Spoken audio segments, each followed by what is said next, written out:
Good morning, folks. We will be getting started here in just 5 minutes with our keynote. So if you're in the hallway and can hear this, please come in. If you're already in the room, thanks very much.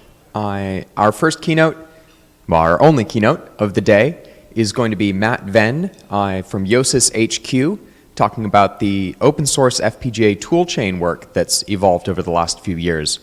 And huge thanks to him. He's gone out and he's actually interviewed a bunch of the main people who have been contributing to these tool chains. So we should be getting a really nice overview of the tooling that's available, the work that's in progress, and the state of the art. And I know that he diverges into a bunch of related topics that I think will be quite interesting to many of the people here. But before that gets started, a few small announcements. One, t-shirt sales are going up. And the way we're handling that this year is we're not going to be taking payment at the desk. So you can go up, you can make sure that your t-shirt size is available if you want to get it, and then there's a link where you can go and buy it online and just pick it up from the registration desk. So if you're interested in that, you can go back, and it's $20, and we're doing it as a donation, so $20 and above, you get a t-shirt. The other thing I believe that needed to be announced was, the breakfast. The mystery of the conference breakfast. We are working to get down to the bottom of it, but basically 35 people, the lucky winners of the room block, who actually registered in time for the August 20th room block at the full rate, should be getting, I think this is the bottom of the mystery, should be getting an orange ticket during when you checked into the hotel. We're going to be getting the list of people, we're going to get down to the bottom of it, but basically that's a perk of the hotel. It's not provided by the conference. For the conference breakfast, we just have light snacks, tea, coffee down at the end of the hallway. That'll be there. The morning break and stuff like that will be similar to yesterday. Lunch, afternoon break, etc. So apologies for the confusion around breakfast, but we will get down to the bottom of it. We'll wait another 2 minutes so that we start right on time. Both our captioning service, I think, comes in right at 9 o'clock, and as well, just making sure that anybody who's participating online doesn't miss the beginning of the talk. So we'll get started in 2 minutes.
No, I haven't hit play. but I just wanted to make sure it wasn't a black screen.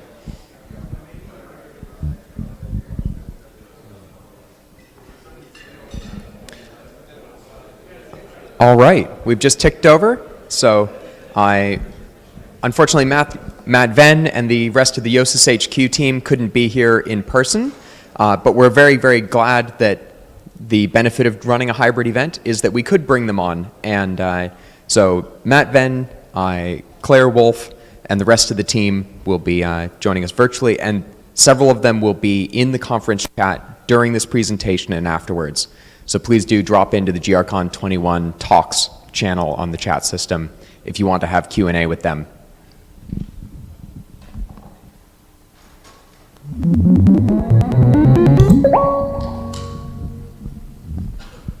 Hello, I'm Matthew Venn.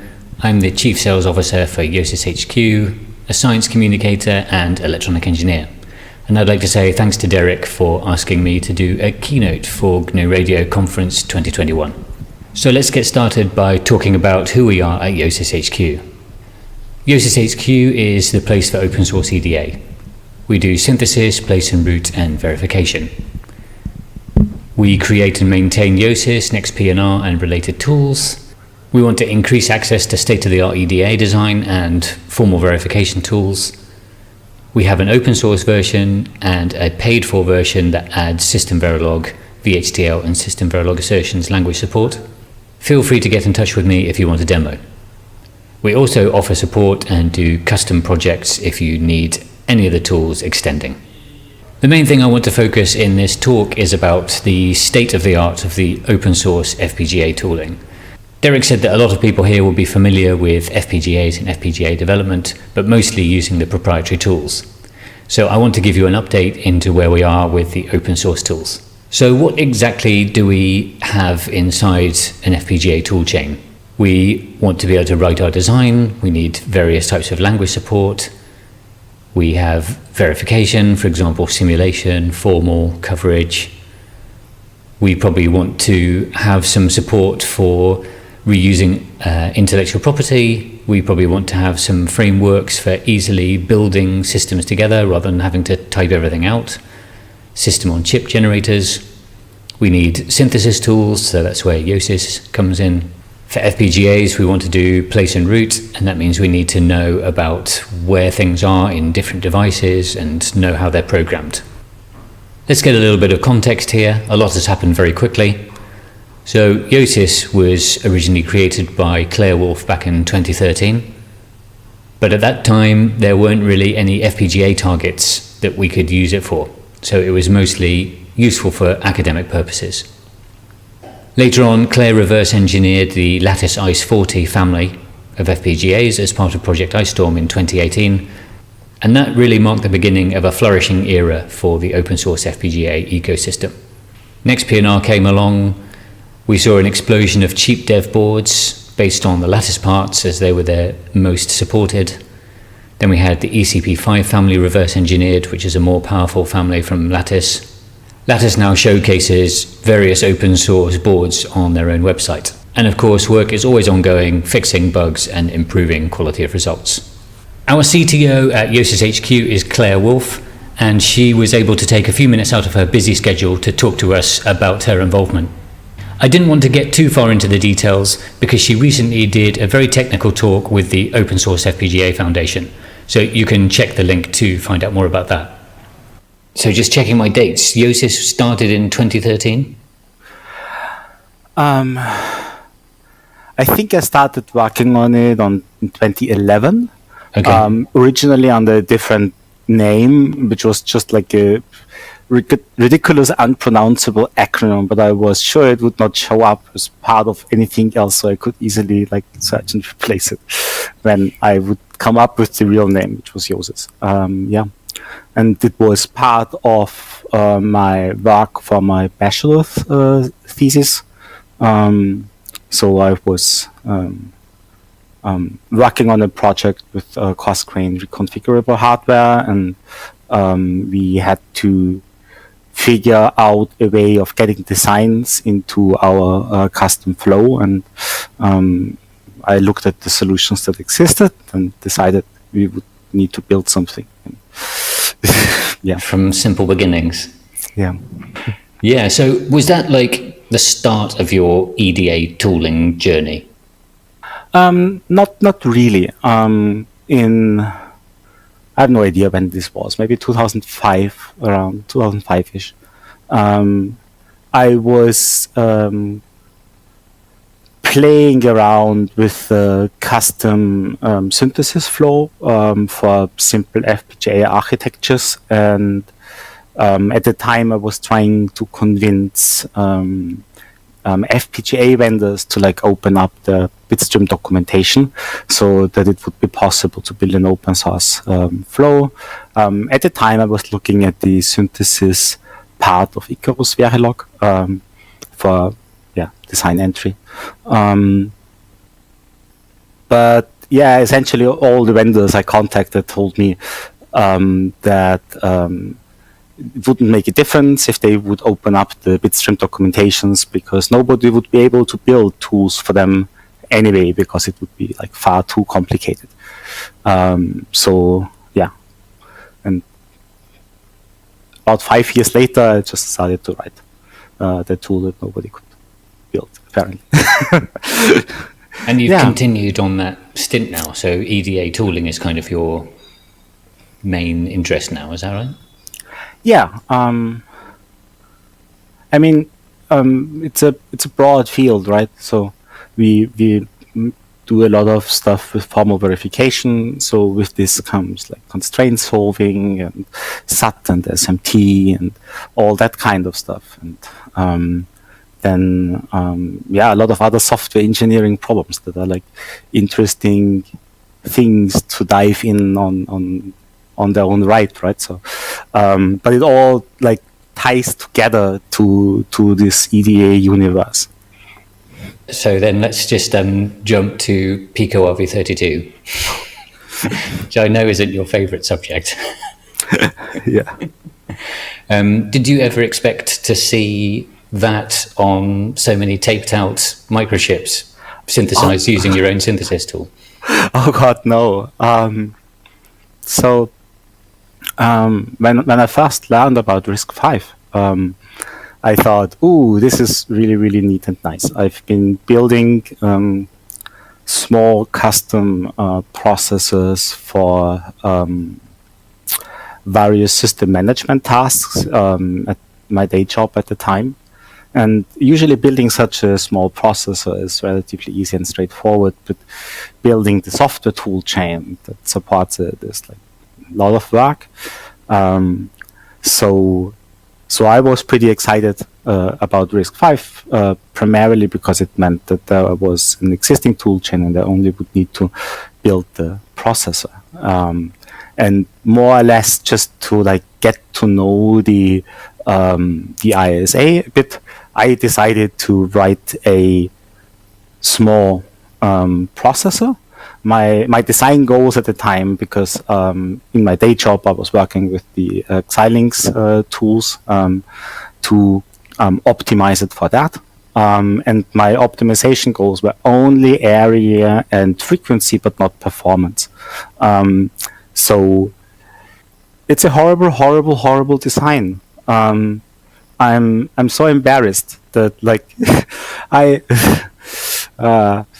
I wrote really nice like compute accelerators that nobody will ever see because they're like part of that commercial endeavor. But that this is the piece of HDL code that I wrote that is like most popular is a little bit embarrassing. But I think it also shows that people have different priorities, and sometimes it's easy to optimize for priorities that don't actually fit the needs of a lot of people, just because it's, for example, it's a much nicer and cleaner engineering problem to build like a pipelined and superscalar processor. But when you have something like RISC-V, where different people can try out different things, then sometimes someone hits a nerve, and we would not have a solution that would sit in this specific corner of the design space if there would not be this freedom to just experiment with stuff. So the last question I've got for you is, as the CTO of Yosis HQ, what's on your roadmap for the future? We accumulated a lot of technical debt in the last decade, which I still think was necessary because we needed something that works end to end in order to get this movement started and get people involved. All of this is much easier if you have something that's already useful and that works for at least some applications. And then we've just built on that and extended it. And now we are at a point where there are certain things that we would want to support much better in our tools, but the architecture that is now 10 years old and has accumulated a lot of technical debt is not really fit for the purpose. So with Yosis HQ, we hope that we will be able to get the resources and the time to be able to refactor those parts that need refactoring in order to push forward. And so I think this is something where maybe in the next 2 years or so, we will hopefully be able to release a couple of very, very interesting new things. Cool. Well, thanks very much for making time to talk with me, Claire. Yeah, you're welcome. What kind of technical talk would be complete without a demo? So instead of doing the normal Blinky demo, I decided to do a RISC-V Blinky demo, as that would push things a little bit further and also showcases just how quick the tools are in doing these kinds of designs. And for this demo, I'm happy to show off my own FPGA dev board that I built around the Lattice ECP5 part. I'll start off by cleaning everything up, and then we'll run the flow with the makefile. And this starts off with Yosis doing the synthesis. Let's take a look at the stats of this demo and the final results. So it's using the 45K ECP5 on my dev board. That's registered OSHW. We're using the Pico RV32 RISC-V CPU by Claire Wolf with some wishbone LEDs and a serial terminal, reading firmware from Flash. The firmware is compiled with GCC. The bit stream is ready in 45 seconds, so that's synthesis and place and route. In this case, the programming is a bit slow. We get an Fmax of 56 megahertz using 20% of the available logic elements. And this ECP5 has 72 hard multiply accumulates, so it could be a good target for radio applications. Copy it over to the Raspberry Pi. And then I sped up this part of the video because programming is normally a lot faster, but this is bit banging from the Raspberry Pi. It takes a little while. So now we've got our RISC-V Blinky, log into the Pi, open a serial terminal, and then show the GRCon banner. At Yosis HQ, the fundamental tool is Yosis, the synthesis tool, and this is forming the core of many other different flows. But there's also a lot of other important tooling, and I want to highlight some of these in this talk. So we have verification tooling and intellectual property, and Yosis HQ provides formal verification with a tool called SBY. We have simulation tools and frameworks. CocoTB is a really interesting one. I'll talk a little bit more about CocoTB in a minute. We've got a couple of other simulators, Icarus and Verilator, and a new one called CXX-RTL that's built into Yosis, and it's only been going a few years, but it's already got very impressive speed results. We've got GTK Wave and a new tool called VCDROM, which is a cloud-based VCD viewer. And then we have design frameworks and package management. Litex is an infrastructure to create FPGA cores and SoCs.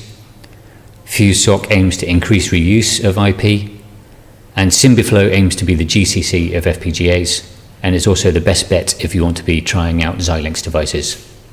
So let's pick on a few of these and look at them in slightly more detail. One of my favorites is CocoTB. CocoTB is a bit like UVM, but it's all Python based. It supports a wide range of simulators. You can just plug those in, even commercial ones.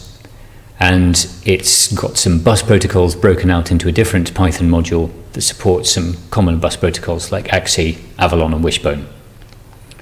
It's got out-of-the-box CI support, which is great for getting your hardware in CI. And it lets you do cool stuff like attaching your FPGA design to your real local network. That's one of the examples in the tutorial.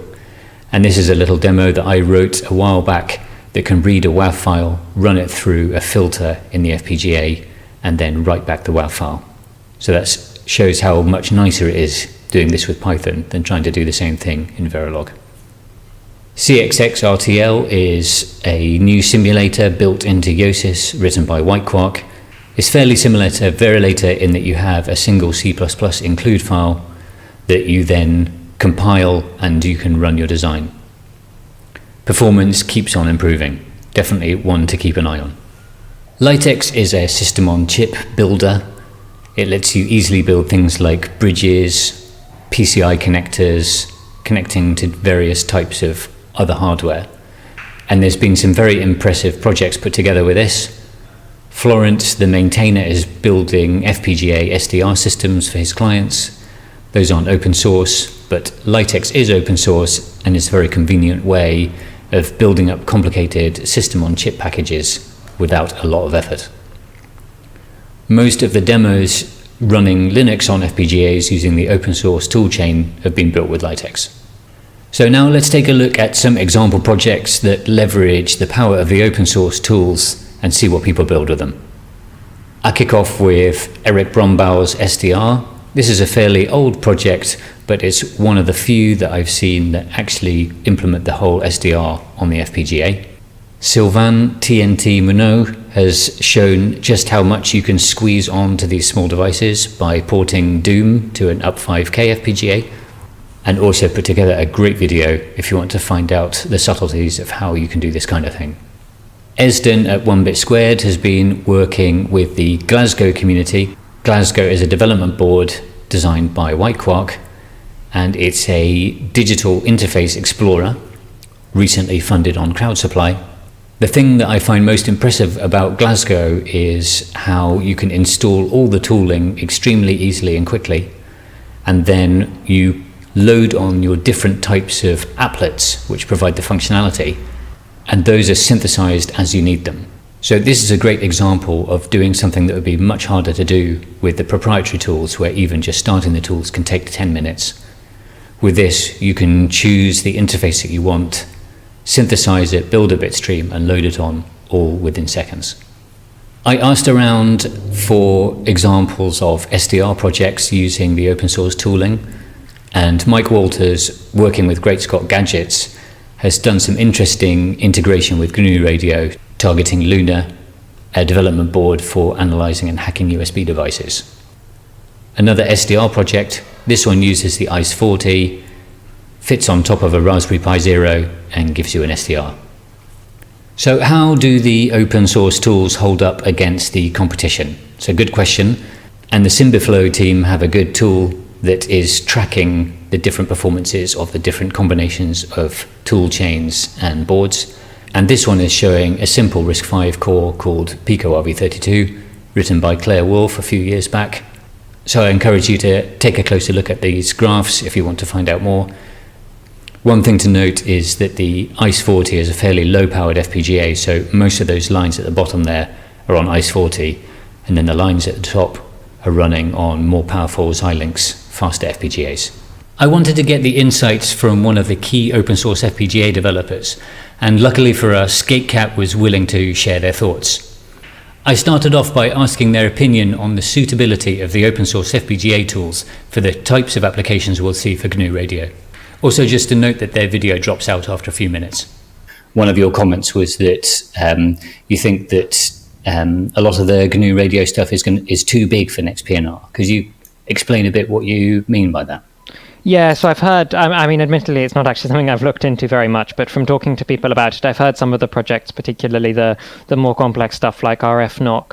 We're talking about things like 300, 400k LUT Kintex 7s that are being pushed to the limit. And even though there are theoretical pathways to play with those devices in NextPNR, they're currently highly experimental. The fact that Vivado is being pushed to its limit with those kind of designs makes me think that NextPNR really is going to struggle, because NextPNR on those sort of size devices is still very experimental. One of my big ongoing projects is to improve performance. For example, making the placer take routability into account, so it places the designs in ways that are easier to root, because otherwise when you start getting big complex designs like that, it will appear to place them successfully, but then it won't be able to root them. So yeah, partly just that NextPNR simply hasn't been very well tested on such scale designs, because the most stable complete flow has been for the ECP5, and that's also the large device that NextPNR has been tested on most. It hasn't really been tested on devices beyond that scale very much.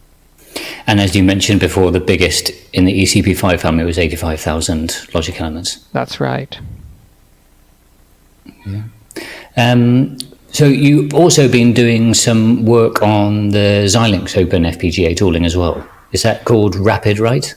So RapidWrite is a project by Xilinx themselves, in fact, to provide a more open interface to their tool chains. Now, the important downside you have to be aware of that is that it does mean you still need to use Vivado to do bitstream generation. Of course, the advantage of that, if you're working with some big expensive FPGAs, Vivado will also do a bunch of design rule checks. So if you go through RapidWrite, you're also guaranteed that you're not going to get a bad bitstream that could potentially damage your FPGA, although the chances of that happening are still fairly low. I can certainly understand people are much more worried about that with a multi-thousand-pound FPGA than with a £100 FPGA. Yeah. Have you ever damaged an FPGA with a bad bitstream? No. It's one of those things that there's a lot of mythology about, but in practice, it's much harder to achieve than you might think.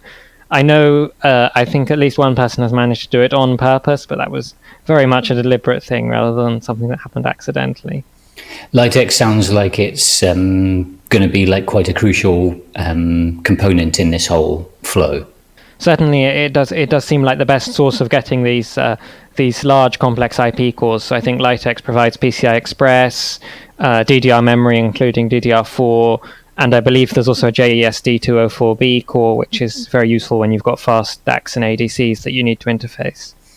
The question about, are there ways of abstracting interfaces to make it easier to integrate FPGAs into SDR frameworks? And I think the MyGen and MyGen and Litex, this is all kind of related there, isn't it? Yeah, so I think probably the best project to look at here as a reference point would be White Quark's Glasgow, because she's worked very hard on deeply integrating NMyGen into Glasgow. So the fact that there's an FPGA toolchain sitting behind there is largely abstracted, particularly as it can support the WASM builds of Yosis and NextPNR, which sounds like it might be slow, but actually the overhead of WASM is very low, and it means that both Yosis and NextPNR can be installed as Python packages. So the end result is that installing the Glasgow toolchain gets you NMyGen, FPGA toolchain, basically everything hidden behind a kind of very nice command line interface to the point you really don't even know there's an FPGA in there. And one of the great things about the Glasgow board and all that software support is you write your little applet in NMyGen, and then everything is synthesized to a bit stream that then gets run on the board, which might sound for people who are used to kind of classical FPGAs would take a long time. But one of the nice things about this project is that's actually a very fast flow. Yeah, and when you're looking at bigger FPGAs, and this can be done both with the Xilinx tools and hopefully in the future with open source tooling as well. The trick here is often to make a kind of shell, essentially part of your design that doesn't change, that contains the interfacing, the PCI Express, maybe some parts of the radio signal path that are not changing very often, ADC interface, all those kind of things. And then the part of logic that you replace is just the blocks that you want to replace using partial reconfiguration. So you don't have to do a full design rebuild every time things change. You can just reload that part of the device. And this is definitely something I want to experiment with, because it's also one of the ways of making open source tooling more approachable on large FPGAs. So yeah, targeting a region of some large ultra-scale FPGAs is on my to-do list. Perhaps not for this year, but certainly for next year. Sounds like a long to-do list. It really is, yes. I think that unfortunately Yeah. applies to all of us working on open source FPGA tooling. Great. Okay, well, thanks very much for your time, GitCat. I really appreciate it, and hope you have a great rest of your day. Thanks. Very, very nice to speak to everyone here. To get a better understanding of the pros and cons of the open source FPGA tools from a developer's perspective, I was lucky to be able to speak with TNT, who did the Doom example, and we had a little chat about his experience. Yeah, so I was wondering if you could speak a little bit to the difference between the open source tools and the industry tools. Okay. So, I mean, obviously the big difference is, I think, the convenience of getting started and just, you know, getting the stuff up and running. It can be a big stop. Just, you know, it's small things that, you know, in the grand scheme of things are not necessarily super important. But like, you know, recently I had to upgrade Vivado. That means, okay, I need to download like 80 gigabytes of install files, and then I need another 80 gigabytes to actually install them. Which, you know, if you try to do that like on the laptop, that's 160 gigabytes. That's not a small part. And then, you know, you sometimes need to have 3 different versions of the toolchain because, you know, the reference design from ADI, for instance, you know, they work on a very specific version. They require a very specific version of Vivado. Then you want to synthesize code for the Etus USRPs. Again, they're designed to work on a very specific version of Vivado, and that's not necessarily the same one. So that's easily gets a bit annoying, and it's, you know, it's not a huge deal, but it's one thing that's definitely an inconvenience. Then you have the licensing, because you need, you know, some of them, even if the license is free, you need a license file, and that can be very annoying. There are several cases with Lattice, for instance, using either IceCube or Radiant. Their license request processing seem to have some manual step in them, which means that when you request a license, you need to actually wait for somebody to accept it. And I remember at the last CCC I was at, like I needed a license because the one I had expired, and, you know, it's CCC. It's like between Christmas and New Year, nobody was processing requests. I just couldn't get a license. That kind of stuff. That's the first thing. And the other, I think, is mostly the way you deal with problems and issues and things like that. It's actually something that happened very recently. That is a very similar case that happened both with a closed toolchain and with the open toolchain. So like with the open toolchain, I was trying to update the design of the Academy badge and run it on the recent toolchain, right? And I ran into a synthesis issue, like a synthesis bug. That doesn't happen often, but sometimes you know what the toolchain produces as a bit file is doesn't actually implement the logic that you described in your Verilog, right?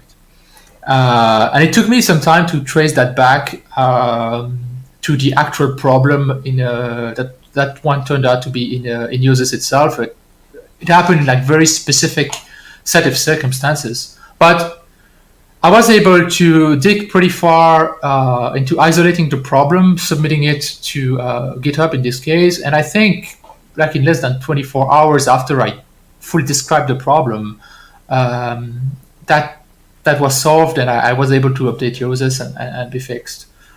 And something very similar on even the same platform. That was on Ice40. The Academy batch was ECP5, and then I had a problem. I was porting a design from IceCube 2 to Radiant, the new Lattice tool. And again, like the design wasn't working. It worked fine in IceCube 2. I ported it to Radiant, and it doesn't work on hardware. And after several days of tracking it down, I finally managed to isolate it to an actual synthesis bug as well. Like the logic that I described in Verilog got part of the state machine got optimized out, which it shouldn't have been. And just first reporting the issue is like Lattice has a, text service request, I think it's called, but you need an account on Lattice. That account needs to be verified. For some reason, every time I create an account, it gets deactivated after some time, and I need to create a new one. So now I think I have like 5 accounts with Lattice. And so I submitted the TSR. It already takes several days, I think close to a week and a half of back and forth, just for the engineer to understand what the problem is, and that I'm not an idiot and I didn't open an issue for nothing, right? And I did send actual bug in the tool, and then it finally gets escalated like a week later to the software team, which confirms the issue. But in the end, we have a bug, but you have a workaround, and we don't currently have the time to fix it. So issue closed, we'll fix it when we can, right?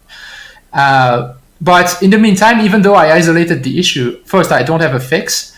I wasn't able to look at the source code or anything to know exactly what precise set of circumstances triggered that bug. So I don't know if I'm going to hit it again or not. And so that's kind of a very frustrating experience in general. And that's really what I like with the open source tool, is the able to dig. When I hit an issue, is be able to dig into it. So that's some of the positives. Now give us some of the negatives.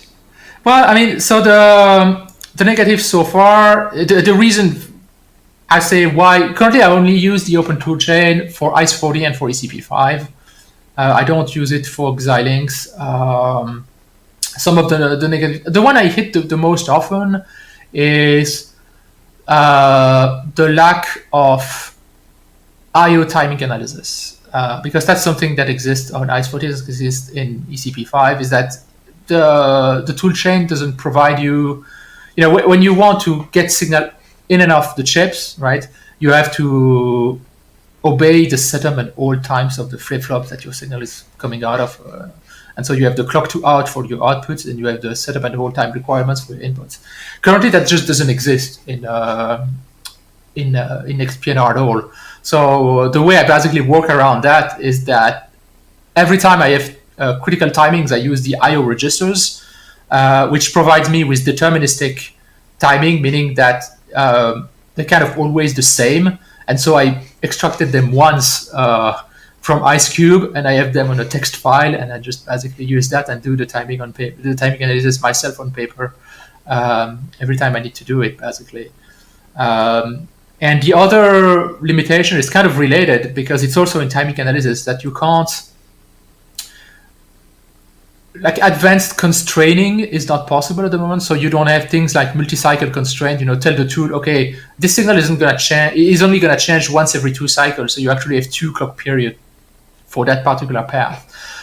Or, okay, this signal that goes from that clock domain to that clock domain, I want to have a min or max delay constraint when you do cross-clock stuff. In theory, you should constrain that to make sure that, for instance, it doesn't take more than 1 cycle of difference or that kind of stuff. I think that's the biggest limitation I encounter in the ECP5 and ICE40 tool chains. Okay, well, thanks so much for your time, TNT. Sure, no problem. One of the great things about the open source tools is the community that's come up around them. And here I've collected some links for you to get started if you want to find out more. So what should you do if you want to give this a go and try it out? You should buy one of these recommended FPGA boards. I really like the Icebreaker. Esden over at 1-Bit Squared has done a great job with supporting and building the community, and his forum over at the Discord is a really fantastic resource full of great people. Orange Crab by Greg Davil is a very powerful board that you can run Linux on. And Black Ice is a nice offering from Folknology over in the UK, also with the Lattice FPGAs. Once you've got your FPGA, then to get started with Yosis and the open source CAD suite, you can download a Targi zip and just unzip this and run it. If you want to check out support, then you'll need to use Symbioflow. So where are we going in the future? Let's take a look. Quality of results is improving, and we continue to squash more bugs even faster. More devices are being supported, and the ecosystem of tools and IP continues to grow. We also have a new foundation formed recently, the Open Source FPGA Foundation, and they are aiming to build new open source FPGAs from the ground up. And talking of building chips, we also have open source ASIC tooling now. So last year, the first open source PDK was released, and that gives us access to building completely open source chips from the ground up. So to conclude the presentation, let's take a little bit of a deeper look at the world of open source ASIC tooling. There's now an open source ASIC flow called OpenLane. To get the whole story, you should check out the FOSSI dial-up series of videos that was started by Tim Ansell, who's done a lot of work pushing both the FPGA and ASIC open source tooling.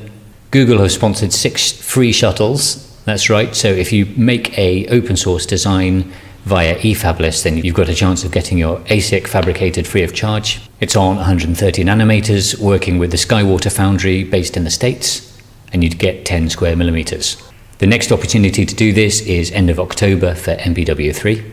And eFabless also offer the same thing for $10,000, and you get 300 chips instead of 50. So let's take a quick look at some examples of what people have been doing with this. Probably the most interesting for this audience is going to be Thomas Parry's satellite transceiver. I interviewed him over on my Zero to ASIC course YouTube channel, so you can get more info there. But he's building PLLs, ADCs, DACs, low noise amplifiers, transceivers, all open source and built on this 130 nanometer process. Another great initiative is the fabulous FPGA framework. This is being taped out on MPW2 and includes a practical example of 2 RISC-V cores with some FPGA fabric sandwiched in between. It's parametric, and it's already supported by Yosis and NextPNR. So imagine what you could do if you put some radio systems right next to some FPGA fabric, right next to a RISC-V processor, and then put the whole thing on 130 nanometers.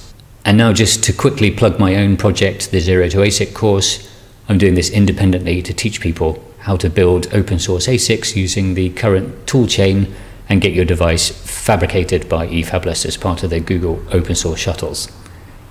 For MPW2, 14 people from the course put in their own designs, included things like cryptographic accelerators, graphics drivers, memory IP, and electromagnetic fault detectors. So that's the end of the keynote. I really hope you enjoyed it. If you want to check any of the links, then you can go here. And with that, let's see if we have some time for some Q&A.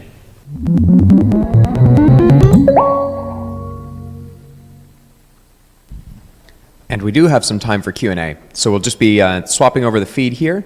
And here we have Matt live. He'll be coming up on the... Oh, maybe he'll be coming up live.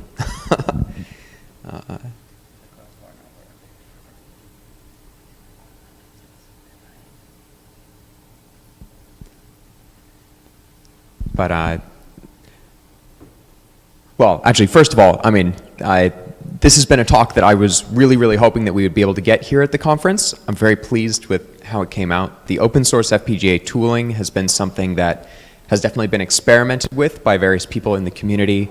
And one of the things that seemed to be missing was an understanding of how the tool chain had evolved over the years. And so it's great to see the progress that's been made.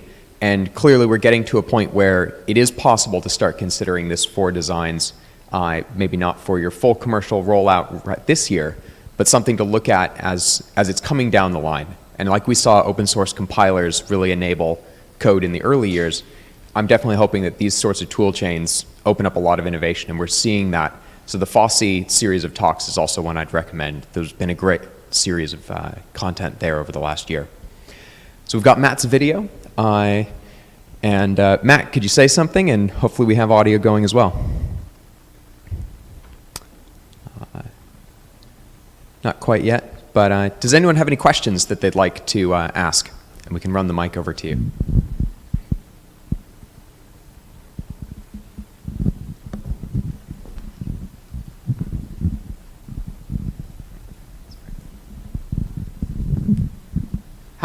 how does licensing work with open source hardware? Does it impact the rest of my design? Does it impact my software at all?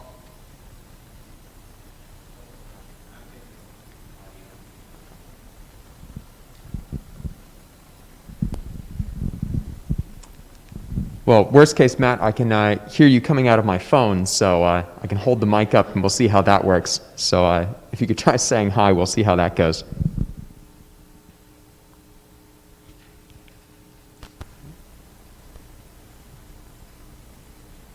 Oh, did you just hang up? No.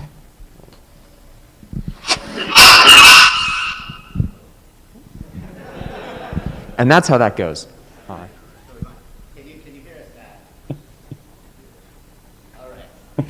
I can hear you. Great, we can hear think, you as well, sorry. So if you can go ahead with that question, or we can repeat it. I think the audio is coming out so hot. So the question was, how does the licensing of the tool chain affect the use of it in end user applications? I believe was the main question, and how does it affect, like designs where you have some of the open source IP and some of your own IP.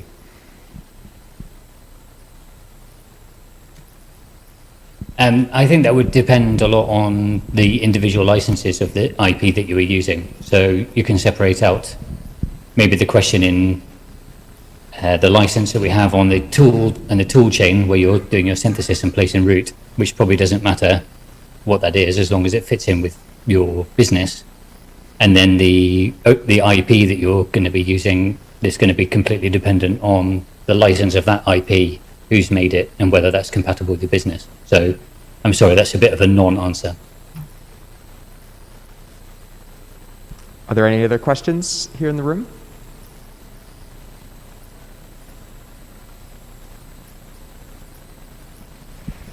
So Matt, if somebody wanted to get started with the open source tool chain, is there a particular starting place that you wanted to suggest? I know you had a bit of a slide of that, but any expansion on that? Yeah, I was just going to say, check those 2 slides.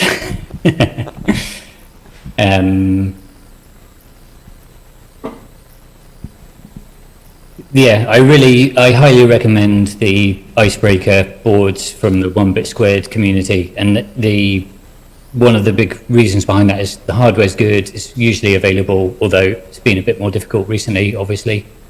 And it's supported by a great community, which is, I think, really important. The board's not so powerful and doesn't come with too much RAM, but the second link that I included in the presentation material from Greg Davil, there's the Orange Crab, and he's also got another one, the Butterstick, that has gigabit Ethernet and DRAM. So that's like a much more high-powered board. Also based on the ECP5, which is basically the best supported, most powerful FPGA we've got access to. Great, thank you. I know that there's been some questions asked on the chat, and there's been answers fed there. So it looks like most of the people from the talk are hanging out in the chat at the moment. So if you have follow-on questions or would like to have direct conversations, they are there in the chat. I think. Yeah, I'll be hanging out there for the next 15 minutes if anyone's got other questions they want to talk about on offline. Wonderful. Thanks very much, Matt. And I think that is us exactly on time, actually. So great. Thank you very much, Matt, and we'll see you in chat. Yeah, thanks very much.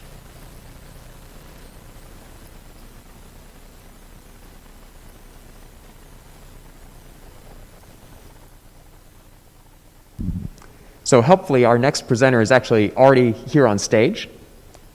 So Josh Moorman is going to be talking about the state of the GNU Radio code base and where development is going. For those who may not have known this, and this is something that I regret not having touched on in my opening note, Josh Moorman stepped up as the GNU Radio maintainer at the start of 2021, following on from Markus Müller.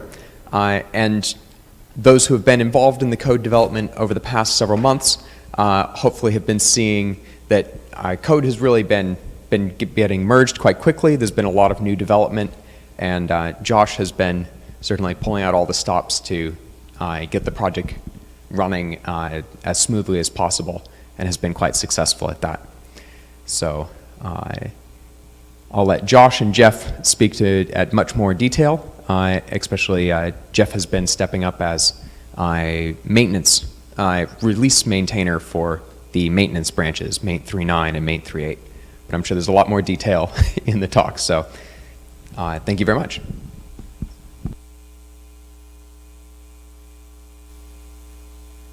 All right, thanks, Derek. Yeah, good morning, everyone. So as Derek mentioned, Jeff and I have taken on the role that Marcus did an amazing job at the last 3 years. So I guess we want to start out by saying thank you to Marcus for solid maintainership the last 3 years. Yeah, let's give Marcus a round of applause. He's not here, but he's definitely listening in.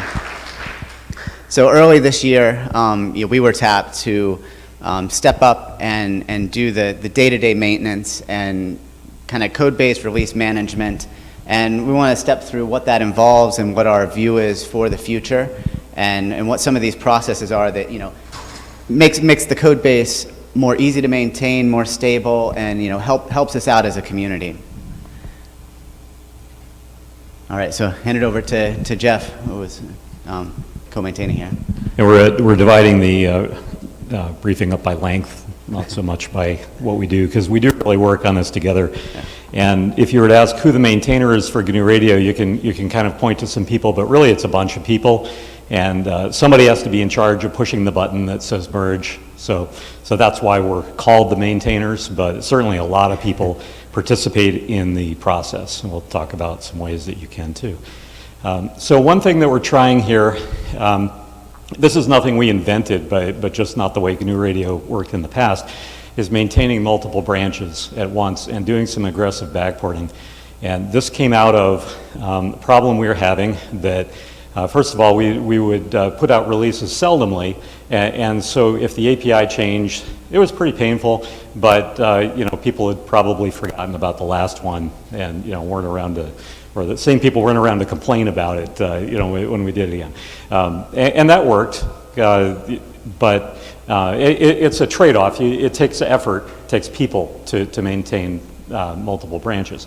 But we were wondering what would happen if we tried to maintain a stable branch that got the features people wanted in it, so that we could extend the period, we could get more changes in while extending the period between API changes. And that's what we're really trying now. So, and as you can see, I don't really read my own slides. I just talk and then look down once in a while and figure out what I'm supposed to have said. So keeping the branches consistent makes maintenance easier. One thing that we found right off was we were trying to maintain multiple branches, and if you tried to backport something and all the code around it had changed, then that didn't work so well. So the first thought was only backport exactly the things we need. But it was kind of obvious that if all of the includes change in master and you try to backport something, then it doesn't tend to work so much. And then the quarterly or approximately quarterly cadence, we've been able to keep up with that. That's sort of arbitrary, but that came out of, we missed the Debian window. And so we're still paying for that a little bit. We probably could have gotten 3.9 into Debian, except that our calendars didn't sync up. This doesn't mean calendars are going to sync up, but if we release something quarterly, there's always something for somebody to pick up. And there are so many downstreams we have now that there's always somebody who wants to pick up something. So the master branch is our dev. Nothing's really changed there.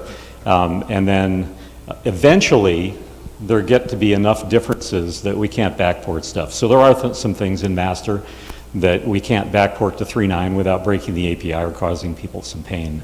And eventually we'll decide that becomes too much and we need a new maintenance release. So here's some questions that I would ask, and originally we put this slide in here, fill in the answers to these, but realizing we had no answers, we just changed the briefing to make it look like we meant it to be rhetorical question. So how many we keep active, that partly depends on how people are using it and what kind of effort we can support. 3.8 right now is not getting a huge number of changes, but it is getting some. So 3.8 will probably be around for a while since that's what's in Debian right now. So anybody who has input on this, let us know. By the way, I'm Willcode or Willcode 4 online, so anybody who's been doing dev has probably run into Mormj and Willcode. That's us. That's us. So we try to hide behind the monikers, but they made us get up here. Okay. Yeah, so just something to keep in mind, after the 3.10 release, which will be coming soon, we plan on renaming the master branch based on what people are generally doing in other communities and industry, and mainly also to reflect our use of this branch. So we use this generally as a development branch. It is not the trunk, it is not the thing that we keep stable all the time. So we do plan on renaming this to something to reflect that. Josh got that one because, in case somebody threw something.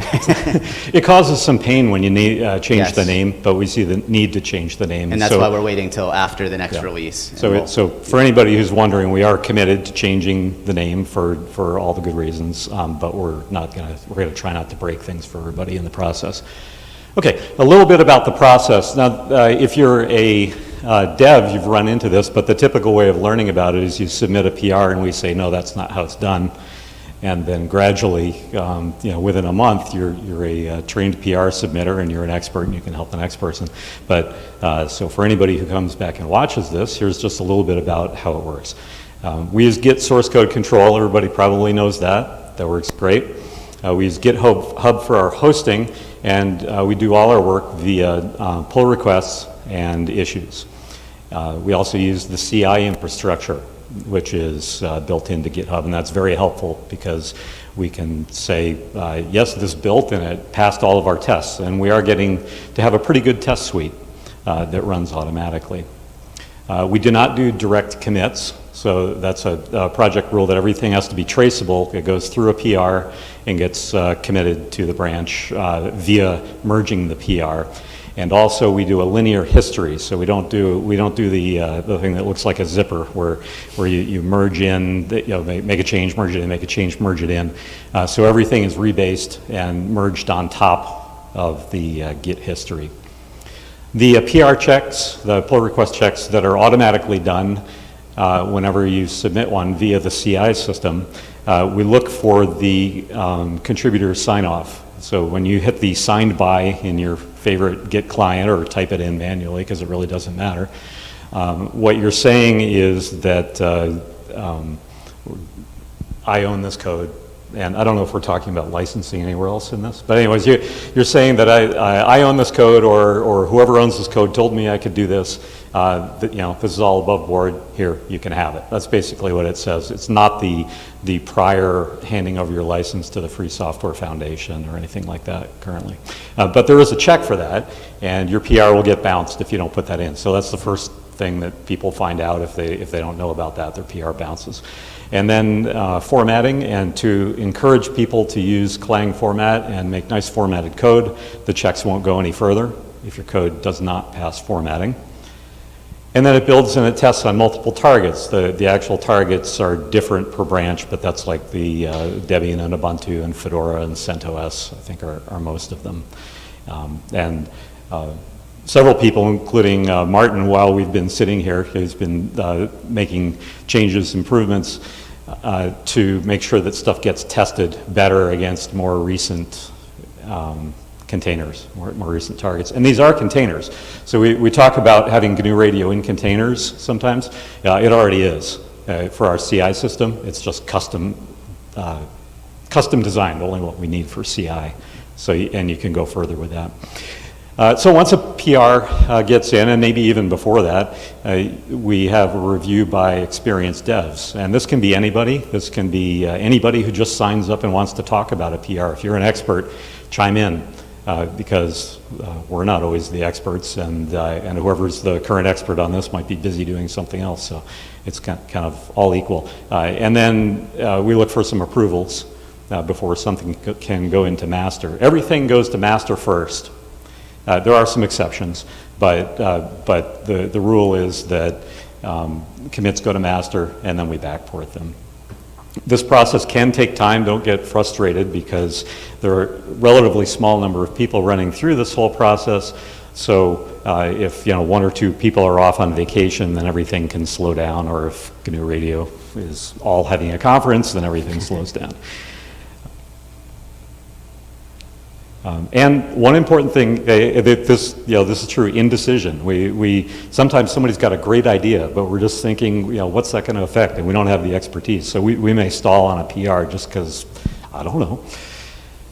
Okay, so for backporting, we want to consider PRs that are useful. If it's something like a spelling correction, well, we did just backport a spelling correction because it was visible to the end user. But if it's a comment spelling correction, maybe that's not so useful to backport.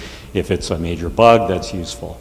But also, it's got to cause no harm. And we are mostly concerned with the API, so that if you rebuild your code, it will work.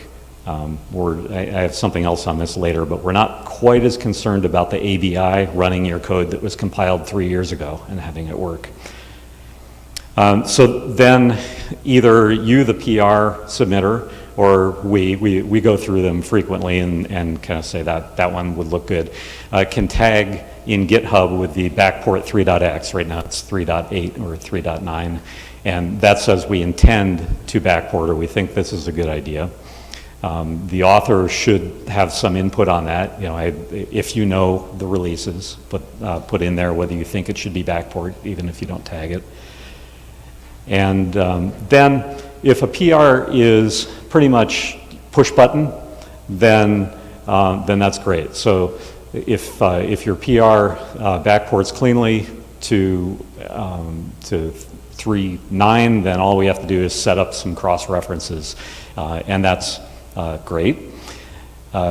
We can actually do those, the backports, and it's almost easier because if you set up a backport, then I have to come along and say, are these two the same? So I actually look at the diffs, diff the diffs, and if the diffs are different, then I have to ask you what's the diff. So if they're the same, then just set it up, tag it, we'll take care of it. If there are differences, and we've had a bunch of these where the backport has to be done a different way because things have changed, dependencies have changed, versions have changed, then if the author can help, that would be great. And then once things are backported, we retag them with a ported to, just to show it that it has been ported. That doesn't necessarily mean it's been merged, but that means the port has been done. So in 3.9, we're trying to track master as closely as possible for the reasons I said earlier. But we're not changing things in the build system unless we think that they're really clean, so anything to do with CMake. And we're not changing any dependencies because if somebody's built against a certain version of a dependency, we actually don't know what version all the downstreams are using, so we got to be really careful with that. The API, as I said, has to be backward compatible, and we try not to break existing flow graphs. Once you get into GRC, it gets just a little bit harder to make sure of that, but that's the intent. Hopefully we're not routinely breaking flow graphs, or you just delete a block and put it back and everything's good. For the main 3.8, very limited changes. And this is for stability, but it's also because of developer resources. We just, we don't have somebody who's dedicated to 3.8. And if we decide that this is going to be an LTS brand, maybe we actually do need to do that. But right now we're just de-emphasizing doing the changes on that one a little bit. Bug fixes will get back. New blocks, fortunately in GNU Radio, if you add a new block, it's often very clean. And so we can backport major new functionality because it doesn't affect anything else. Performance improvements that get backported are generally due to a bug fix. So I don't think we'll backport too many performance improvements that are just like a little processing gain in there. GRC, the backporting is a little different. We've been a little more aggressive with that all the way to 3.8 because that's a separate application. And as long as it doesn't break anything, it seems like it's nice to have the user experience the same. A good example of that is there was some great work to automatically detect a stale cache file, and because people were running 3.8 and then 3.9 and then master, and nothing would work because all the GRC definitions were different. And so porting back all the way to 3.8, or having GRC detect what version of the cache file is there, really helped out with that. Release. So how do you get releases? You can get them in the GitHub release area. We put them there whenever we officially tag one. You can clone on a branch if you want. The numbering, we use the semantic versioning, and our version of semantic versioning says that the last digit is just a patch. It has no effect on anything other than maybe it fixes a bug. The second to last number changes the ABI, so your program, if you run that program from 3 years ago that you compiled, may not run against today's version. The second digit in is the API, so if that changes, you're not guaranteed that your program will compile. You may have to do some work. And if the first number changes, then the Earth is rotating the other way at the moment. And so Josh is going to talk about the next time that's going to happen in a few minutes. If you look at the semantic versioning with libc, you might notice that everything is backwards from the way we do it, because libc wants you to be able to run that program you compiled 5 years ago, and then the developer being able to recompile it they're considered slightly less important. And so I don't know if there's a right way. For libraries, they are doing it the right way. But GNU Radio is both a library and an application, and we chose to do it a little different way. Anything that we put out there is signed. And so the project has GNU GPG, PGP keys, pick your way of saying it. The signatures are put up in the release area, and the keys are also available there. I've put them up on OpenPGP and pgp.mit.edu, but I haven't had any luck getting it back from MIT. Querying it, they're just pretty busy. But anyways, it just seemed like a good idea to have those signed. The only difference there with the past is in the past we've had a developer go off and create a key, and here it's owned by the project, not a developer. Fedora asked us on 3.8 to continue what we had done before and include Vulk. So we released that with and without Vulk. In 3.9 and forward, Vulk is a totally external project. In 3.8, it was a submodule.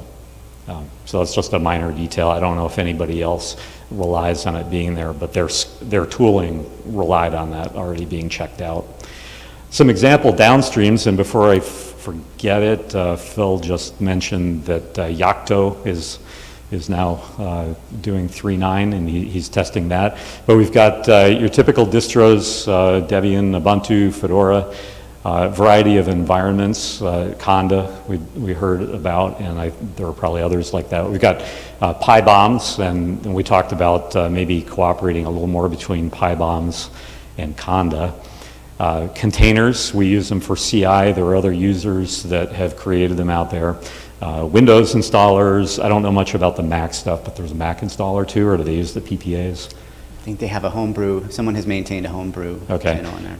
And then there are lots of things we don't know about, which is a fun part of one of these projects, is we don't even know how it's distributed.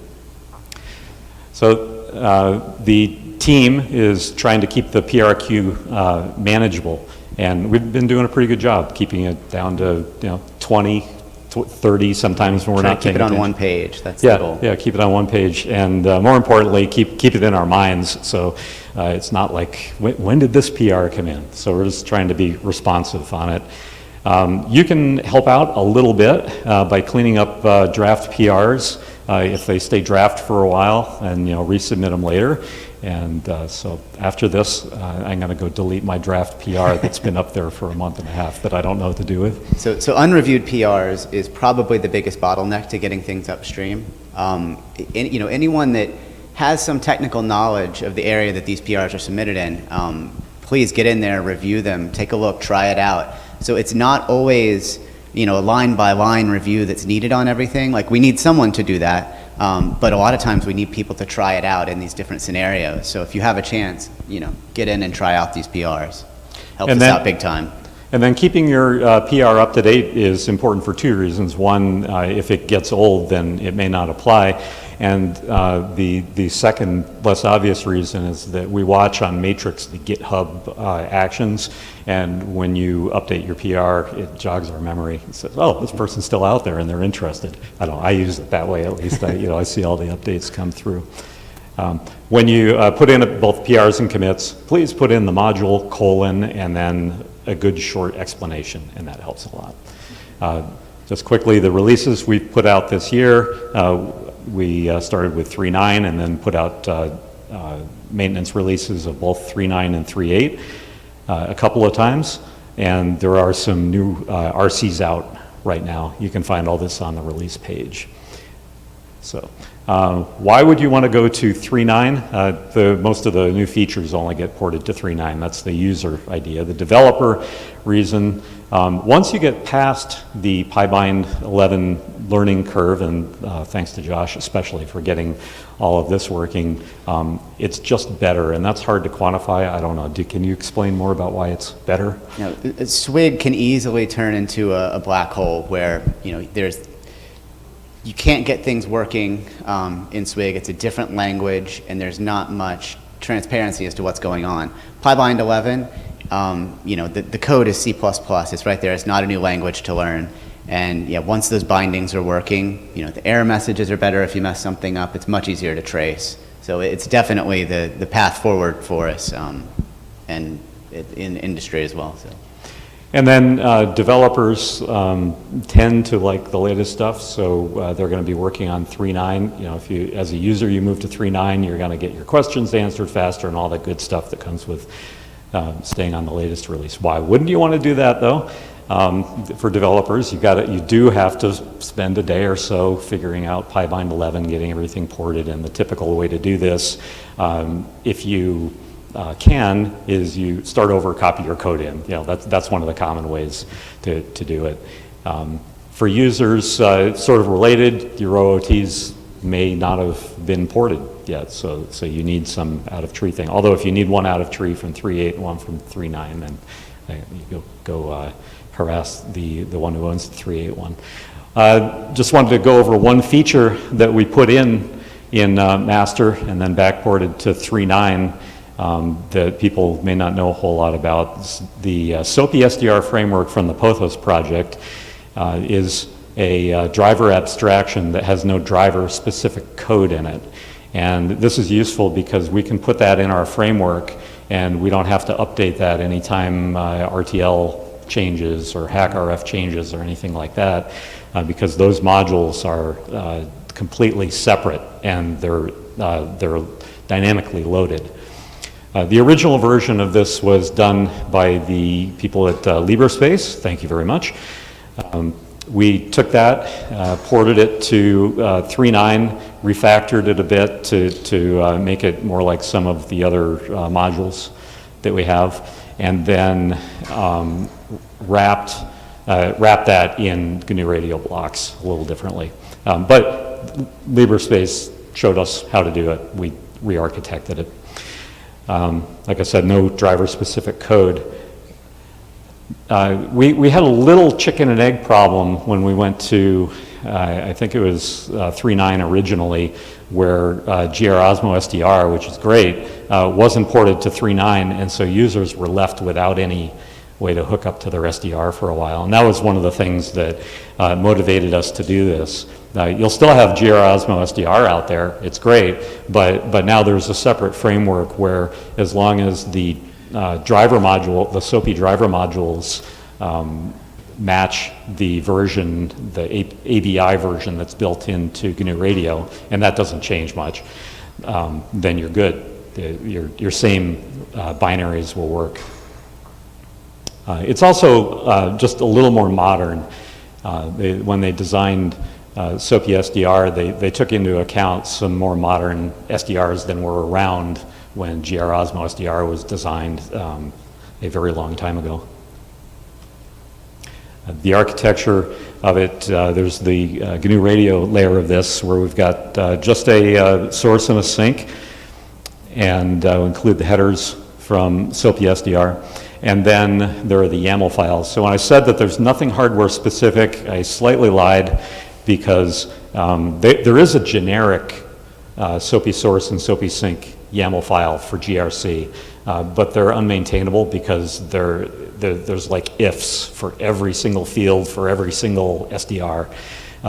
So we put some skeleton ones in there. You might find them slightly lacking all for a bunch of specific SDRs, but as people try them out and say I could really use additional parameters, we can add that. And writing YAML is something a user really can do. If you just look at the files and add a couple of parameters, you may be able to figure that out and hopefully contribute it back. Then there's SOAPy SDR. Underneath that are the SOAPy modules. If you don't like the way something is done in the RTL SOAPy module, go over to the Pothosware site and offer to change it there. We don't maintain those, but Josh Bloom is very happy if people will come over and help with any improvements. And they've got a bunch of them. And then the drivers below, the quote vendor drivers below that, whatever that means, the modules are linked to. All right. Cool. Thanks, Jeff. So I want to talk a little bit about the upcoming features that are going to be released in our next major release. So 3.10 is coming up. So we originally had planned for 3.10 to be released around the time of GRCon. But with the aggressive backporting that Jeff has done, most of the features and bug fixes have gone into the 3.9 and 3.8 releases, so it wasn't quite as pressing to push something out the door. So, we're waiting for some critical mass of features that are not able to be backported because, once we go to the next major release, it's going to break things, and we try to get that done once and done, one shot. The transition from 3.9 to 3.10 should not be nearly as bad as was from 3.7 to 3.8 or 3.8 to 3.9. There's some API breaks, but it should be possible for you to support in your out-of-tree module both 3.9 and 3.10 at the same time, with depending on what those API breaks are. So in the 3.10 release, there are some exciting things that are sitting there in the master branch that have not been backported. The first of these is grPDU. So this is a set of tools, they were mentioned in some of the talks yesterday, upstream from Sandia National Labs, and this is the ability to handle packetized data and the tools around that.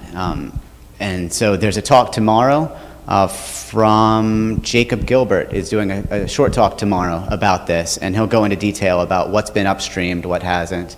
And there was things in the other blocks, in the other modules that handle packetized data. And so a lot of those have been moved around to work within this grPDU module. So that's why this hasn't been backported to the maintenance releases. GRIIO, so this is another out-of-tree module that Analog Devices has maintained. So this is support for all of their IIO infrastructure. And we saw the talk yesterday, not later this week, that was yesterday.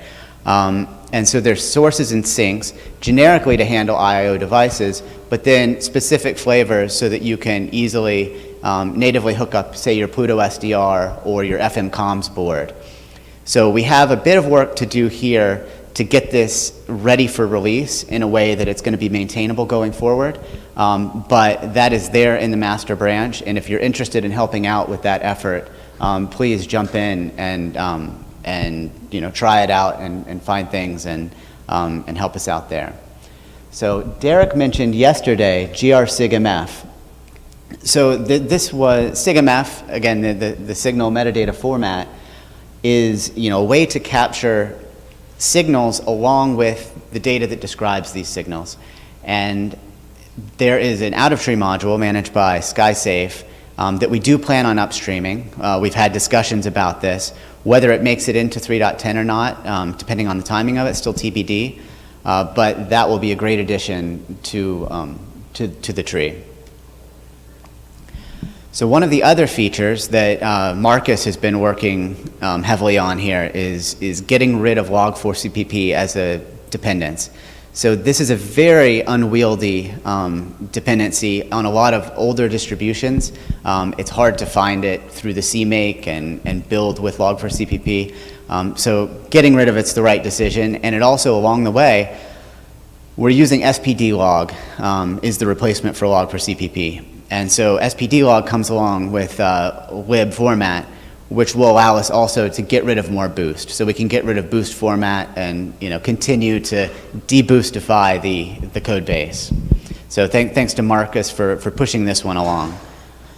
And then this one I'm really excited about, and David Sorber, who's presenting in just a little bit, is pushing. There's a PR sitting there for, I don't want to go into too much detail because he's going to talk a lot better than I can about this, but the ability to get rid of the extra copy in going between accelerators and restructuring that data movement. And so, it's very, I wouldn't say difficult, but it's non-optimal right now when you want to interface GNU Radio with an accelerator device, whether that's a GPU or an FPGA board. You have to go in between the GNU Radio buffers and the device buffers, and there's an extra copy, and those buffers, you don't have the double buffer mechanism necessarily on these accelerators. And so, so David has some great work there that will be released in 3.10 as an experimental feature. So after his talk and we get some review on this PR, we're hoping to get that in.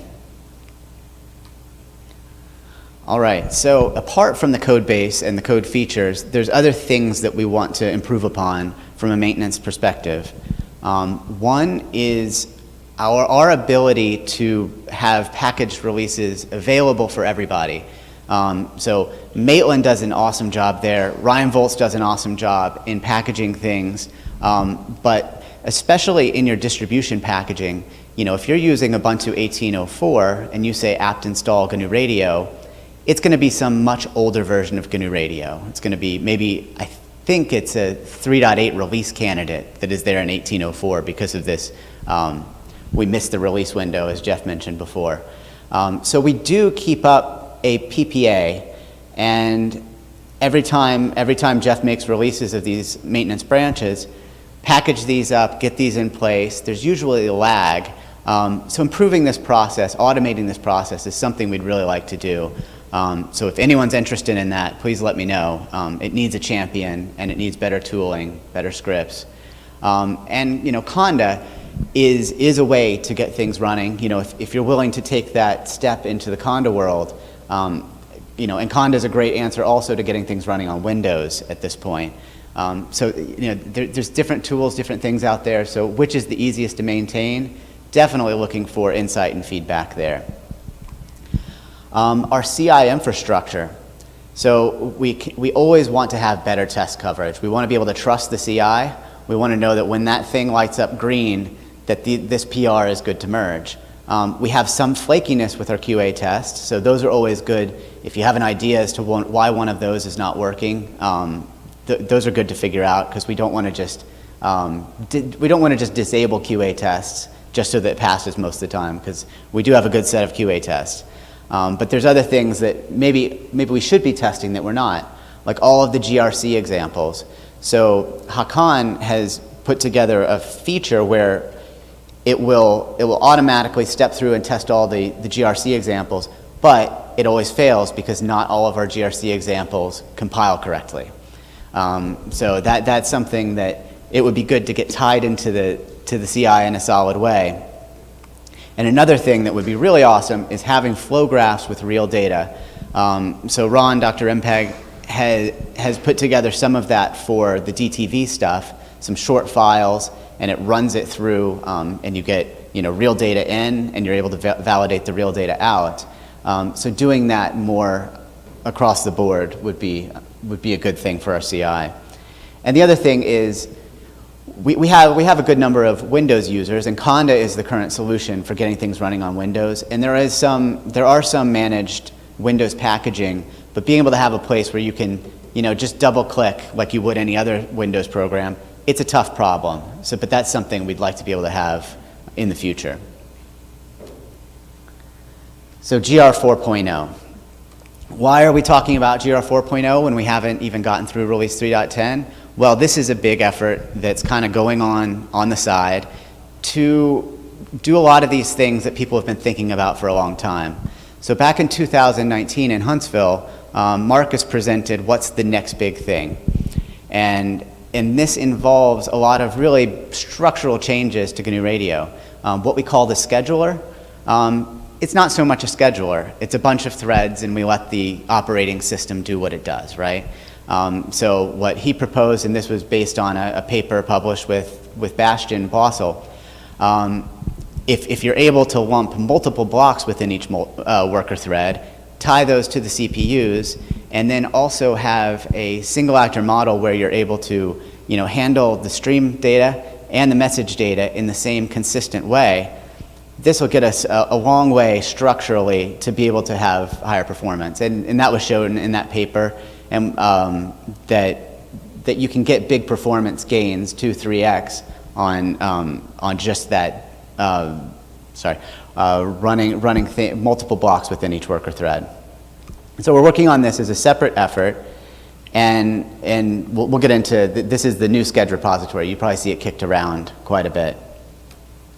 So what is our vision for GNU Radio 4.0? So we talked about this last year, and this hasn't really changed. What we really want is three major things. We want modularity. So we can't solve the scheduler problem for everyone. Different applications, different boards, different platforms have different requirements. And so having that scheduler piece, decoupled from the code, it's not just the GNU Radio scheduler. This is how the runtime interacts with a scheduler. That's going to be the key for us to supporting a lot of things going forward. And that ties into heterogeneous architectures. There's a lot of different accelerators, a lot of different platforms. You'll see from DeepWave later this week has a platform, with embedded GPUs and FPGAs. How do you get that all to work nice together? You have to have seamless integration in with GNU Radio and these accelerators. And then also looking forward, we'd also like to be able to do distributed DSP. How can we have flow graphs that span multiple nodes? How do you have things running on different processing elements? Could you have a distributed environment of different nodes, each running a piece of the flow graph, all executed from a central place, harnessing all those resources? So this is the vision for GNU Radio 4.0, and how do you bring this all together in a way that still feels like GNU Radio and still is easy for the primary user to press a button and run a flow graph, but take advantage of the power of all these different platforms. So this is a slide I stole from Bastian, and as far as the GNU Radio GPP scheduler, right now on the left you see that our approach right now is a thread per block, and then you throw it all to the operating system. It does what it does, and depending on the scenario, it works well, and you take a performance hit with all the thread synchronization mechanisms. The better approach, and again this was outlined in his paper in 2019, is if you can intelligently map these blocks to worker threads that are pinned to cores, then you can do some intelligent scheduling at the top. You can actually have this scheduler piece and not just rely on the underlying operating system to manage everything. So that's the basic idea. But bigger picture also, this is one way that we would want to handle these types of flow graphs. We also want the scheduler to be modular. So that top scheduler piece, that's something that should be able to be swapped out with an out-of-tree scheduler. So what is new Sched? So new Sched is the place where we're prototyping these ideas that we hope will become the basis for a GR 4.0 runtime. So this is where we're looking to do this modularity, heterogeneity, distributed processing, and also we've expanded this vision a bit, which we'll get to in the next couple of slides.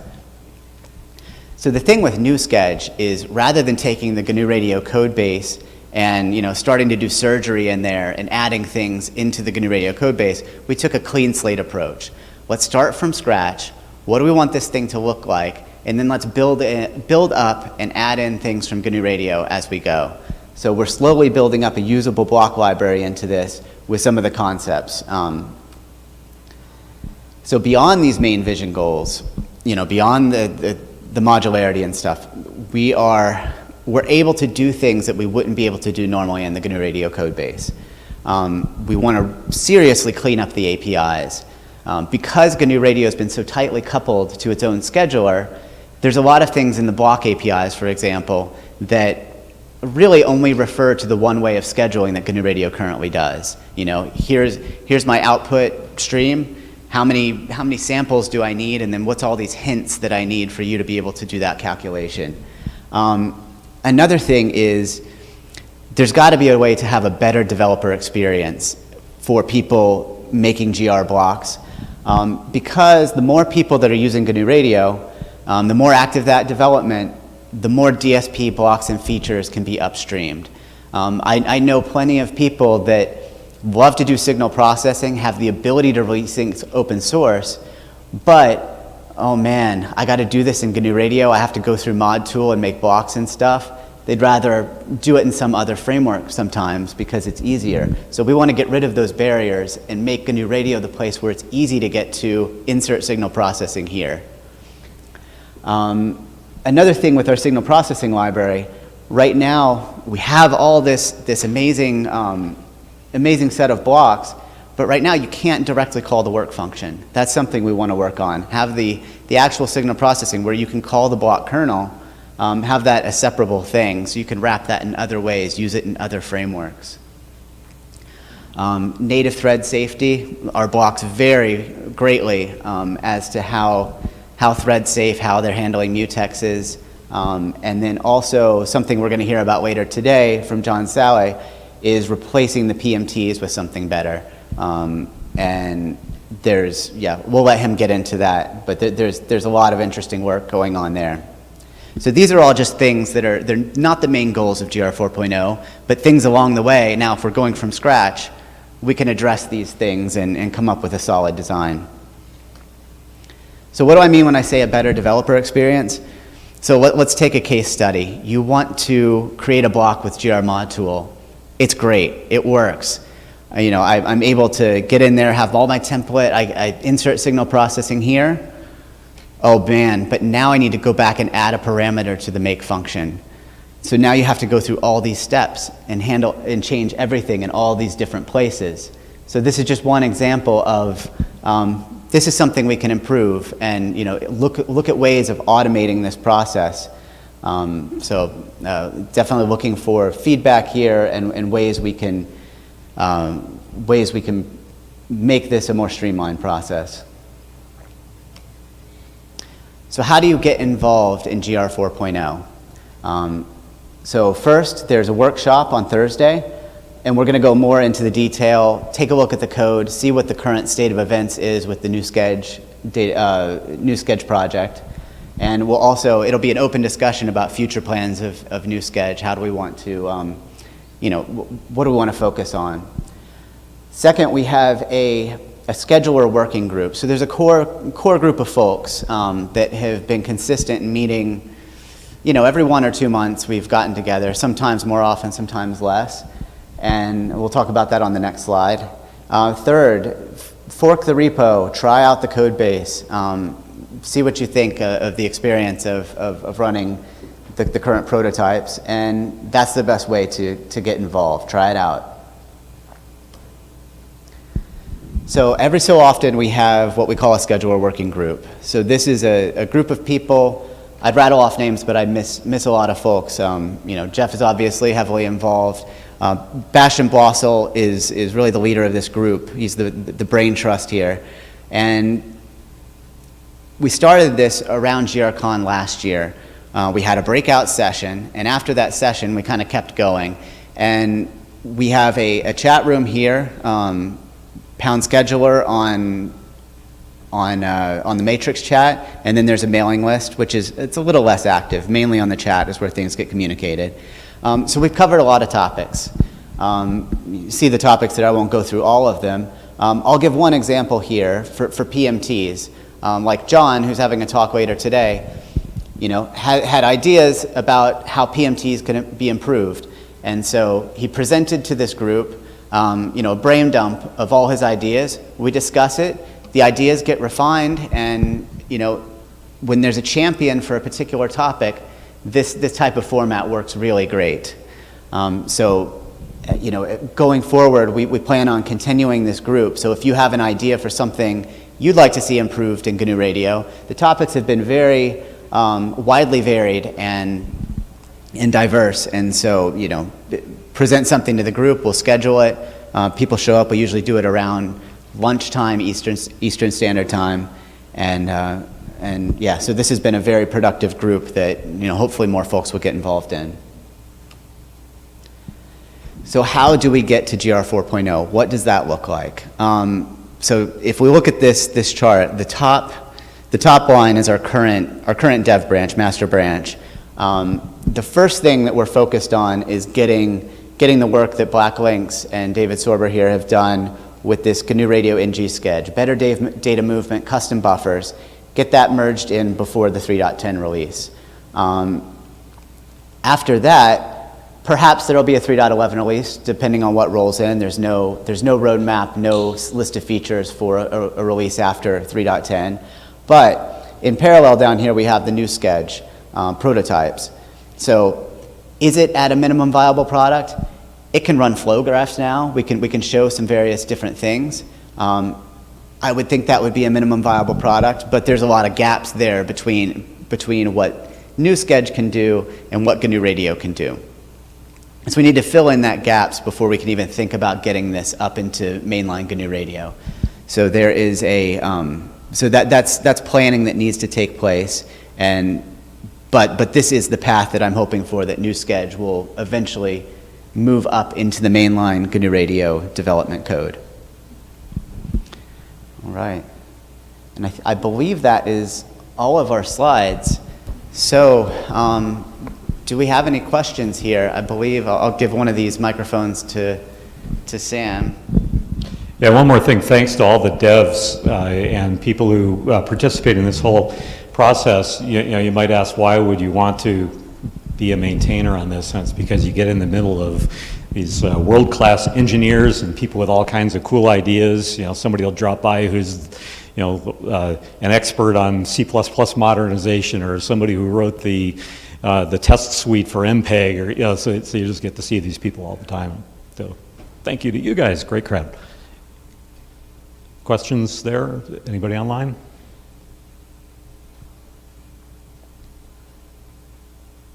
We are on time then. All right. Thank you. Thanks, everyone.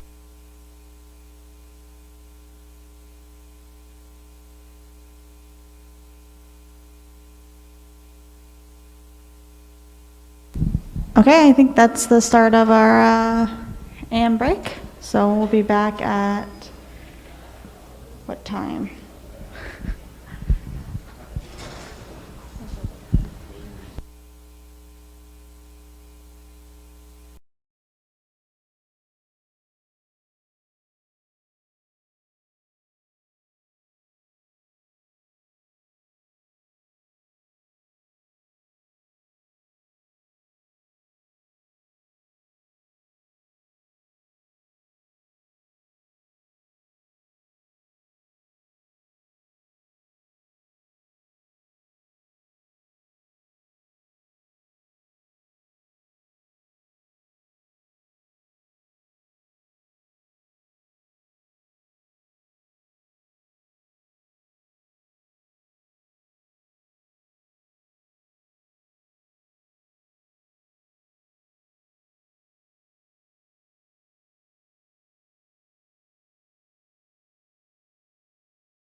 All right, we're going to get started again.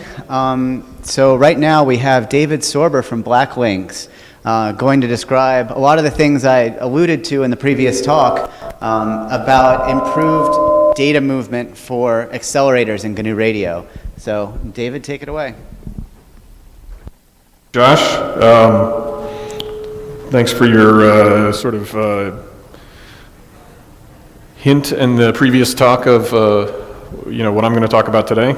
I do want to say that I'm going to go into sort of a low to medium level of technical detail because I want to make this talk as broadly accessible as possible. But I'm happy to talk about all of the technical detail if you're interested. Come find me. I'll put up my contact information at the end. I'm sitting in the chat with probably most of the rest of you. So yeah, if you want to talk more, just let me know. So GNU Radio is a software-defined radio framework that has a very nice block-based interface. I'm going to go out on a limb and assume that everyone in the room and probably most people tuning in already knew that. One of the nice things about the block-based interface is that you can extend it to do all sorts of things, in particular to talk to various accelerator devices, things like GPUs, FPGAs, DSPs, and potentially other hardware. To offload computationally intensive signal processing algorithms. And this is something that I've done a fair amount, and I'm sure there are many of you out there that have also done this. And if you did these sort of things, then you probably noticed what I noticed, that the data transfer to these accelerator devices is suboptimal. When I say suboptimal, this is specifically what I mean. So on the left there is a fictional GNU Radio block. It has its own buffers, and in order to get data to and from an accelerator device, the device has its own DMA buffers. And so you end up copying on the input side from the input GNU Radio buffer into the device DMA buffer. You do your processing, and then you do the reverse on the output. And that leads to the dreaded double copy. And I will note that there are some runtimes frameworks that sort of abstract this, but I assure you they are still doing this under the hood, even if you can't see it sort of directly. So in dealing with this for a fair amount, I thought to myself, gee, wouldn't it be better if things looked more like this? If GNU Radio could manage the device DMA buffers itself and eliminate the double copy. And this also makes some other nice things possible as well.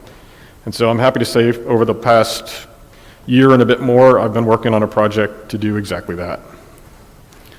So here are the objectives of this project. So first of all, this is intended to be an evolutionary update. The revolutionary changes are the GNU Radio 4.0 stuff that Josh was talking about before. And I've been working with him pretty closely, so all the bits of this project that make sense have been contributed to the GNU Radio 4.0 stuff as well. But yeah, so maintaining backwards compatibility is extremely important. We don't want these changes to affect any of the existing blocks and any of the good stuff that's already out there. Sort of the crux of the project is to create a custom buffer interface to support accelerator devices. And then sort of a secondary part of that is to offload the data movement portion from the blocks to the runtime itself, which just makes the interface that much nicer to use. A next objective is to contribute some infrastructure so that folks can sort of use this with common hardware, in particular NVIDIA GPUs, because they're pretty common and accessible. And the goal is to further the insert signal processing here paradigm, which I think is a good one.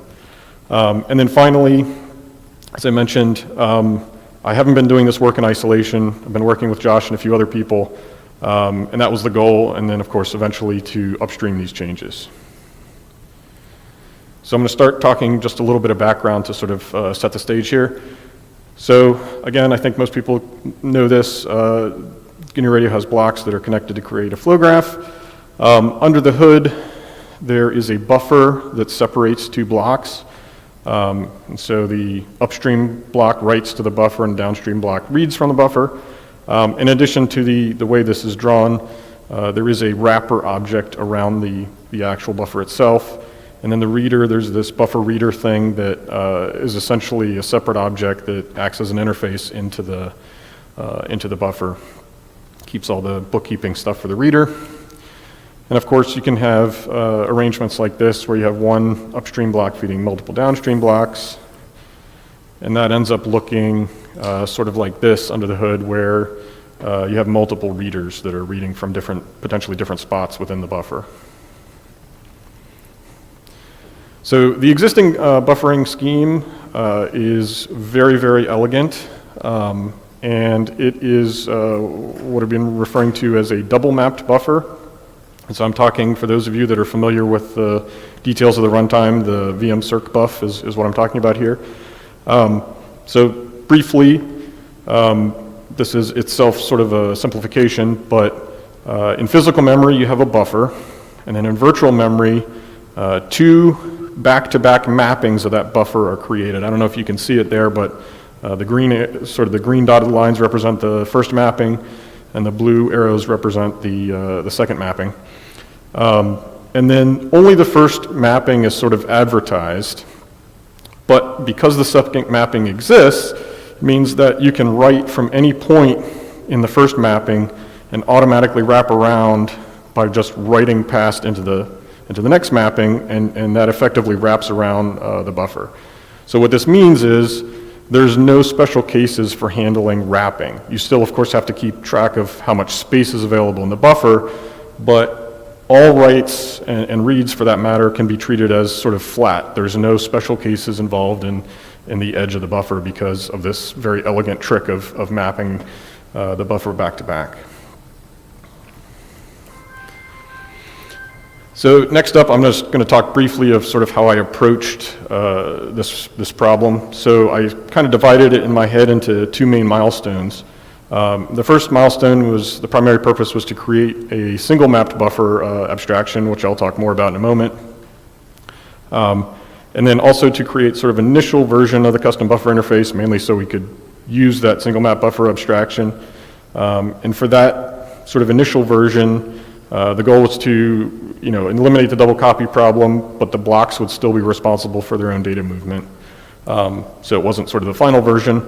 And then I did a bunch of testing and benchmarking and refinement on that. And then I proceeded on to what I was calling milestone 2, which was a refinement of that custom buffer interface, and that sort of achieved the full goal of offloading data movement from the blocks themselves to the runtime. And one of the nice things about that is it also allows you to do device zero copy transfer. So you can have back-to-back accelerated blocks, and you don't have to copy data between the blocks. And of course I did additional testing, benchmarking, and refinement for there. So the single map buffer needs to exist because certainly no devices that I'm aware of support virtual memory mapping for device memory. So for instance, if you have a GPU with dedicated memory, it's a flat memory space. There's no virtual mapping of that memory. And therefore, kernels that are running, that are accessing that memory, they can't take advantage of that double mapping trick that I mentioned a moment ago. So they need to explicitly manage a buffer and wrapping around the single map buffer. So like I said, that wrapping must be handled explicitly. And another sort of complexity involved in the single map buffer that I stumbled upon is that things can get pretty complicated if you have a block that writes in one granularity and a consuming block that reads in a different granularity. As illustrated here, the producing block writes in 2 items at a time, and the reading block reads 3 items at a time. So that creates a lot of challenges when you're handling the manual wrapping of the single map buffer. So I must say this part of the project I thought was going to be easy, and it turned out to be anything but easy. It was much more challenging than I sort of realized. Next up is the custom buffer interface itself. So each custom buffer wrapper ends up really being a pair of buffers. And again, in a next slide, I'll sort of explain what I mean by that. And the interface provides a handful of things. So one thing it provides is a hook to control device memory allocation. So you can allocate memory using whichever API runtime is needed for your specific device. It also provides a hook to offload data movement to the runtime, which is a very useful thing. And the way that it does that is by using a post-work function. So the concept here is fairly simple. Essentially, there's a new function that's called by the runtime after general work is called. So your block does some work, produces some output, and then the post-work function decides, based on its context, what to do with that output. And I'll talk more about that in a moment as well. And then finally, the interface provides some templated callback functions to handle all those complicated cases of wrapping for the single map buffer. And when I say templated here, I'm not talking about C++ templates.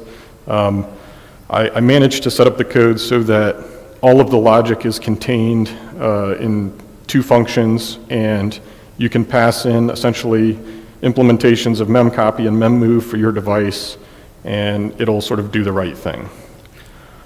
And then finally, so all of the functions in this interface are virtual, which means that you can fully customize things if you wanted to.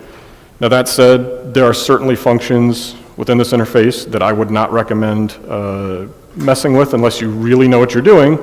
But if you're trying to do something that maybe I hadn't fully thought through and you need to tweak things a little bit, you can certainly do that. So these are a couple diagrams that I drew a while back that really sort of helped me think about these concepts. So at the top there, the blue dotted line represents sort of a logical host where a flow graph is running. You have a series of GNU Radio blocks.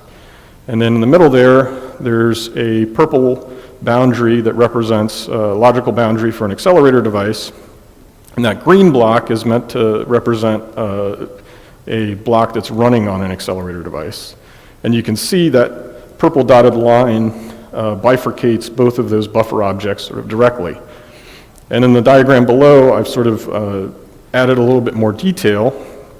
And essentially, so the red dotted line represents the buffer object, and now the buffers themselves are split into two pieces. So there's a yellow buffer that's meant to be a host buffer, and an orange buffer that's meant to be a device buffer.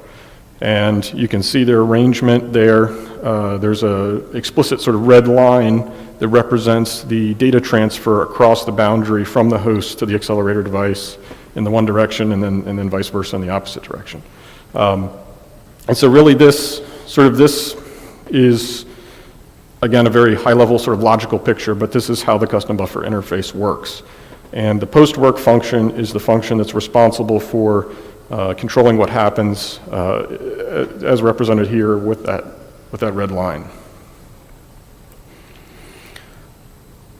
So in addition to just a simple case where you have one block, you could certainly have multiple blocks. And here I've annotated what I refer to as context. So on the far left, there is host to device context, where data is going from the host to the accelerator device. In the middle, this is device to device context, which I realize is a bit of a misnomer because it's really staying on the device. It's just going between two blocks on the same device. And this is where zero copy comes in. So now you have two accelerated blocks that can be connected to each other, and it doesn't require data movement back to the host, which is something that's not, to the best of my knowledge, is not really possible right now. And then finally, there's device to host, where you're going from the device back to the host.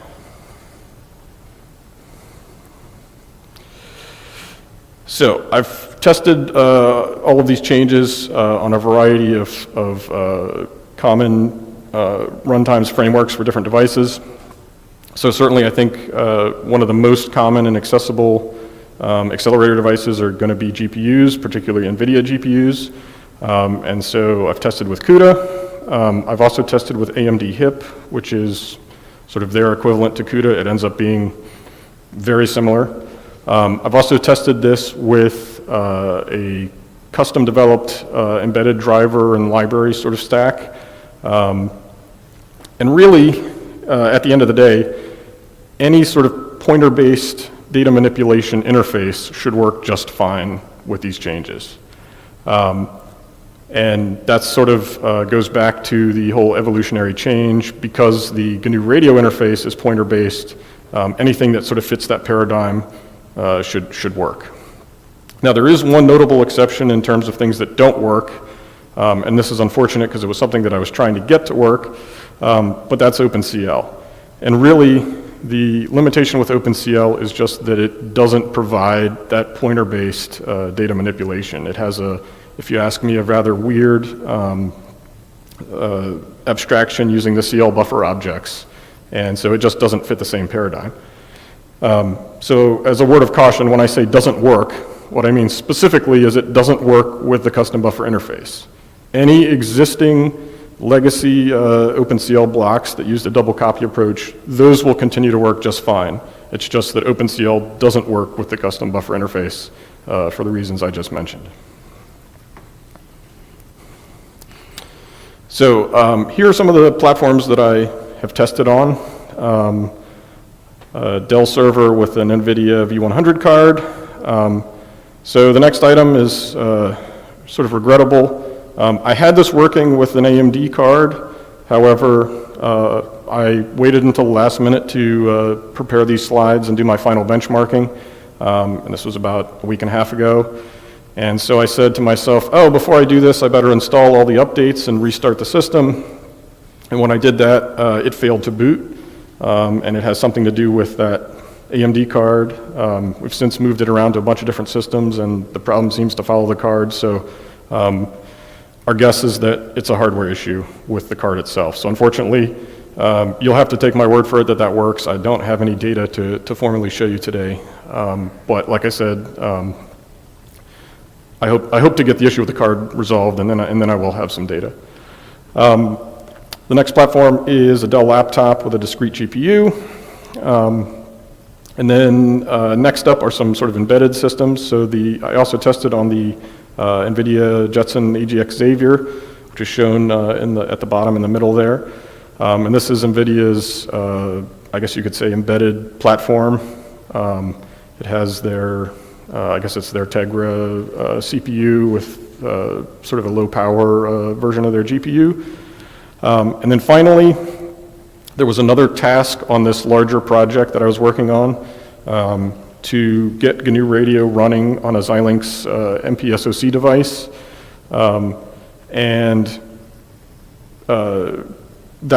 So we used this Xilinx ECU 106 board that has a device there.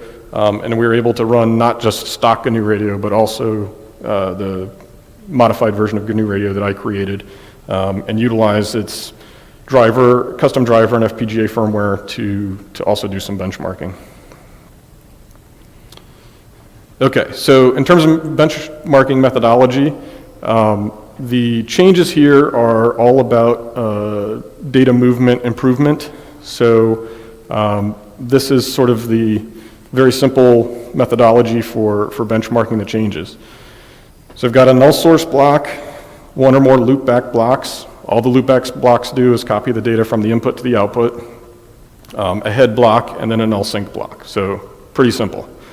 And so this is all run using standardized scripts that Josh actually created. And so there are 3 cases that I run for each of these systems. So the first case is sort of the baseline. It's stock GNU Radio 3.9.2.0 with the legacy double copy approach.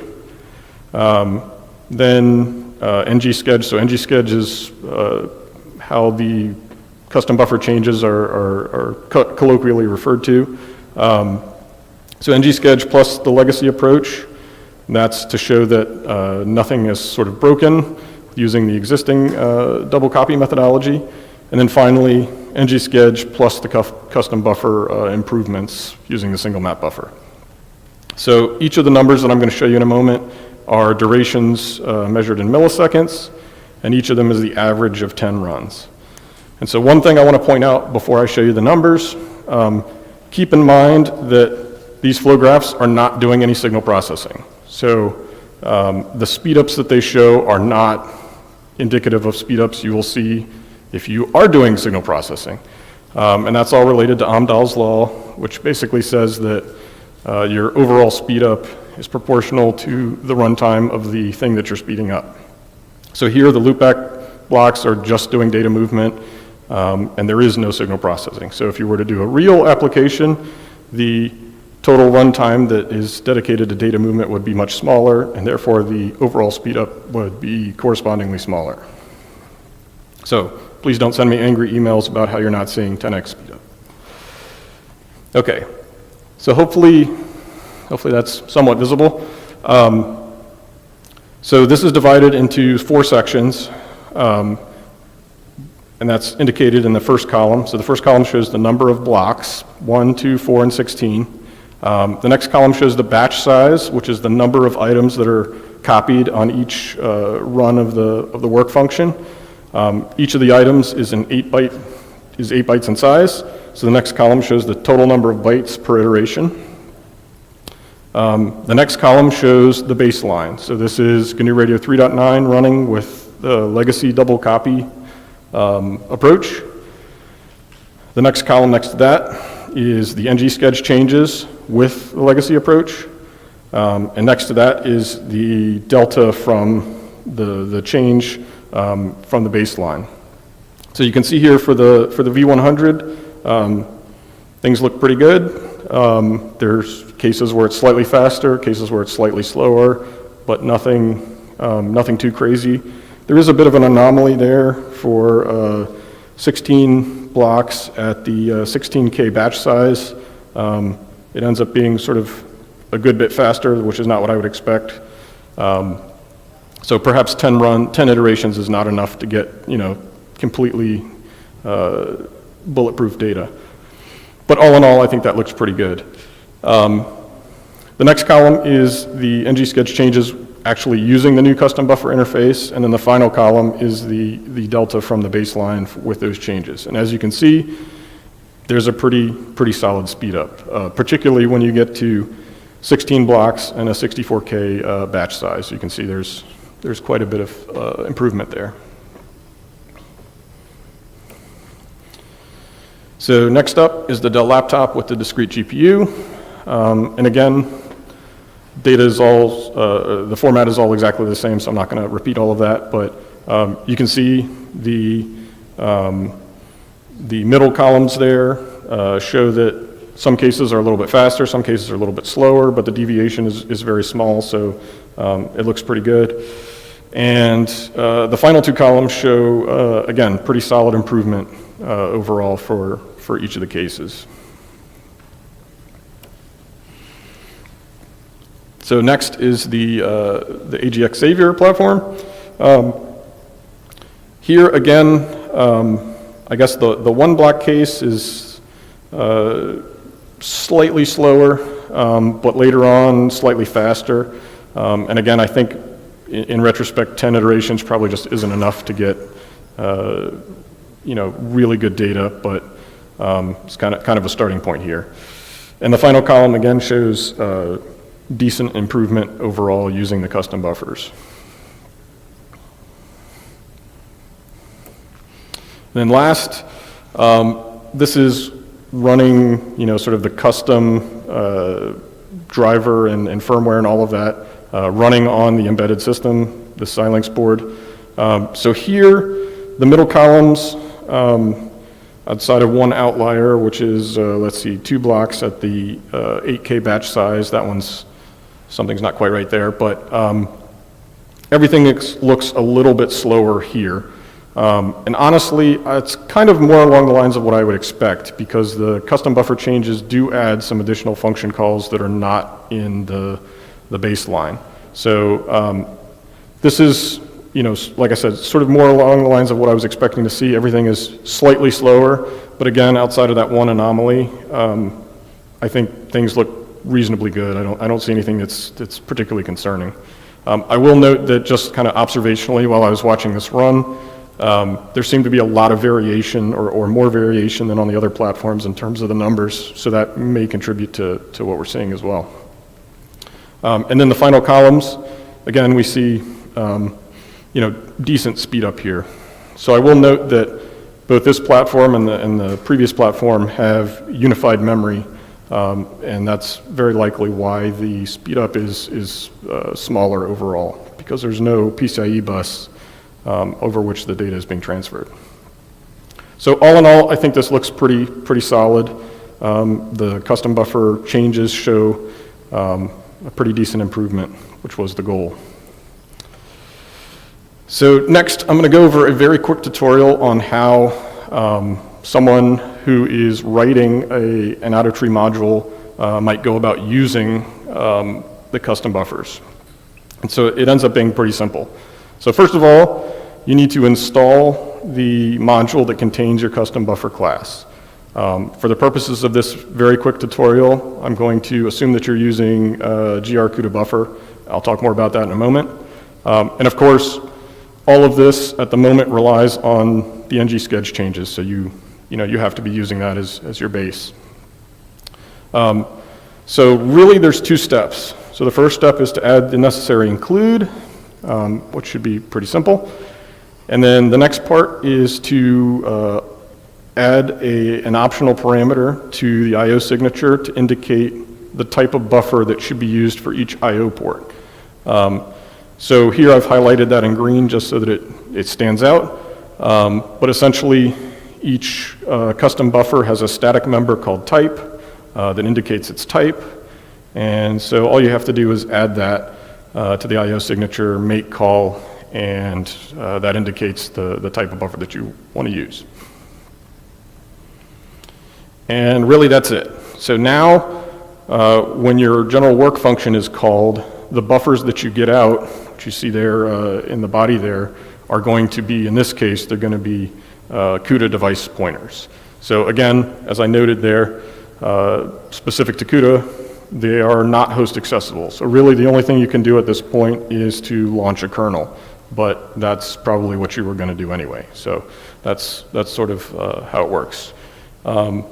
I'm pleased with how that interface looks. I'm certainly open to anyone's suggestions for improvement, but I think it's pretty simple and straightforward. And again, going towards the insert signal processing here paradigm, that's what you can do, right? You can put that together relatively easily and launch your kernel and go forth. So I'm also going to talk even more briefly about how you would create a custom buffer. And this subject is quite a bit more technical, so that's why I'm going to gloss over it just a little bit. So really, the couple key things that you need to know are that custom buffer classes can be defined in out-of-tree modules, as I sort of alluded to earlier. And so that's a change from current stock GNU Radio. So now you can have both custom buffers and blocks defined in modules, and you can sort of choose the right arrangement that makes the most sense for what you're trying to do.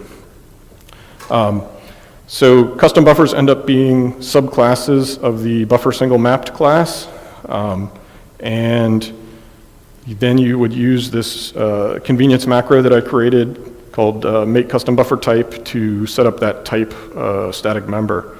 And like I said, that's a very quick sort of overview of it. I do have some examples, and I'll talk more about that in a moment. But that would be a good place to start. This custom buffer symbol example shows in a little more detail how to do this. So the code is available in two places, and I think for now will continue to be available in two places. So it's available in the merge ng-sched branch of my own personal fork, and it's there for the purposes of the pull request, which I'll get to in a moment. And then also it is living in the GNU Radio ng-sched repository, which was kind of its historical home. On that GNU Radio ng-sched GitHub page in the wiki, I have written much more extensive detailed technical documentation about the design and sort of inner workings of the interface. So if you don't want to talk to me, but you do want to learn more, feel free to look at that. And then finally, I'm very pleased to say that as of a couple weeks ago, I submitted a pull request to get these changes upstreamed. And as Josh mentioned earlier, I think the idea is that once everything is reviewed and vetted, this would become an experimental feature for GNU Radio 3.10. So also a couple other quick things I wanted to mention. So there's some additional related code. This is what I was talking about at the beginning. So we wrote this gr-CUDA buffer module so that you can use it and not have to recreate the wheel. So currently it lives in the Black Links corner of GitHub. I think eventually the idea is that this would migrate into ownership by the project, but that's where it lives for right now, so you can certainly start using it if you'd like. And then also I created this gr-BLNX ngsketch module that contains a whole bunch of examples of the stuff that I've been talking about. And they're mostly sort of simple, trivial examples, but hopefully they give you a good starting point for learning how to use everything that I mentioned. And so that's about it. Thank you for listening. Here's my contact information.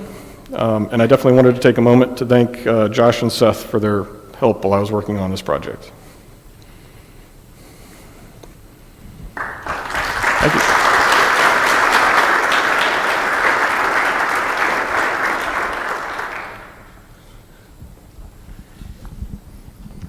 Does anyone have any questions for David?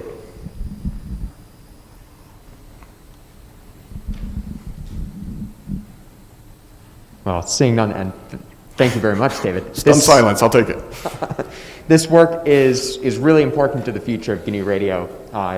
This sort of buffer integration is one step in the GNU Radio 4.0 roadmap, as Josh talked about, and it's great to see the work really being completed and as you said, David, already submitted as a PR. So we're looking forward to getting that in and seeing where this is a year or two from now.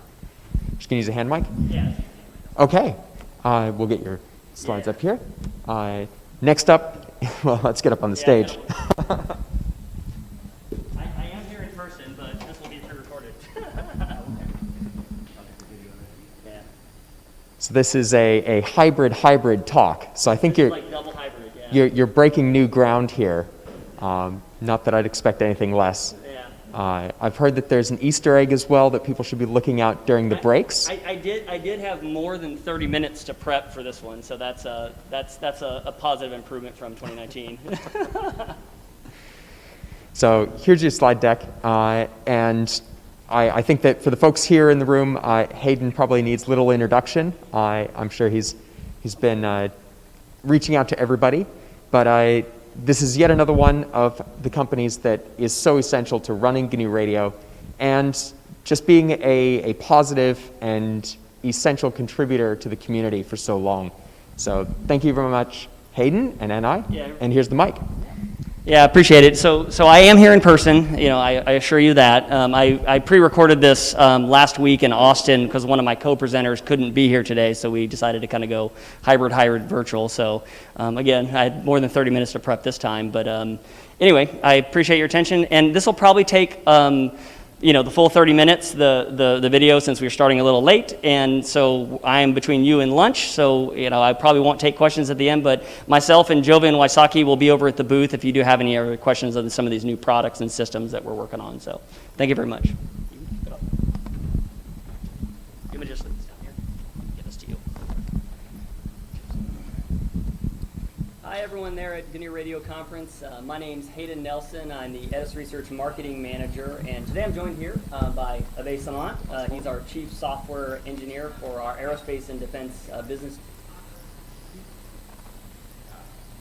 I'm usually way louder than that,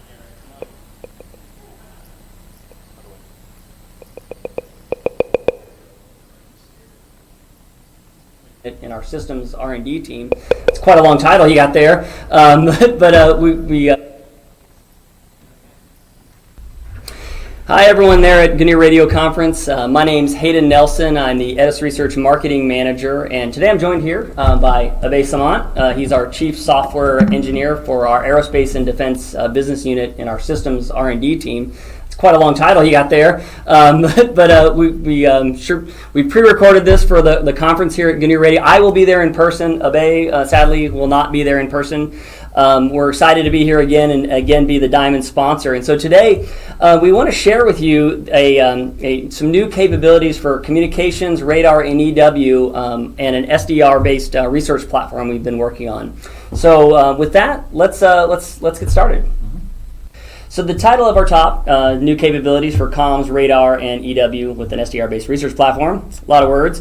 And so really we're going to break it down into two sections here today. I'm going to talk a little bit about some of the investments we've been making in communications, research technology. Namely, the Universal Software Radio Peripheral, or the USRP, is a key to that. And at NI and Edis Research, we talk to a lot of people in the wireless world, and we've kind of spoke to leaders in aerospace and defense, commercial wireless, people doing automotive radars in the transportation industries. We hear the stories of people employing wireless technology for a number of different applications, communications being one of them, sensing for autonomous driving, military radar, commercial radar, and the evolution of the wireless world is really transforming a lot of things for us in terms of the way that we use this technology. And across all those different applications, we've seen a lot of commonalities. People are increasingly wanting these things to be really adaptive, these technologies to be adaptive, to be able to rapidly transition them to new capabilities and to be customized for their specific application. And that lends itself to software-defined radio or software-defined technologies is going to be a critical piece of this. So us in the software-defined radio world have a huge advantage here that we've all been very enthusiastic about this technology for many, many years, and it's becoming increasingly more important as a base technology to enable all these future applications. Within all those applications, there's a lot of diversity in terms of waveform types. Some commonalities exist from radar, EW, communications, and we see people needing higher frequency, wider bandwidths, and multi-channel. I remember sitting at GNU Radio Conference 2018 when we were we actually had our sponsor presentation there in Las Vegas, and we were quizzing the audience. It was kind of funny. We had people. We said, "Hey, who here needs higher frequency?" And then a bunch of hands would come up. And then we'd have, "Who needs wider bandwidth?" And a whole bunch of hands would come up. And we were sitting there in that big conference room in Vegas, and we've taken some of that feedback from the open source and software-defined radio community that we've learned over the years and employed it into our product technology to be able to meet these requirements to go forward. And when we look at 5G, there's a lot of applications that are going to take advantage of 5G, and 5G has a lot of new technology built into it with massive MIMO, low latency modes, and that's going to enable a lot of really cool applications. I can't wait for the day where I get my Amazon drone to deliver my USRP B200 Mini to my front door. But that really comes down to wireless cognition, wireless sensing, immersive XR. There will be a lot of these applications that we will see in the future based on this wireless technology. And now as 5G comes to bear, we're looking at what vectors are we going to need to innovate for 6G technology and communications, and that's really going to come down to of course more throughput. That's everyone needs more throughput, but things like ultra reliability. When we're talking about autonomous vehicles and these things that are safety critical, reliability becomes key because nobody wants their autonomous car to crash, and that's really going to mean a lot of innovation on certain technologies like extreme MIMO, joint communication and sensing, and we've seen that in both the commercial space and the aerospace and defense arenas. And when we look at the requirements for some of the enabling technologies that could drive 6G is really evolving the capabilities of MIMO, sub-terahertz, joint communication and sensing, machine learning and artificial intelligence. All these technologies are going to be driving factors to make what 6G will become. And so we've looked at all these different things and said, all right, what do we need to bring to the engineer out there to be able to prove this technology today? And so that is, some of you may have already seen this latest USRP in our product line was really specifically designed to meet some of these challenges and requirements in the market. And here it is stacked up against the rest of the Edis Research USRP portfolio, which many of you in the audience know and love and are heavy users of. And the USRP X410 is the latest incarnation of the USRP, or Universal Software Radio Peripheral. So you can see here on the right that it meets or exceeds the performance standards on almost all the metrics here: frequency, bandwidth, number of channels. So suffice it to say, we went very high end on this product, and it is an evolution of the X series, the high performance series of USRP. It's a new platform that we intend to innovate on going into the future. And so, I already talked about the RF capabilities. Inside the digital capabilities of this radio, we're also designed to meet those future requirements of defense and communications applications. It's built on the state-of-the-art Xilinx UltraScale Plus RFSoC. Now, this is a really cool chip that has a lot of technology built inside of it, and it's you can kind of see here some of those specifications. What's inside this chip to me is really cool because it's more than just an FPGA. It has A to D's, DACs, highly integrated device with embedded processors. It has 4 application processing units, 2 real-time processing units, large streaming DSP fabric. It has 8 multi-gigabit transceivers for high-speed digital interfacing. So it's not only the RF and analog, but once you get that data, how do you get it off to be able to apply your machine learning algorithms on that data in a real-time fashion, maybe in a GPU. So it has not only high-speed analog interfaces, but very high-speed digital interfaces, as well as a whole lot of inline signal processing and a number of other features built into the radio. So suffice to say, it's a pretty high-tech radio. And of course, it's software-defined radio. It wouldn't be SDR if it didn't support a whole lot of software. Of course, GNU Radio is critical. Open source is very important to us. And you'll notice that the name of it is a little weird for those in the community. The NI Edis USRP X410, because traditionally we've had National Instruments radios or NI radios, as well as Edis Research radios, and now people mostly said, "Oh, Edis Research radios, those are only for open source users." Well, no, and then we'd have NI radios, and those worked on LabVIEW and other tools. Well, this radio is intended to be the best of both worlds of the Edis Research radios as well as the NI USRPs, that it can support all the tool chains in a single radio. It incorporates embedded processors like our N series, as well as high performance FPGA like our X series. So it's really the culmination of all the innovation over the many years of Edis Research culminate into this really high performance radio. So that's why we said we didn't want to communicate to people this is an NI radio or an Edis Research radio. It's an NI Edis radio because it does pretty much everything, the best of many of these radios that folks in the community know and love. So I just wanted to highlight that. And I'm an FPGA guy, and it has the most FPGA resources of any NI product. Even some of our PXI, FlexRio FPGA based UltraScale Plus. So we've looked at those requirements and said, hey, there's going to be a lot of need for high performance streaming, and we don't want the FPGA to be a limiting factor. And so this RFSoC has a lot more FPGA resources on it, suffice to say. So here's the front of the radio. It's pretty cool. Come by and take a look. You'll note one striking omission here, that if I was in the audience here, I would poll the audience and see if you could identify it. You'll notice there's no local oscillator imports and exports on this radio, which is important for people wanting to do phase-aligned multi-channel synchronization. And this radio is we decided to not include that feature on this particular radio, ultimately to keep the cost at a reasonable level that for the applications of which we think people are going to use this. So I just wanted to highlight that. You can do some level of phase alignment here with some digital controls of the VCOs and local oscillators internally, but there is no local oscillator import and export. But it does have 4 channels in and 4 channels out. And you can take a look on the back. It does have timing alignment capability with a 1 PPS and a 10 megahertz clock. So you can do time aligned operation with this radio using a GPS DO on board. And it also has, as you can see here, we have the PCI Express Gen 3 by 8 and 2 QSFP28s for dual 10 gigabit Ethernet off the back, and then just some command and control interfaces as you would expect. So that's the USRP X410. It's already out there. We released it a couple months ago, mid 2021. Pretty excited about it. There's people already putting it to use using open air interface for 5G test beds. I'm aware of several research institutes that have gotten that working. One of our early customers of it was a company called 3DB Labs. They've done a lot of great work, and they have some advanced signals intelligence software. And you'll see here a little picture. They actually came to Austin and did a demonstration in studio, and I was really impressed with their Scepter software for signals intelligence. It's kind of the Swiss Army knife of spectral awareness, and it was. And with the X410, it's even more capable because they have a lot more channels and a lot more, a lot wider bandwidth.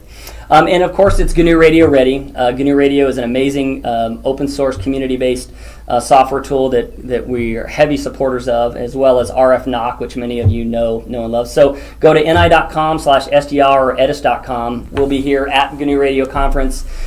Come by our booth. We'll have one of these in the booth, or you can go to our virtual booth to see some of the demonstrations.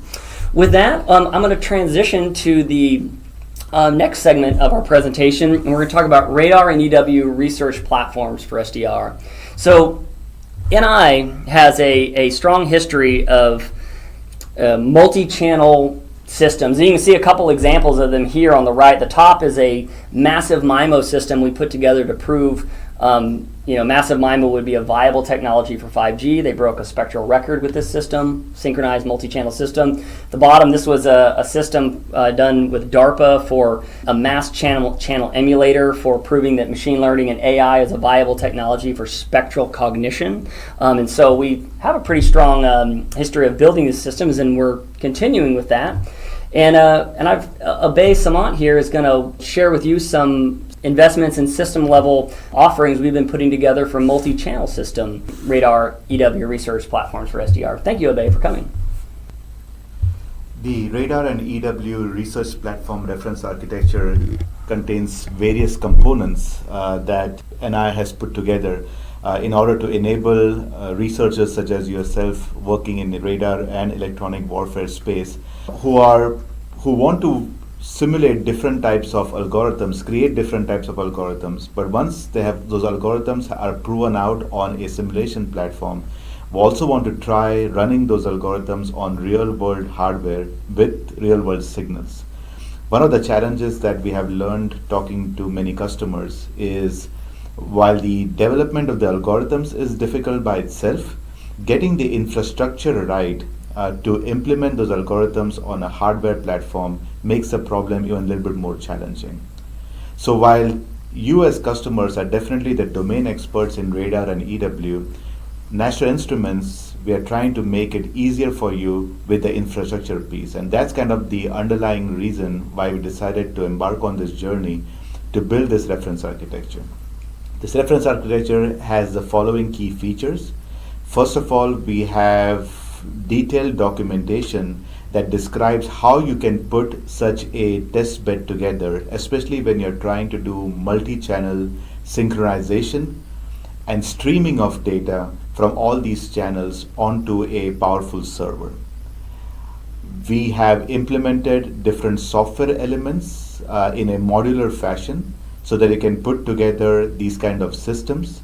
And in addition to providing the documentation on how to implement such a system, we have instantiated one system itself, which is the 32-channel, multi-channel, 32 channels phase synchronous system that is shown in the slide over here. This system, the 32-channel system, has a powerful server. We recommend two instances of server. One is a AMD-based server, and other is a server based on a latest chip from Intel. We also provide you the network and the system topology on how you share the multiple local oscillator signals together in a way to the extent of also providing the cable lengths so that you have no phase delta between the multiple channels. And also we talk about how do you do the system calibration so that you can minimize any of the drift that you see when your experiments are running for a longer period of time. In addition to the hardware elements, we have also focused on the software components of it. So yes, we have the benchmark rate example in the UHD driver, which is a good starting point, but we have taken it to the next step higher, where we have optimized the benchmark rate example by adding things such as streaming engines, by looking for the optimal way to write those programs so that you can get high data rate streaming from these large number of channels into a powerful server. The open source software is built in C++, and it will be available on the ETIS GitHub page. For the 32-channel system that we have put together in the lab, we also provide the system specifications for how the phase difference between the multiple channel is repeatable from run to run with a session reset, and also as we change configurations such as power level and frequency level.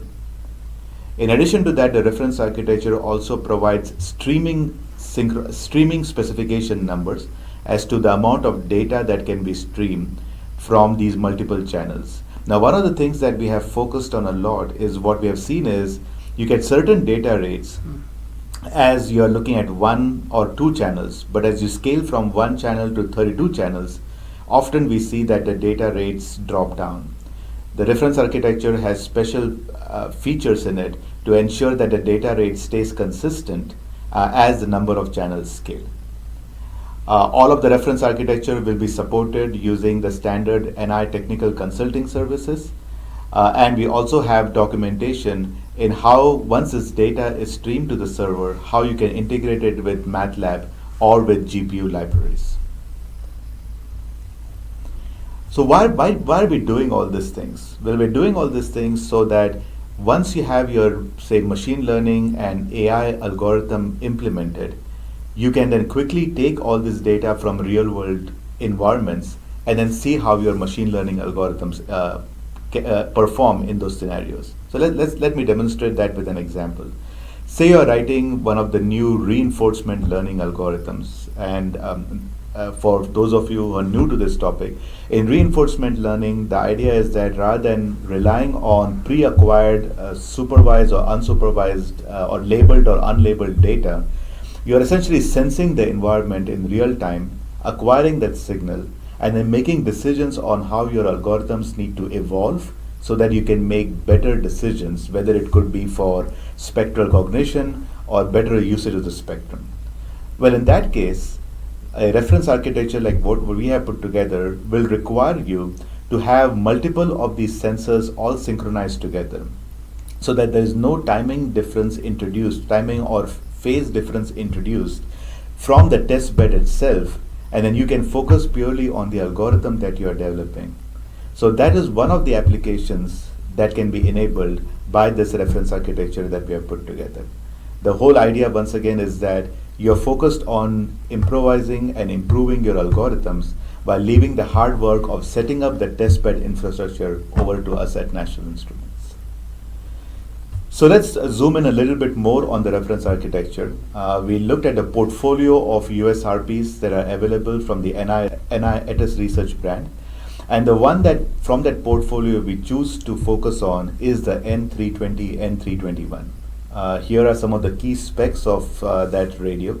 One of the main reasons why we chose this ETIS radio is because of the LO sharing capabilities that it has. So on a single unit, you have the capability to synchronize the local oscillators or use a common local oscillator for all the radios that are on these devices. And that is why in this reference architecture for the multi-channel application, we recommend you using the N320, N321, and that's what we have used as well. Here is a picture of how you do the local oscillator distribution within the N321. It essentially can take, there are two flavors of the N32X series. It is the N320 and the N321. And you can use one of them as a main radio that you have. And then other ones can be the child radios of that, which are inheriting the distribution. We have a splitter recommended in the reference architecture that shows you how to take the signal from one device and then split it and share it among the multiple devices. The splitter that we have recommended is what we have used in our system configuration as well, in the system that we have instantiated as well, so that when we look at the numbers that we get for a phase drift over a period of time or from run to run, any of the differences that are coming from the splitter are calibrated out as well. So when you're using the reference architecture, while you have the freedom of replacing different components, our recommendation would be to use the system components that we are recommending so that you can quickly reproduce the type of system specifications that we are seeing. The type of numbers that we are seeing, for example, we can get over a 24-hour run. We are seeing phase difference drift of less than a degree across the multiple channels. Let's look at the software architecture of the reference architecture. It's built on the UHT driver. The operating system that is built on is Ubuntu 20.04. We have tested both with UHD 4.0 release and also the 4.1 release. On top of that, we are using third-party network interface drivers. We have tested the reference architecture with the Intel X710 and the E810 network interface cards, and also with the Mellanox networks interface cards. And then the reference examples that we are providing built on top of that. When you see the reference examples that we ship, you'll notice that we have built it in a modular fashion so that you can run the example as it is in a monolithic form, or you can take pieces of these examples and then build your own application as well. The second thing we also done in all the reference examples is that we have provided a configuration script so that automation of some of these examples becomes easier rather than you having to manually type in all of these long commands. And trust me, it is one thing to type in manually for one radio, but when you're trying to control 16 different radios, you don't want to be manually typing in this. So the configuration files makes that process much more error-free and also more prone or more productive for automation. In addition to the software, the reference architecture also contains interconnect diagrams, a wire list that you can hand over to your technician who can put these systems together, and also contains assembly instructions for how to assemble the system. In terms of hardware, I've already spoken about the LO sharing. We also share the clock and the reference signals, and that is also demonstrated as part of the reference architecture as to what is the optimal location for these octo clocks and what are the cables that you should be connecting between these different octo clocks. The system instantiation that we have done is set up in a loopback fashion, where we use the generator on the USRP for generating the signal and then loop it back and do the analysis on that. Finally, I would like to talk to you about the actual topology that we have both for the data movement and for the synchronization. On the left-hand side, you see how we have set up the data movement between the CPUs and the different other processing cards that we have in the server, which are a combination of GPU cards from NVIDIA and also some FPGA cards. And so the data is shared over this network, and then we have further optimized the code so that we can get high streaming data rates from all of the channels over to a central location in the server. Once the data comes to the server, we have created some examples using the MathWorks tools so that we can see how the MathWorks libraries can then work on this data that is stored onto the memory and then do further radar processing on it. We also demonstrate in the reference architecture how the data can be stored on a disk so that it can be used for post-processing as well. On the synchronization, the way we have described the reference architecture, we can start with a 32-channel system, but if your application requires an 8-channel system or a 16-channel system, you can remove some pieces of the reference architecture and then have it scaled down to 8 or 16 channels, or scaled up to 64 or 128 channels as well. So the overall goal between the software, hardware, the network topology, and the system interconnect diagram is that you can quickly set up the system and reproduce the specification for synchronization and streaming that we're seeing in the labs, and focus more on the algorithms that you're trying to build. Thank you for your attention. All right, well, thank you for that overview of the system, Abhay. And actually, we have one of our systems R&D engineers over in the lab, and he's going to give us a quick tour of the actual system that we're working with over in the lab. Let's take it over to Jovian Wysocki.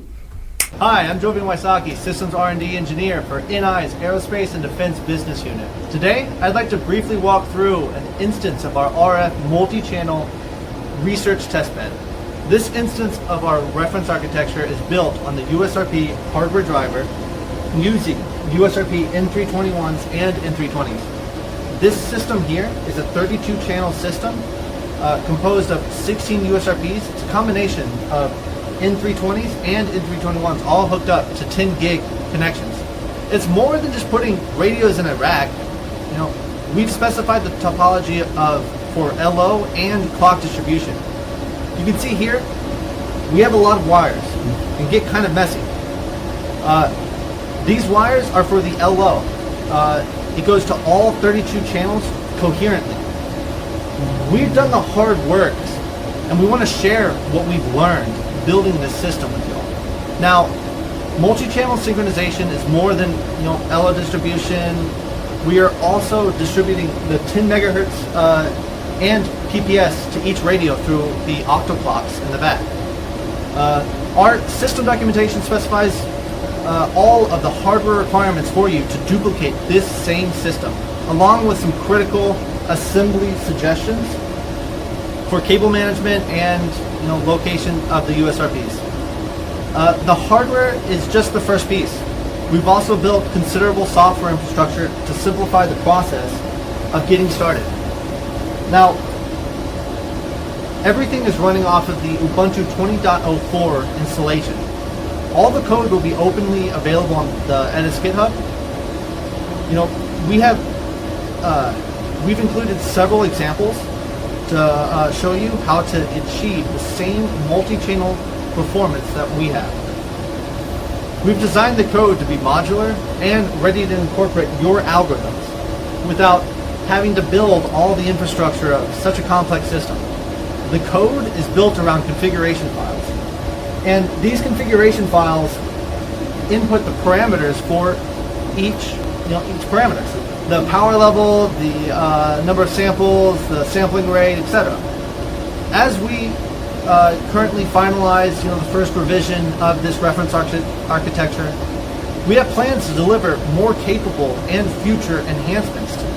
Now, let's hand it back to Abhay to share some of these system performance numbers we were able to achieve. Thank you for your attention. All right, thank you, Jovian, over their little editing magic there to go to and from the lab super quickly. But we appreciate the quick tour through the system. It's it's pretty neat to see that whole thing put together. So Jovian had mentioned that y'all have done a significant amount of characterization of that system on the multiple channels. What can you say of where y'all are at in that process, and what are those numbers looking like? That's a good question. It's still work in progress, but the numbers that we're seeing today are very encouraging. Let me give you an example. Across 32 channels, when I measured the phase drift over, say, 24-hour period, we're seeing phase difference of less than 1 degree over that time frame. Also, when I look at the phase offset between the 32 channels, that also is less than a couple of degrees. And the neat part is, as we go from run to run, or from device reset to device reset, we're able to keep that consistently. So there's good repeatability that's also we are seeing, which is extremely important for our customers, because they want to make sure that the algorithms are going to stay stable, and whatever they're seeing from the test system can be calibrated out. So we are excited both about the streaming and the synchronization numbers that we're seeing, And hopefully by the end of this month, we should have all the numbers ready to be published on ETIS website. Okay, yeah, that's, I will say that we're pre-recording this. Well, one, I can recognize the challenge and the need for that phase stability. I've seen a number of customers go through this. Nobody wants to recalibrate phase calibration all the time from run to run. That's not fun for anyone. And we're pre-recording this for GNU Radio Conference. I will be there in person, as well as Jovian Wysocki, and we should have some more performance numbers. If you want to come by the booth and talk to us, we're happy to share some of those. And like you said, as we finalize the development of the system, we will be publishing not only the code and all the reference architecture documentation on GitHub. We're also going to be putting some of those system level performance numbers on kb.etis.com. So I don't know. That's pretty cool. I mean, I guess tying it all back together is that we've talked about communications, radar, and EW. We've shown you the new technologies we've developed with the NI ETIS USRP X410 that's really targeted at those next generation communication systems, and we're pretty excited about that radio and what the software-defined radio communication or community, are going to do with that cool new technology, as well as how people are going to take these system-level offerings that we're putting together to kind of innovate what's next. And so with that, we appreciate your time, and please come by our booth or come by our virtual booth at the show. Like I said, I will be there in person. Excited to actually go somewhere other than I'm actually in the office today, other than my kitchen during this pandemic, and get out there and re-engage with the community. And we're excited to again be a Diamond sponsor here at GNU Radio Conference and continue our support for this amazing community. Anyway, thank you for your attention, and see you later at the event.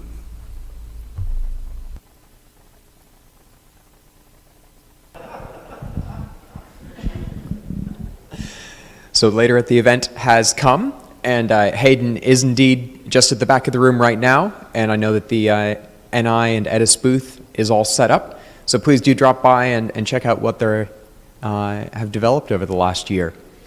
With that, we're going to make a break for lunch. It is set up just in the same space in the expo hall. The food is different from yesterday, so please do enjoy. We'll be starting back up here in 1 hour at 1 o'clock. So we look forward to seeing you then. Have a good break.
Mic check, cool. All right, welcome back from lunch. Hi, everyone. Can you hear me well? Okay, good. How was lunch? Good? All right, good. I'm fighting that, post-lunch, we all know post-lunch vibe here or whatever, so, just keep the energy high, it'll be good. I'm Keith from Rampart Communications. We're a sponsor here, and quick show of hands, how many of you have heard of us? I got like 3-4 hands, that's good. Stings a little because I talked to like 5 people last night, so it's fine. It's a good, hey, you've heard of us now, so when I talk to you tomorrow, it's full participation here. So yeah, so Rampart, we are a small startup based out of Maryland. We build radios. So our whole thing is not building the hardware that some of the other vendors are building. We don't build sensors or detectors or anything like that. We actually build communication systems, the software that actually defines the radio. I feel like I'm explaining that to preacher to the choir here, but which I feel like there's not that many startups in that area, so hopefully that's an interesting and attractive recruitment angle for y'all. We sit as sort of in this cool Venn diagram of applied security or InfoSec, cryptography, and DSP, right? So I'll go into this more in my talk tomorrow, same time, same place, but you can probably all think of, applications of cryptography that we use today in wireless systems or whatever, and you can probably think about applied ways that we secure digital signals. Cryptography and DSP, maybe not so much. We'll see what kind of crowd we have here, if it's a mathy crowd, but all 3 of those are, sort of contribute to the multidisciplinary area that Rampart works in, right? So we're doing fundamental research at this layer, at the PHY layer, the MAC layer a little bit, and we're pushing the boundaries of science, right? So we're not just building, iterative, slightly faster radios or doing, squeezing performance out of something by, radios by applying AI to them. We're actually kind of expanding on first principles. Shannon in 48 wrote his paper, established information theory and proved its fundamental theorem, and there's been a lot of work since then, and we've built on that, right? So if that's interesting to you, please come talk to us, myself or Lauren, we are recruiting, right? Just by way of a hook, because I only have a few minutes for this talk, I'm going to, mostly for the people online who don't have the benefit of coming to see our demo, I'm going to play a video that is a sort of earlier iteration of this. What you're looking at are Bob and Eve in the standard cryptographic language here. Alice transmits to Bob. Alice and Bob are the 2 intended communicants, and Eve is an eavesdropper sitting in the middle. This video is looping, so it loops for about 16 seconds. Bob is seeing a perfectly clear, noisy, but QPSK signal, and his video comes in, clear. There's garbles in it or whatever. It's transmitting just fine.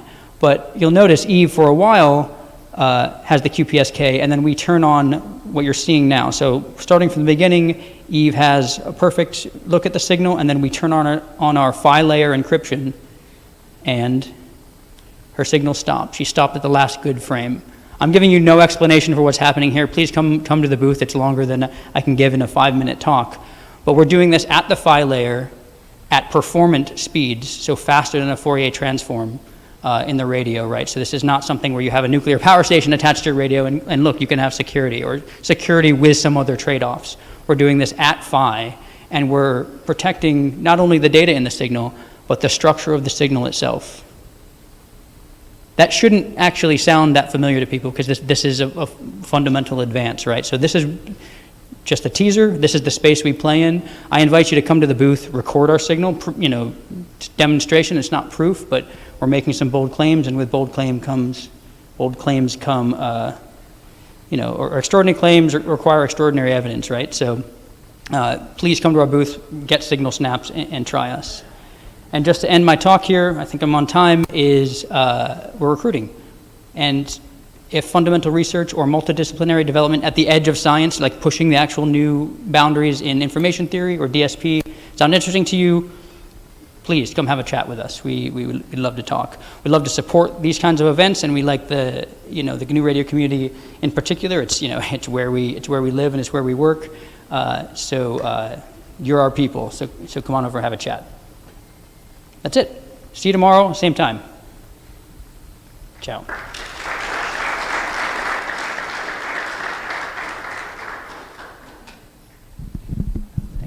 Thank you, Keith. Looking forward to tomorrow's detailed talk on all this. Perfect.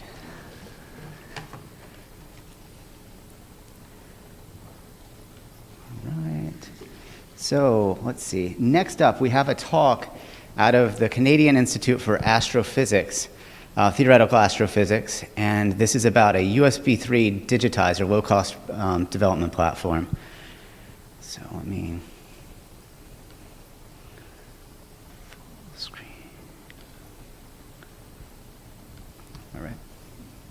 Hi, I'm Miguel, thank you for your time, and I'll be talking about the development of the hardware and software for an open digitizer for radio astronomy projects. For new radio interferometer projects, we looked for options to get low-cost digitizers with 8-bit resolution and a digital sampling rate of 800 megasamples per second. We can experiment with 400 and 600 megasamples per second, and that might also work. Current projects use FPGA-based boards like the ICE board, which uses Kintex 7. Those boards can digitize 16 channels, perform FFT, do polyphase filtering, and many other DSP goodies. And also they come with a cost starting at $600 per channel. If we consider an array with 1000 antennas, dual polarization, the cost increases fast.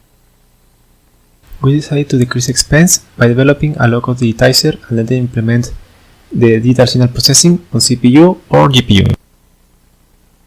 The minimal requirements for the digitizers are 8-bit resolution, 400 megasamples per second, data should have a header with a timestamp, have an input for sampling clock reference, and have an input for PPS signal to keep synchronization of the timestamp. The top priority is the correct timing on the samples. The usable bandwidth needed is 400 megabytes per second. We have some flexibility on the reliability. Losing a few milliseconds of data every few seconds in case of communication errors is not a problem, as long as the digitizer raises a missing data flag and the rest of the data have the correct timestamp. Using USB 3.0 was decided as it can handle the data rates, and in bulk mode missing data is discarded and doesn't create extra traffic or bottlenecks. For the prototype, evaluation bars are used as Cypress FX3 chip handles the PC to digitizer communication. The fast solution for the ADC was an AD9434 board. This is expensive and had more bits than needed. We will replace it with an 8-bit chip on the final PCB. The ADC produces an 8-bit parallel stream, and for this case the FX3 chip acts as a USB 3 to 32-bit FIFO bridge. To match the buses, another board with a Spartan 6 FPGA is used. It acts as a demux to change the bus width. The FPGA also receives and uses the clock and synchronization signals to control how the FX3 chip assembles the data package and keep the correct timing. For testing, I used two machines, a desktop with Threadripper and an old laptop with i7-4770M. The application notes on the FX3 chip show a limit on sustained data transfer limited by the host. The transfer limit only occurs with old equipment. This shouldn't be a problem as the 8-year-old laptop is new enough for the task. Surprisingly, if the jumper wires are 15 cm or shorter, the signal integrity is not affected. For the prototype, Edgar Castillo designed a 3D enclosure. This will be used for safely shipping the digitizer to other collaborators. The current work is on testing synchronizing data acquired on digitizers operating on different hosts. We plan to perform field tests in Germany and in India.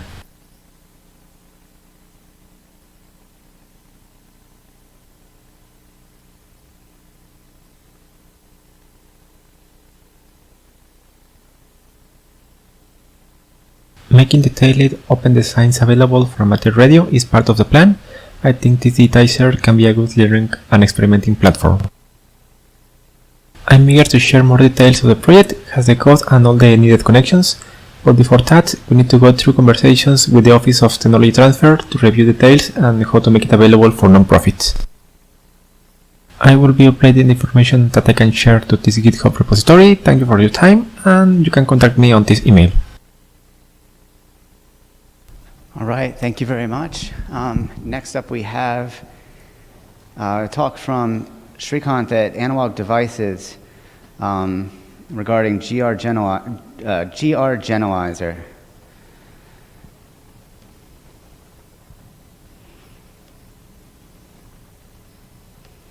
Hello everyone, my name is Srikanth Pagadarai. I'm a systems applications engineer at Analog Devices, and I welcome you to my presentation on gr-genalyzer, a new out-of-tree module that the systems development group at ADI has developed in order to characterize data converter performance.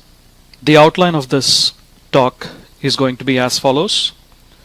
We will talk first about the motivation behind why we decided to develop gr-genalyzer. Then we will go into some details concerning gr-genalyzer's architecture and the library on top of which it is created as a binding. We will look at some examples of using genalyzer with the actual physical hardware that ADI makes.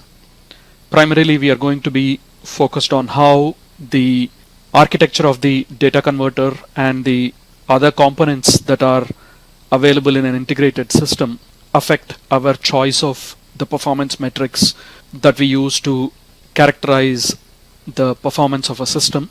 And finally, I'll conclude with some remarks concerning the licensing issues, where on GitHub the repository is located, etc. Characterizing data converters, especially the modern ones which support gigasample per second sample rates and wide bandwidths for integration into a communications system or an instrumentation system, is as relevant as it has ever been. But certain common performance criteria, such as, say, receiver sensitivity, are defined by standards bodies, and historically, even in the data sheets, are provided in absolute units. But with the design of communication systems as SDRs, and since system level metrics such as EVM and bit error rate as a function of SNR are very common in evaluating the performance of a communication system as a whole, the adoption of relative metrics instead of absolute metrics has been quite commonplace. But increasingly, since the emerging advancements in DAC ADC technology to enable multi-channel, multi-mode, multi-band operation, and in order to support multi-giga sample per second sample rates, some metrics such as SNR and SINAD are being replaced by other metrics such as noise spectral density, which are more directly related to the sample rate that is configured when measuring the performance. So as a result, there has been a shift in terms of preferring certain metrics over others in order to characterize the newer data converters compared to how it was being done maybe, say, a decade ago. But additionally, another challenge is that there are not many open source libraries available which are dedicated to implementing data converter performance metrics in a standards compliant manner. Proprietary implementations, of course, exist in software suites such as MATLAB, but we realized that the GNU Radio community will benefit with an open source implementation such as gr-genalyzer. gr-genalyzer is a GNU Radio out-of-tree module that is developed by the systems development group within ADI. It is based on an existing library called Genalyzer. Genalyzer is a C++ library that facilitates the computation of commonly used data converter RF performance metrics in a standards compliant manner, and it supports generation of waveforms for characterizing data converters, as well as the analysis of the data converter response to these waveforms, whether that response is provided in a time domain form or a frequency domain form. In other words, users of Genalyzer or gr-genalyzer not only have the option of selecting whether or not to opt for waveform generation to characterize data converters, but are also able to utilize time series data or FFT of that time series data captured from a data converter to directly compute the desired performance metrics. Because in some use cases, FFT is computed by other means, perhaps by another library, and all the user is looking for is an analysis of the FFT and the measurement of the desired performance criteria. In most cases, you have access to the time domain output in finite precision at the output of, say, an ADC. So you need to compute the FFT first before moving on to the analysis part. Genalyzer under the hood employs FFTW to compute the FFT. So gr-genalyzer, as far as the terminology and definitions for the common performance metrics goes, they are adopted from the IEEE standard for terminology and test methods for ADCs and IEEE standard for terminology and test methods for DACs, wherever they are applicable. The first example that we are going to consider to understand how gr-genalyzer is used will involve Pluto SDR or ADALM Pluto. It is a well-known transceiver module made by Analog Devices. It contains AD9363, which is an integrated transceiver with 12-bit resolution, an operating frequency range of 325 MHz to 3.8 GHz, and up to 20 MHz of instantaneous bandwidth.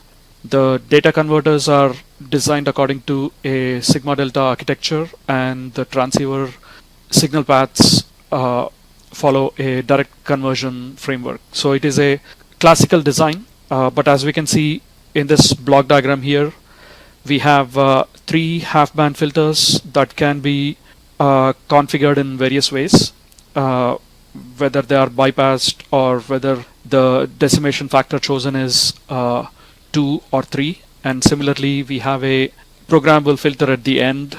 Again, its decimation factor is programmable. So the data that comes out of the ADCs is processed by the programmable filters first before it is available at the digital interface. So as we can see here, because this is an integrated transceiver, it is not possible to characterize the ADCs alone, but we will need to characterize the transceiver as a whole.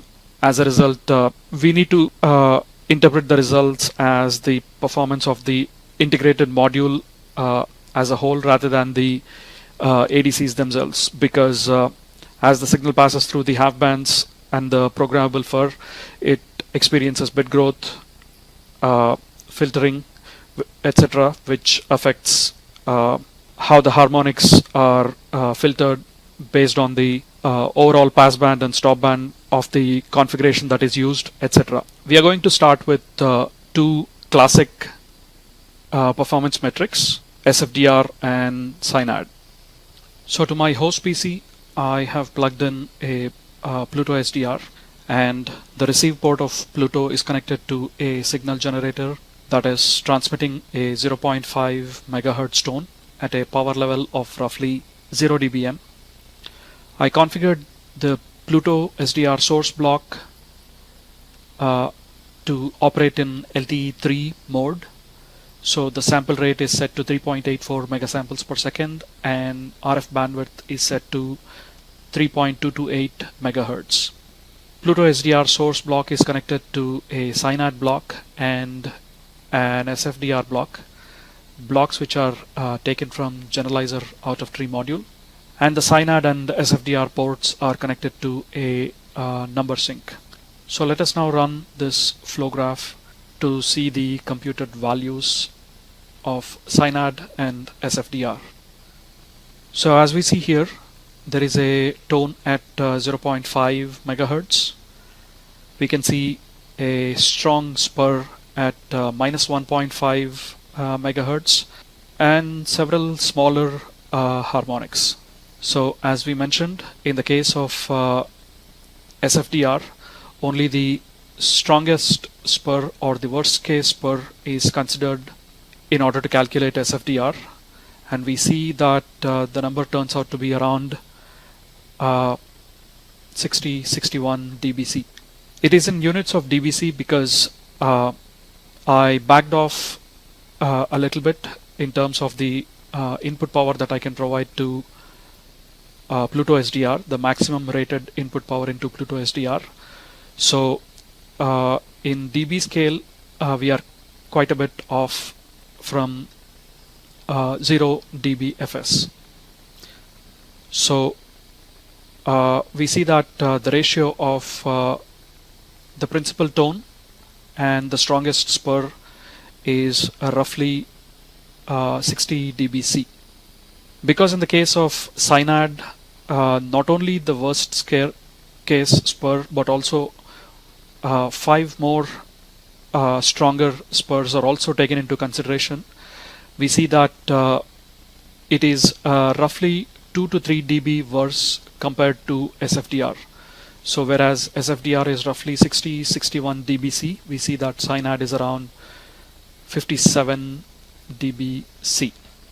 The second example that we are going to consider to demonstrate the use of gr-genalyzer to compute the performance metrics of a real physical transceiver will use ADRV9002. Similar to AD9363, which is present in the Pluto SDR, ADRV9002 is also an integrated transceiver with a frequency range of 30 MHz to 6 GHz and an operating bandwidth that ranges from 12 kHz to 40 MHz. It is a 16-bit resolution device, so it is more suited for precision instrumentation where high dynamic range and sensitivity are of higher importance. The data converters are designed according to a sigma delta architecture, and the transceiver signal paths are in a direct conversion architecture. So it is similar to AD9363, a classical design in terms of the signal path.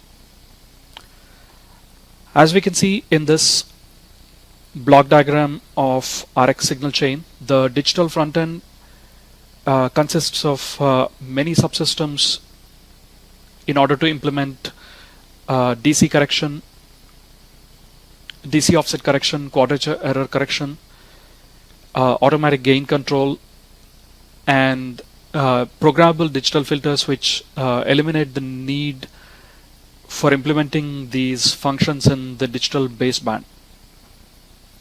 So as a result, it is a highly integrated transceiver. So similar to the argument that we made in the case of AD9363, it is difficult to characterize the ADCs in isolation, and instead we need to characterize the transceiver as a whole. User configuration of the transceiver signal chain is mainly done through stream and filter profiles, and based on these profiles, which contain parameters such as bandwidth, sample rate, AGC settings, etc., calibration is performed both at startup as well as in the background.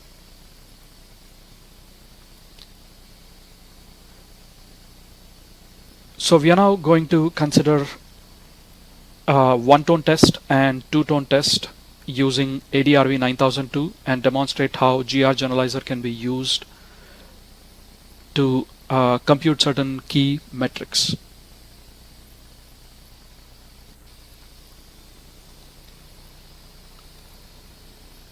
In the case of one-tone test, we are going to consider total harmonic distortion plus noise and signal-to-noise ratio.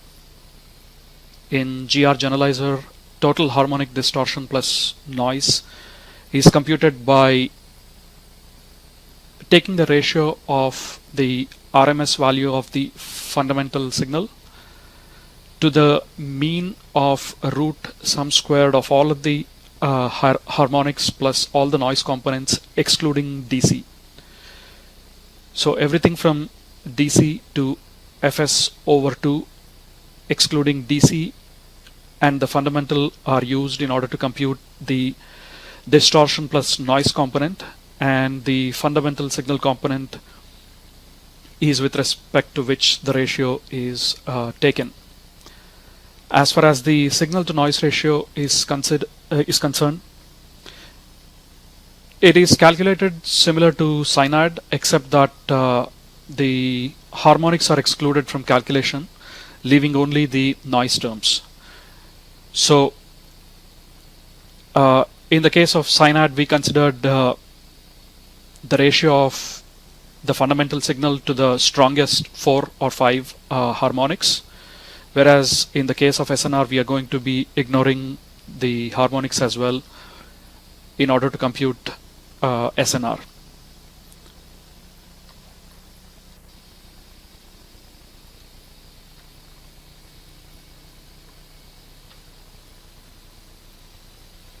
My host PC is now connected to a ADRV9002 evaluation board.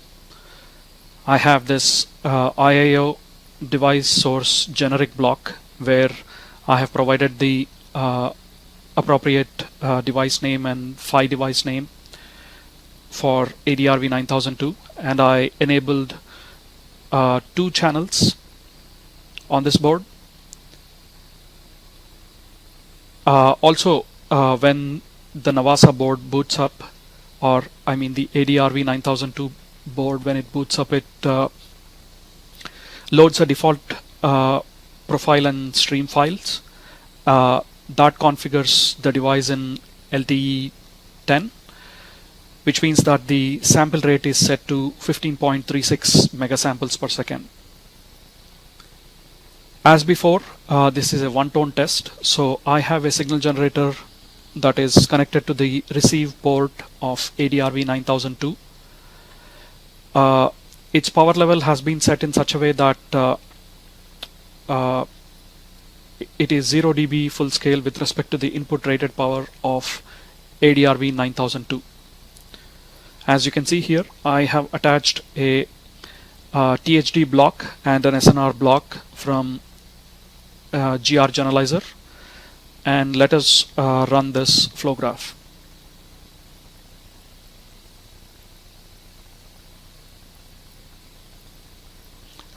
As I mentioned, there is a default filter file that gets applied, and that is the effect that we are seeing here, where at roughly 4.5 megahertz we see that the stop band of the filter suppresses the out of band part of the signal heavily. The signal applied is strong enough that we see that the tone is 0 dB full scale, and when we look at the second harmonic, third harmonic and THD numbers, we see that the second harmonic is roughly minus 75, 74. In fact, it is varying quite heavily, which means that it is buried somewhere on the in the vicinity of this principal tone, and HD3 is also quite low, which is around minus 100 dB FS, and the THD computed for this configuration is roughly minus 74, 73 dB FS.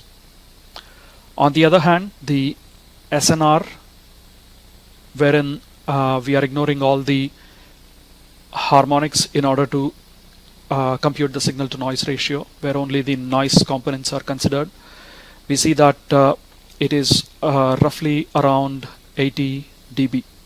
Let us now run a two-tone test in order to characterize the intermodulation distortion of ADRV9002 using Genalyzer. The third example that we are going to consider to demonstrate the use of gr-genalyzer is a direct RF transceiver, AD9080.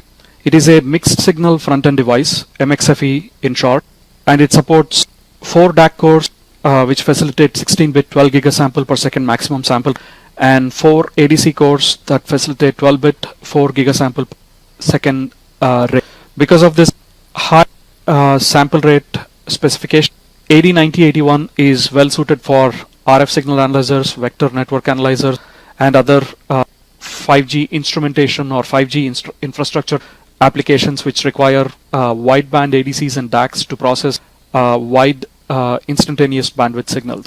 Compared to the two examples that we have seen so far, where the ADCs were designed according to a sigma delta architecture, in the case of 9081, the ADC architecture is an interleaving architecture, which means that the ADCs consist of sub-ADCs, which are designed according to a pipeline architecture in the case of 9081. As shown in this illustration diagram, time interleaving or time multiplexing is a technique that allows the use of multiple identical ADCs to process waveforms at a faster rate than the sample rate of each sub-ADC. So basically the input waveform is sliced and processed separately by the sub-ADCs, and the resultant samples are reassembled at the output to form a high data rate representation of the input waveform. And in order to accomplish this, in an interleaving architecture, the sampling instances of the sub-ADCs are offset from each other. And because we have two sub-ADCs in the case of AD9081, the sub-ADCs are offset by 180 degrees, and the sub-ADCs operate at 1/2 of the ADC sample rate, the overall ADC sample rate. But as shown by this architecture diagram also, the requirement that the sub-ADCs are identical is hard to meet. In reality, interleaving architectures suffer from interleaving spurs because of sub-ADC timing gain and offset mismatches. These interleaving spurs neither have the signature of a polynomial type distortion like higher order signal harmonics, second, third, and so on, nor the signature of quantization errors. Instead, we can think of interleaving spurs as a form of time domain fixed pattern noise. In 9081, there are background calibrations that occur at device startup in order to eliminate the effect of interleaving spurs, as well as other calibrations that happen in the background while the part is processing wide bandwidth waveforms.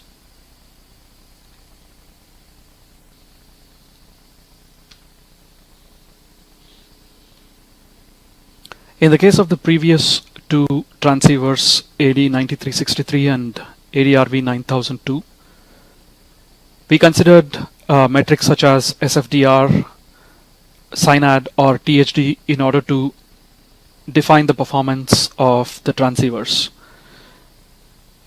Whereas in the case of a high gigasample per second device such as AD9081, a metric that more directly relates the high sample rate to a performance metric is needed. Noise spectral density, which directly depends upon the sample rate, is a headline specification that is appearing in many data sheets recently in order to characterize high gigasample per second devices such as AD9081. So noise spectral density defines the entire noise power per unit of bandwidth. This noise is spread across the entire Nyquist band, which is equal to half of Fs, or the sample frequency, and NSD is dependent on the sample rate and also the FFT order used, and it is affected by factors such as the quality of clock input, onboard noise introduced by power requirements in order to generate samples at a high sample rate, etc.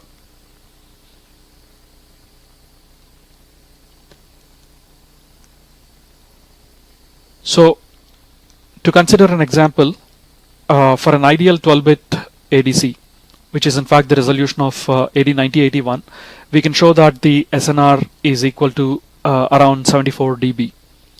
And the noise floor per hertz expressed in dBFS per hertz is 93 dB away from minus 74 dB, the RMS quantization noise level.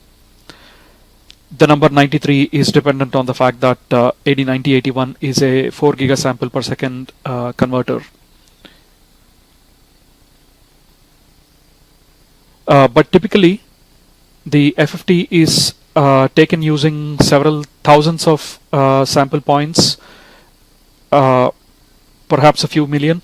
But for most ADC sample rates, what this means is that the bin frequency size represents a span of hundreds of hertz or perhaps a few kilohertz even.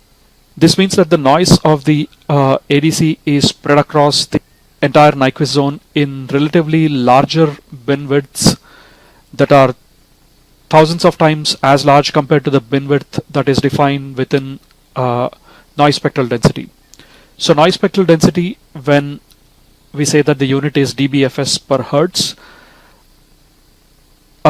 what this means is that the definition is for an FFT bin frequency size of 1 hertz, which is chosen as the baseline number.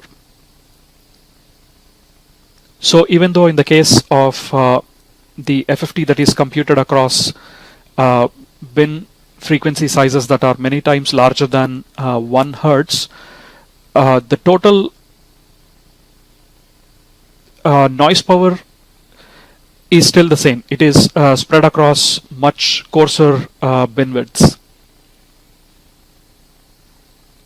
So as a result, the typical FFT noise floor is almost always higher than the noise spectral density. So what we are interested in is the FFT noise floor per bin, which is labeled here to be around minus 110 dB FS per hertz for an FFT order of 8K.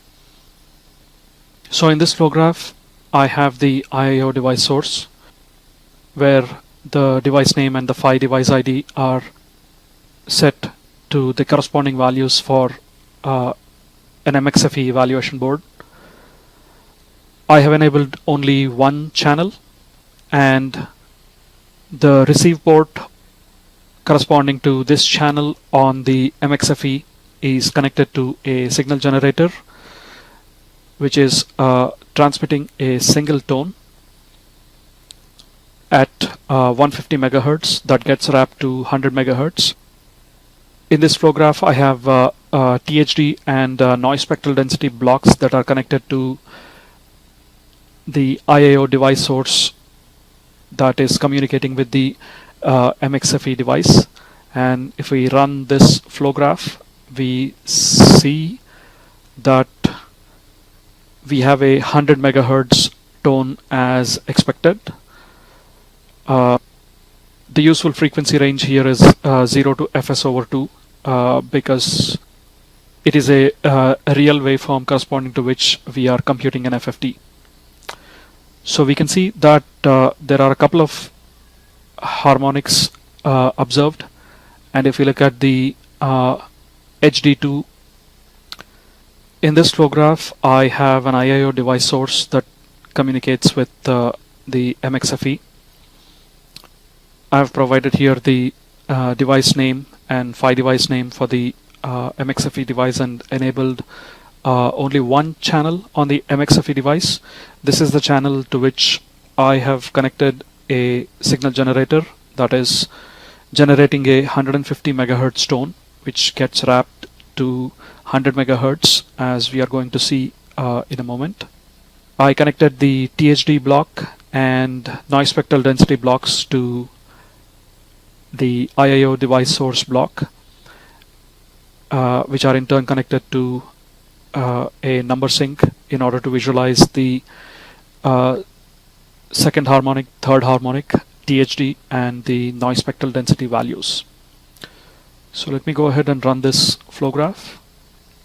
So as I indicated, we can see that the 150 megahertz tone is wrapped and appears at 100 megahertz with respect to fs over 2 of 125 megasamples per second.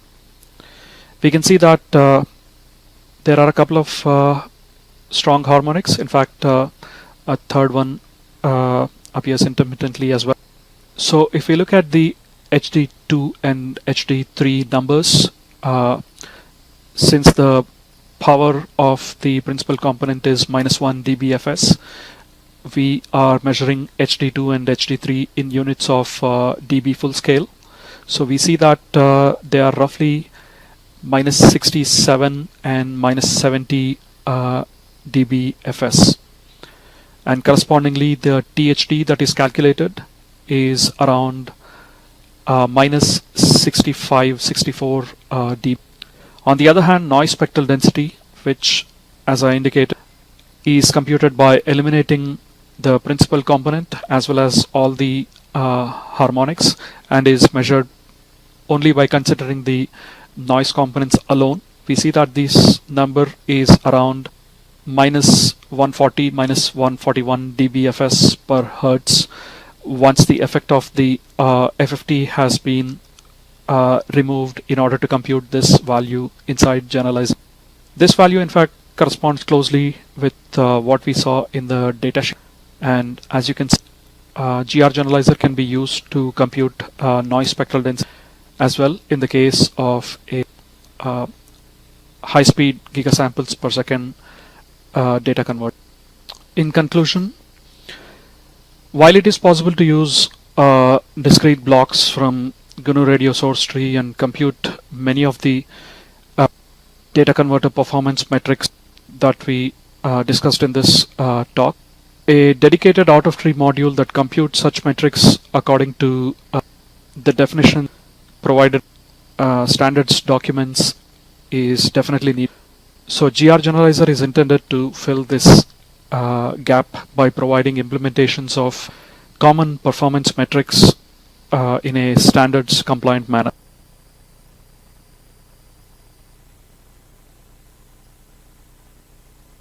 All right, thank you, Srikanth. Very interesting talk there. Next up, we have John Hayes with ADRC, who is also a wonderful sponsor of this conference, and he has a very interesting message that's probably different from everything else that you'll hear in this conference. So I'm going to hand it over to him. All right. All righty. As he said, I'm John Hayes. Some of you may be hams and know me as K7VE. And I'm here representing Amateur Radio Digital Communications. It's a private foundation based out of California. And we're kind of the opposite of most people. I'm here to give you money rather than asking for money. And I'll explain how that happens as part of this presentation. So our mission is to support, promote, and enhance digital communication and broader communication science and technology, to promote amateur radio, scientific research, experimentation, education, development, open access, and innovation in information and communication technology. I'm not going to read all the slides, but that's an important one. So we're governed by a board of directors. If you've been around for a while, some of those names are probably familiar. They're all volunteers. They do it as a service to the community. We have a staff, and just so as you talk to us, you'll know who we are. Rosie up on the left there is our executive director. Chris, who is based in the UK, runs our IT and also administers the IP addresses that we have as an organization that we make available to amateur radio operators. Chelsea is our grants manager, So as you go through the process of getting a grant from us, she's the one that handles all the details of that. Dan, where's Dan? Dan, who's right here, does our newsletter and other communications. He and I, as the outreach manager, are here for the conference. I'll be here through Friday, through the amateur radio session around noon, and then hop a plane back to the West Coast. We have a table in the exhibit hall at the far end down there. Come by and see us. And Chelsea is our administrative coordinator. So we have two missions that we fulfill. One we've been doing for a long time, since the early 80s. Basically what happened is some forward-looking hams went to John Postel and had a Class A IPv4 network allocated for amateur radio. That's 16 million addresses. And our other mission, and we make those available to hams for use in ham radio projects and to build networks based on IP. And that is run by our technical advisory committee, and Chris does the day-to-day stuff. Jan Tranjuski out of Germany runs a committee that oversees that technical side of our house. The other side is our grants group. And what happened is we took a fourth of our 16 million addresses and sold them a couple of years ago. And that generated a very, very large endowment. We're kind of unique as a foundation. We're not coming out with our hands out. We just give money away. You have to qualify for it. But anyway, the Grants Advisory Committee reviews any requests that come in. Those that get approved get a vote from this, and then we pass it to the board. I'll go into that in a little more detail here in a second. So, what have we done this year? Well, we've given away, actually that top number is now a little over 5 million. This slide was put together at the end of August, and so we have some more grants that have gone out. As you can see, for the growth of amateur radio, we put out a couple million. Education, which includes the scholarships, 1.25 million, and so on in the chart there. We sponsor a fairly large number of scholarships. Those are usually generated through other organizations. We just provide the funds to do that. And we tend to like to do scholarships that cover a little more of the expenses than the $1,000 from the local community service club. We put our grants into the international community, not just the U.S. This is kind of where we were in 2021. So, applying for a grant. How many people here do open source? We're looking for people that do open source. We do need to, for tax reasons, send the funds through the types of organizations listed here. It can be a 501c3, a government entity, public schools and universities, their international equivalents.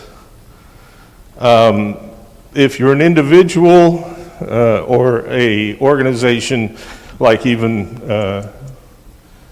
GNU Radio that's unincorporated and not a 3C 501, you can get fiscal sponsorship from one of those above listed, and we'll send the funds through that organization to pay for it. And occasionally we'll step out of that nonprofit, but it's very rare, and you talk to Chelsea about those requirements. Okay, so the categories that we are interested in amateur radio, education, and technical innovation. So technology, experimentation, internet technologies, digital communications, particularly over RF, and communication science and technology. We have some aspirational goals we like to see in our grant requests. One is that it's a broad reach. It's very cool if you do open source and you're the only person that uses it, but we'd like it to go a little further than that. We're interested in social benefit rather than commercial benefit. So, you know, we're not here to do your startup funding for you. We're not your angel investor, but if you're doing something for community benefit, we're very interested. And we like to see inclusion of underrepresented groups, women, marginalized minorities, that kind of thing. We like to see projects that empower the individual to have control and you know, distribute the, just a second, distributed management versus centralization, preservation of the right to innovate. Hence, we require everything to be open source and published.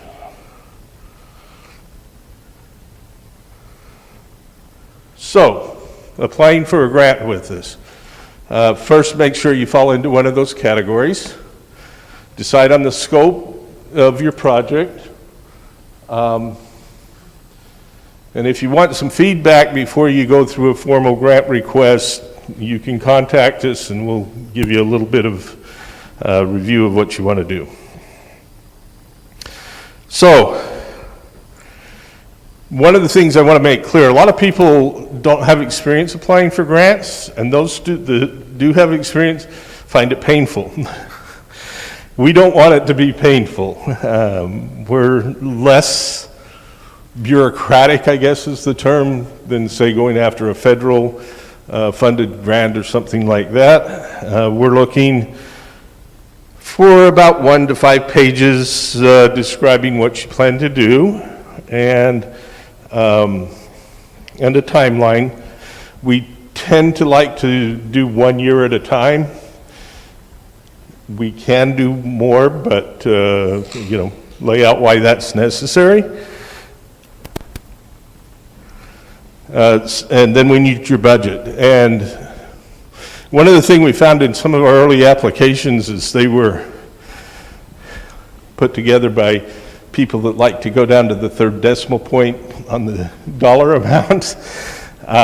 You can round stuff up. We know that, especially in a market where things are changing, you know, if a component you need is $1,895, we don't care that you put down $2,000 because the price might change a little bit. And we are flexible if things change after you've put your budget together. But we want you to be as complete as possible, and be sure to include things like taxes, administrative costs, shipping, all of those things up front. If you're working with a fiscal sponsor, there may be some fees associated with that because they've got to pay their expenses. We're okay with that. And we're getting close to the end of my time here, but we'll try to get through there. So you submit your proposal. We have an online system for doing that. That QR code will take you to a page that describes how you apply. It'll be reviewed by our committee. Then it will be, if approved by the committee, then it goes to our board of directors. Board of directors have the final say on any grants that we give. And then our grant manager will take you through the process, and we can release funds.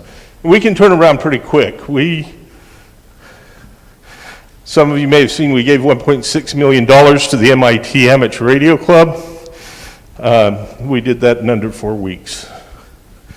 review and funding. I think it was under 4, it's close to that anyway.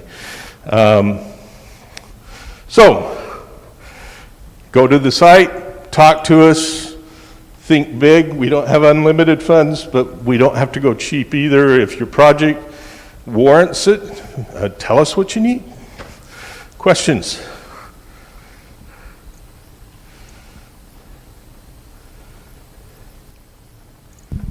Anything online?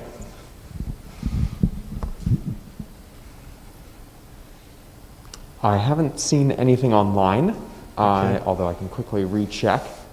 I did want to, if nobody else has taken the time, take a moment and say a particular thank you to the ARDC, because early on, when the ARDC was initially setting up its grant system, one of their initial grants was actually to GNU Radio.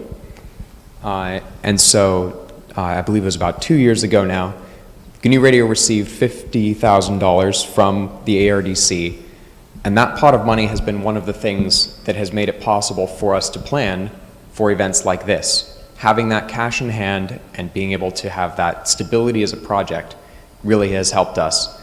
And we're looking forward now to using that money to do things like apply for outreachy interns. And it was a really pleasing thing for us to see that ARDC had already beaten us to that and was a significant sponsor of the outreachy intern program. So thank you very much for what you're doing. It's going to have an amazing impact over the years. Well, you're most welcome. And there are several projects that we have already funded that are in your space. There's the Open Web SDR project. We paid 95,000 euros, I think it was, to support an engineer to work that a year. We've got money in the M17 digital voice program, and we've got several other coming down the line. So please get a hold of us and let us know what you're interested in doing. Thank you very much. Thank you very much.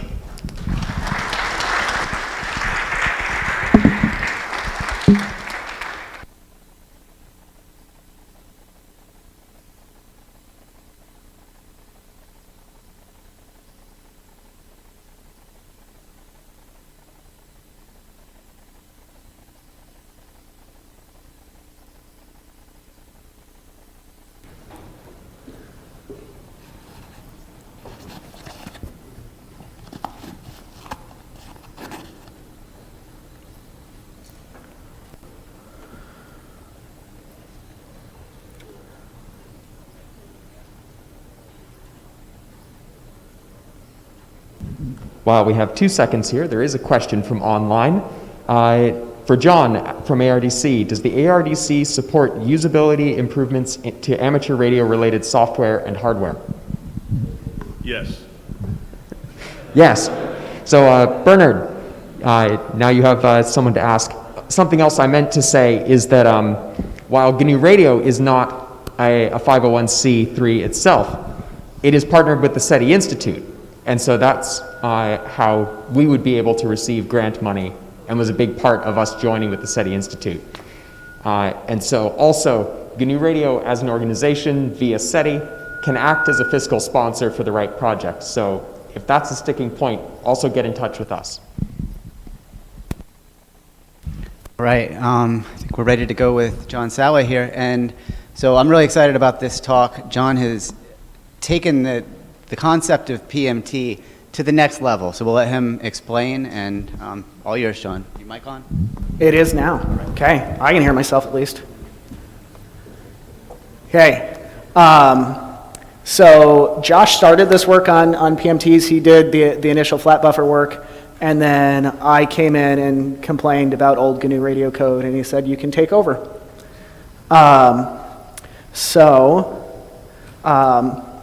We're going to talk about, I know that many of you are probably very familiar with PMTs. Others of you have no idea what I'm talking about. So I'm going to go over some definitions and some overview of the terms with PMTs, data serialization, and modern C++. And then once we have that foundation, we'll move on to talk about the new PMT classes and then where we're going. So what is a PMT? It's a polymorphic type. Great acronym. It's it's used to group arbitrary data types together. In C++, everything is strongly typed. So if you were to declare, say, a standard template library map, all of the data in there has to have the same data type. But frequently, we need to be able to support different data types, and that's where the PMT comes in. It's like a Python dictionary or JSON, but it's in C++. It also includes handy serialization and deserialization functions, so we can send data between processes or over the network. So I alluded to this a little bit, but why do we use PMTs in GNU Radio? There's two primary uses that I'm aware of. The first is we want to tag samples in the data stream. A really good example of this, many of you are probably familiar with, is when you're using a usurp, you'll get an RX time tag. This is I believe it's a tuple that includes integer seconds, unsigned integer seconds, integer seconds as an unsigned 64-bit integer, and fractional seconds as a double. So that'll get tagged to a specific sample in the data, and then when you're processing, you can say sample X was exactly at this time. We also frequently send data between blocks in asynchronous messages. So I came up with my super terrible burst detection message. You would probably want other fields in your burst detection message, but just to kind of give you a flavor that maybe we'd put the modulation type in there as a string, we'd put in the bandwidth as a double, and then there could be a one-up counter that we're using for the burst ID. So in GNU Radio, moral of the story is we need to be able to store these disparate types to describe the metadata for our signals. So if we already have PMTs, why are we looking to do something new? So if you're asking that question, maybe you haven't used PMTs enough, but the interface is kind of consistent. It can be hard to understand. One of my favorite examples is if you want to create a PMT from a signed integer, the function you use to do that is from long. Later, you'd like to check and see if that PMT came from a signed integer, but you don't use isLong, you use isInteger. And so some of these inconsistencies just add a little friction to using PMTs.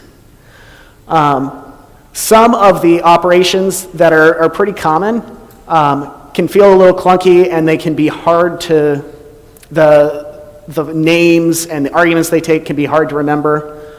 The little code snippet here maybe is a little harder to read than what I had hoped, but the example I have here is trying to get if a key is present in a PMT dictionary, extract the value out. And so I have the first function I call is to see, is the key present? Then I get a reference to the key from the dictionary, and then finally I extract the value out, which in this case is my sample rate, from the dictionary, and then able to go on my way. Feels like a lot of work.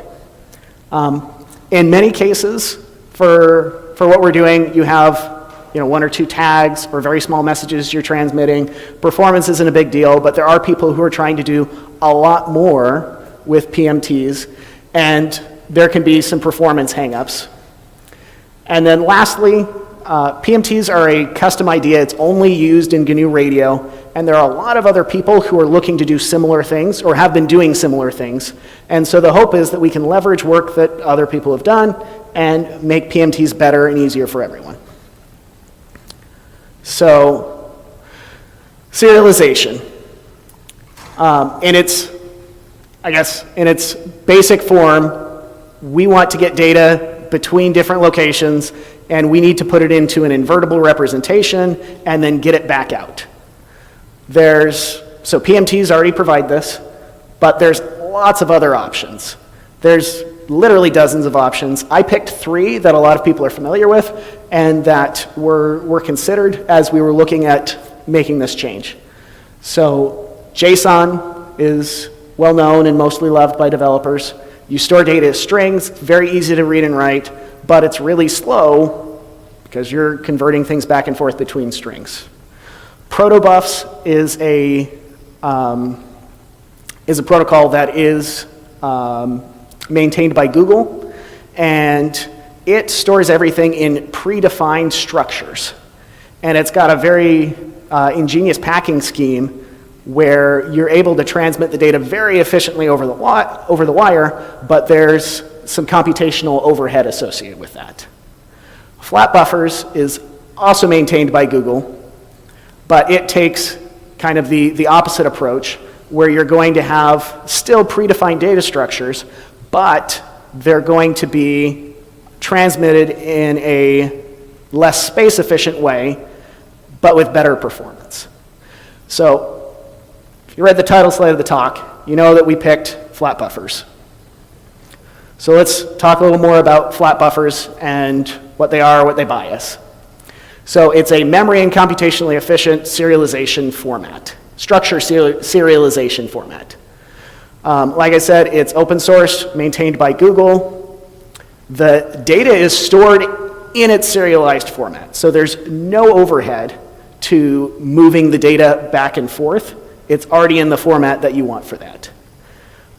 You also, because it's stored in a flat structure, can access any element without having to know the values of the other elements. JSON and protobuf, you have to deserialize other values to be able to get at the value that you want to get at. So it's kind of like just using a struct in C++. Flatbuffers has support for C++, Python, and most any other language that you would want to use. And as I've been describing this to people, one of the first questions they have is, well, I really like a PMT map where I can put arbitrary data in. Are you going to throw that away and make me use predefined structures? So Flatbuffers has you covered there as well. So you can define optional and repeated fields, and that allows us to provide the same sort of interface that you guys are used to with PMTs, where you can define your arbitrary data structures, or you could define a well-defined structure as well. And the next really cool thing that Flatbuffers offers us is what they call structure evolution. So imagine a case where you have a C++ structure that, say, defines your really fancy burst detection message. You're using this, you've distributed it to a wide variety of parties, and then you realize, oh, I probably need some timing information in there. So in this case, I want to add in a duration field. Yet again, still a terrible burst detection message, but I'm adding this field and making it slightly better. Now you need to go to every single party and say, okay, recompile all of your code, grab the new header, recompile all your code, possibly change function signatures, whatever you're dealing with. With Flatbuffers, it's designed so you can add or deprecate fields without having to inform parties that don't depend on those fields. And so someone that wants that duration field still needs to grab the new header and recompile, but a party that doesn't care about it can use their old code without any changes or recompilation. This will lead to one of the features that we'll talk about in a few minutes. So, how to use Flatbuffers? They sound kind of like magic. They're a little bit like magic, but there's a process you have to go through. So you're going to write a Flatbuffers schema file, which is going to have a structure that looks kind of like a C++ header file, but it's a little different. You can think of it kind of like a JSON schema where you're defining names and data types. And they have a really good guide that's available, which is pretty much all of the information you need to know to specify one, because it's a really simple specification. So once you have that file, you're going to compile the schema using the FlatC compiler. That's their fancy compiler that will produce, in our particular case, a C++ header file. But because it supports a variety of languages, you could also produce bindings for Python, Go, whatever language you want. You take the header file it produces, you include it in your code, and you're ready to start working with that Flatbuffer. So it's a fairly easy process to get going. Okay, this is the last introduction kind of definitional slide, and then we'll get into the fun stuff. So we're going to be using modern C++ here. So I Googled, what is modern C++? And there's a lot of terrible definitions for it. So what most people say is you're using anything that's been introduced since the C++ 11 standard. The way I like to think of it is you're trying to make C++ look more like Python. And why wouldn't you want to? So some of the really common concepts that you're going to see in code that describes itself as modern C++ is it's going to use range-based for loops, which look like Python for loops. It's going to extensively use templates to make it so you can call functions with a wide variety of types, kind of like Python duck typing. And you're going to declare complex variables types using the auto keyword. Kind of like in Python, how you don't have to know the type to get a return value from a function. So I put up a pretty simple example here. You've got a Python dictionary for loop where I'm just printing out the values, the key in the value in there, and I've got the equivalent for loop in C++ using these features. And it's not quite as simple as the Python, but I think it's pretty slick how close it is. So with all of this, we're ready to talk about the new PMT classes. So it's been moved into a standalone project, so it could be used outside of GNU Radio. And it also doesn't depend on any code in GNU Radio, so it's nice to have that modularity there. And if you'd like to contribute to it, I'm happy to accept any help. So we created these new PMT classes, and they're all based on flatbuffers. And because flatbuffers already do most of what we want, these new classes are really just a thin wrapper around them that provide some normal functionality, make it look and feel like you're using standard template library containers that you're probably already familiar with. So let's go over several of the types that we've defined and some of the types that we're going to define. So the first and simplest type is a PMT scalar. This is wrapping a single value in a flat buffer. It's used for signed, unsigned integers, floating point, complex numbers, and the API is designed to make it really simple and easy to use. You can construct it from whatever value you want. One thing that took a little bit of effort, but I think is really nice, is in a lot of cases you can use it as though it were not a PMT. And so I've got in the middle there where you're checking that the PMT value is equal to a floating point value, and it doesn't matter that it's a PMT, it still interacts properly with the floating point value. And you can get the value out really easily as well, just by casting it back to the floating point value there. The next type is a PMT vector. So this is a contiguous array of data of the same type. So the current PMT equivalent would be a uniform vector. The goal here is for this to feel like you're using a standard template library vector. And so the API matches the STL vector as closely as possible. So in the code snippet here, which I apologize if it's hard to read, but you can construct it using all of the constructors for an STL vector. In this case, I'm producing one from a complex float. You can use range-based for loops. You can index it using the bracket operator. The goal, yet again, is that it feels just like you're using a standard template library vector and that it doesn't feel like you're using some bespoke object. The next one is a PMT map. So this is a collection of key value pairs like a dictionary in Python. For now, all of the keys have to be strings. I have a goal to relax that in the future so that you could have any PMT be in there, but there's some effort that needs to go into that.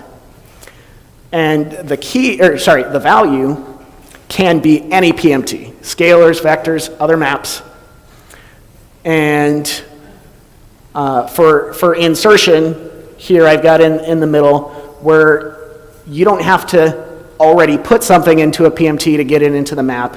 You can take, in this case, the map PMT important is equal to a scalar 4.0. It will automatically convert that to the right kind of PMT and put it into the map. You can also put PMTs in there. You can use range-based for loops And again, the goal is that this feels just like you're using a standard template library map, but you can put any type of data that we can store in a PMT in there. So these are the 3 types that we have working today. In the future, we want to add in some new types, and the library's been designed using templates so that it is really easy to add in new types, and you don't have to change any of the existing types and say, oh, you know, I need to add knowledge of this over here. It should be pretty modular and transparent when you're adding something new in. We want to have a string type, should be fairly straightforward, and match a standard template library string. We also want to have a vector that matches the current PMT vector, which would mean that all of the elements are PMTs rather than uniform data. These are going to give us the primary data structures that the vast majority of the cases I've at least seen are using. There's no plan right now. There's a lot of different data types that the PMT supports. You can have a vector, a list, a tuple, a pair. They're all kind of similar, but if you use the wrong one, it's going to give you a wrong type error. And the goal is to keep it kind of simple with the number of types that we support and not have every single type available. However, if there is a need for it, because it's designed to be modular, it shouldn't be that difficult to add in those types in the future. The thing that I'm really excited about is adding in the ability to specify a formatted type. So PMTs, they store arbitrary data. If you've got a PMT dictionary, it's going to have some set of keys and some set of values. But when I'm writing a block, I want specific keys with specific types of values. And so going back to the example from earlier, if I need to read the time tag from a data stream, I want to know that I have a unsigned 64-bit integer and a double value that represent what I want. Right now, there's no way to specify that that's what you want, and you need to do the data validation yourself.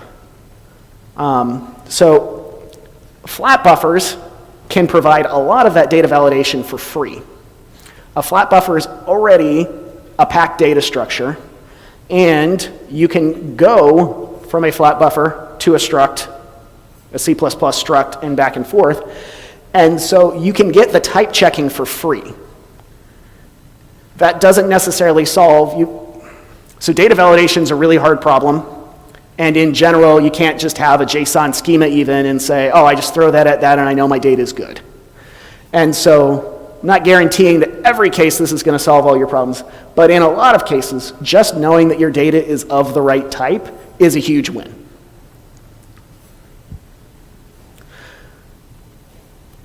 So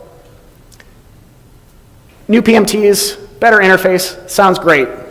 But if it's slower, nobody cares. And so we've done very limited benchmarks, and by very limited I mean 2. And so I do not promise that this is the full extent of the performance of it. There's definitely a lot more we're going to do, but we wanted to provide some numbers to show you guys today. And the tests that were done on vectors and maps, at least in my experience, those are the most common types that are used. And so right here I've got a chart that shows you vector serialization. So the old vector serialization is in blue, and the new version is in orange. So what you can see is we still have a little work to do. That's about 18,000 elements, which is a really big vector. Prior to that, the new code is faster than the old code, which is great, but after that, it's not as great. So I went through a few days ago and found in the code where we've got an extra copy, and that's one of the first things on my to-do list is to fix that, and that should bring the performance so that it is at least as good for the new code as it was for the other code for all data sizes. But to begin with, it is better for up to about 18,000 elements. For the map, this is where things get interesting. So, and I guess I should mention on this one and the previous one, the y-axis is time, so smaller is better. So this graph looks weird. I'm going to explain it a little bit. So the flat lines at the bottom are the new code, and the sloped lines are the current code, and we're looking at element access within a map. So what this tells me looking at these sloped lines is that the current map is implemented as a linked list. And so when you're trying to access a key inside the PMT, it has to scan through the whole thing, and on average it's going to scan through half of that before it actually gets there, which means it's really slow to access in there. The new PMT is implemented as a map using the standard template library, which I believe is using a red-black tree. But it's fast, it's got your logarithmic complexity for accessing an element, and so it's not quite as good as what it looks. It does actually take time to access the elements in there, but it's a lot more efficient, which if you have a lot of data, metadata that you're storing, means you're going to get better performance using it. So where are we going from here? The code is not quite ready for prime time. It's getting there, and I hope to be there in the next few months. At that point, we'll want to get it integrated into GNU Radio, whether it makes it into 3.10 or the 4.0 or 3.11. Depends on when exactly those things line up. We want to add in the PMT types that we talked about from the previous slides, and we want to make it easy to work with PMTs outside of GNU Radio. This is something that I think is really cool. So the flatbuffers libraries exist for most every language. And one approach to having PMT support would be to write a wrapper library for each of these languages. I don't want to maintain that. I don't know how to write in Go or, I mean, I could, you know, but I don't want to learn how to write in all those languages. So we could make GNU Radio be kind of a universal acceptor for flatbuffers messages, and then Google is writing our support libraries for all of the other languages, and we are just accepting these messages. So I wrote a super fancy example. So imagine that I've got a JavaScript-based web service. It accepts some user input and then produces a message that goes to our application. So when the user clicks send, the JavaScript web service is going to use the flatbuffers library for JavaScript, and it's going to produce a flatbuffers message. We'll have a receiver block, which could be implemented as a message broker or through a message broker or as a server. It receives that message. It then converts that to a PMT and sends it to the rest of the flow graph. What's great about this is I don't have to explain to the JavaScript designer what a PMT is, what GNU Radio is. I just give them the schema file, which is compiled into what my header for C++ and their bindings for JavaScript, and we both go on our merry way. So that's what I've got for you today. If you have any questions, please ask. And yet again, if you want to contribute, this is in the GNU Radio GitHub page as its own PMT project. Are there any questions? All right, do we have any questions here? All right, Jacob. Would you plan to package this separately from GNU Radio to make it more accessible? Yes. Okay, and I think that's a great idea. Cool. Thanks, Jacob. Question over here. So the current PDU in GNU Radio is explicitly a pair of like a map and a vector, but you said you weren't thinking of including pairs in the flatbuffer implementation. What would be your replacement for a PDU? So you could do a dictionary where one of the keys was, say, data, or you come up with a better label for that, but that would contain the vector that had all of your data in it. All right. Another question from Jacob. Just a comment. I would just create an explicit PDU type while you're doing a structure type that is a PDU to avoid, any confusion as PMTs have had with what, is this a PDU or not? Oh, okay. Thank you, guys. All right. Well, thanks so much, John. And I assume you'll be available on the chat some if there's further questions. Yes, I'll check the chat, and I'll also be at the conference, so you can come find me or chat me up if you'd like. All right. Cool. All right. Thank you.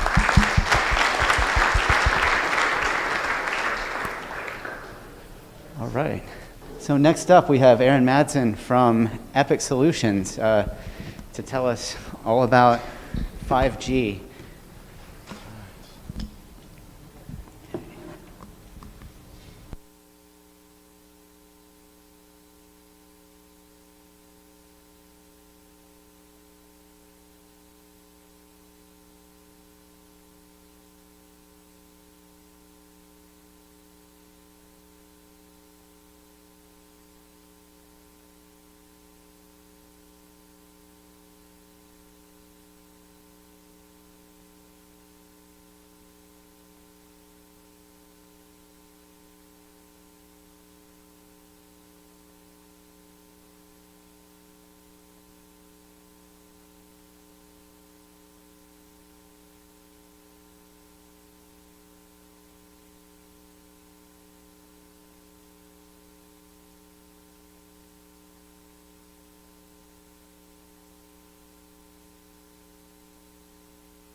Testing, better? There we go. Here's some feedback. So detecting 5G cells, this is a rambling overview. It's been a while since I've given a talk, and I have too many slides, so I'll try to be both quick and informative.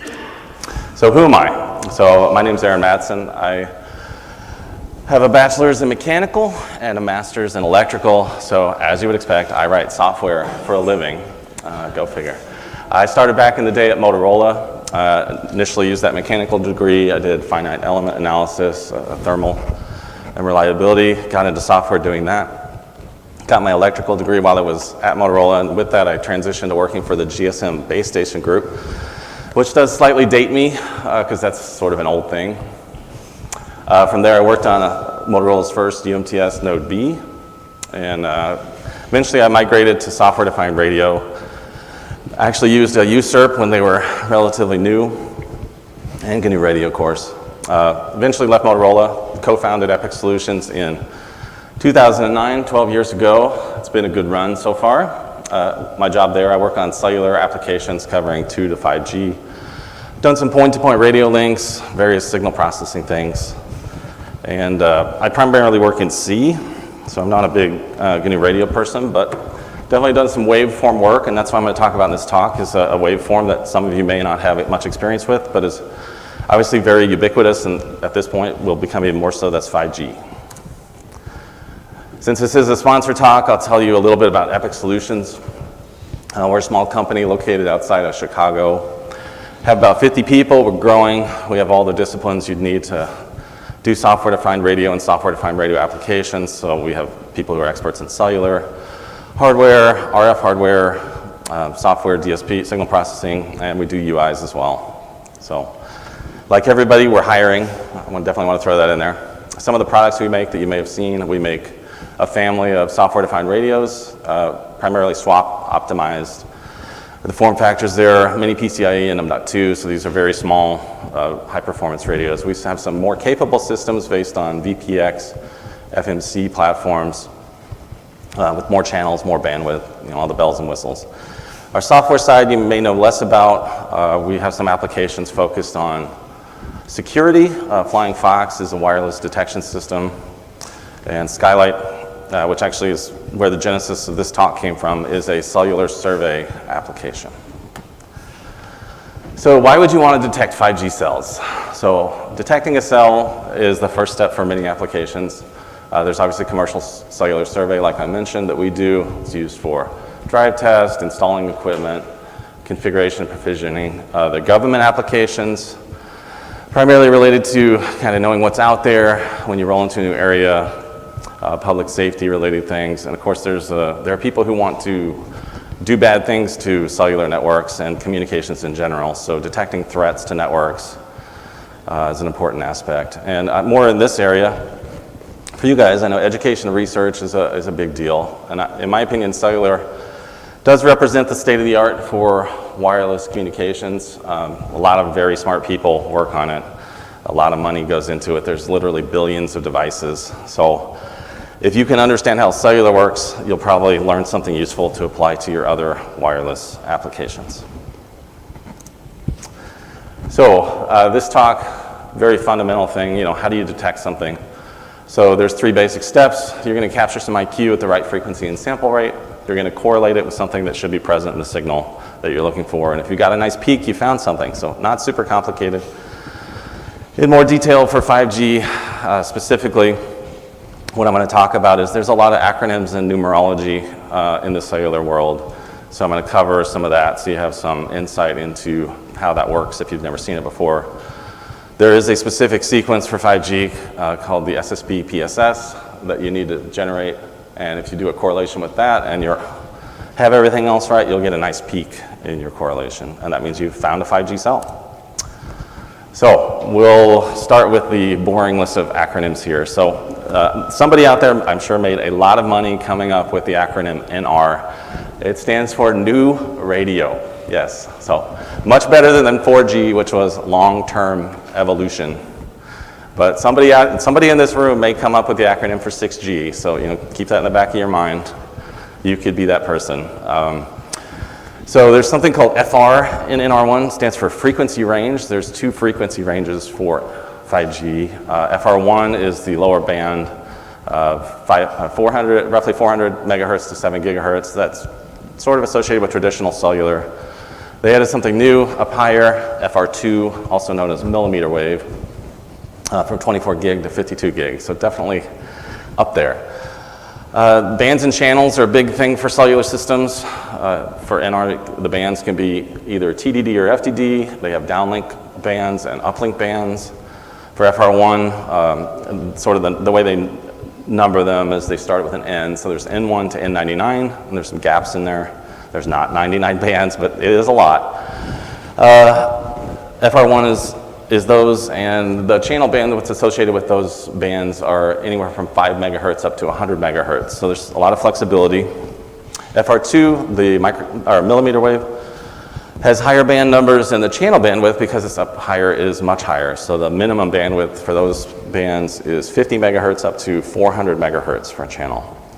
And one convenient thing to know is if the band number is the same as the LTE band, it's the same frequency range. So if you already know some, you know some NR already.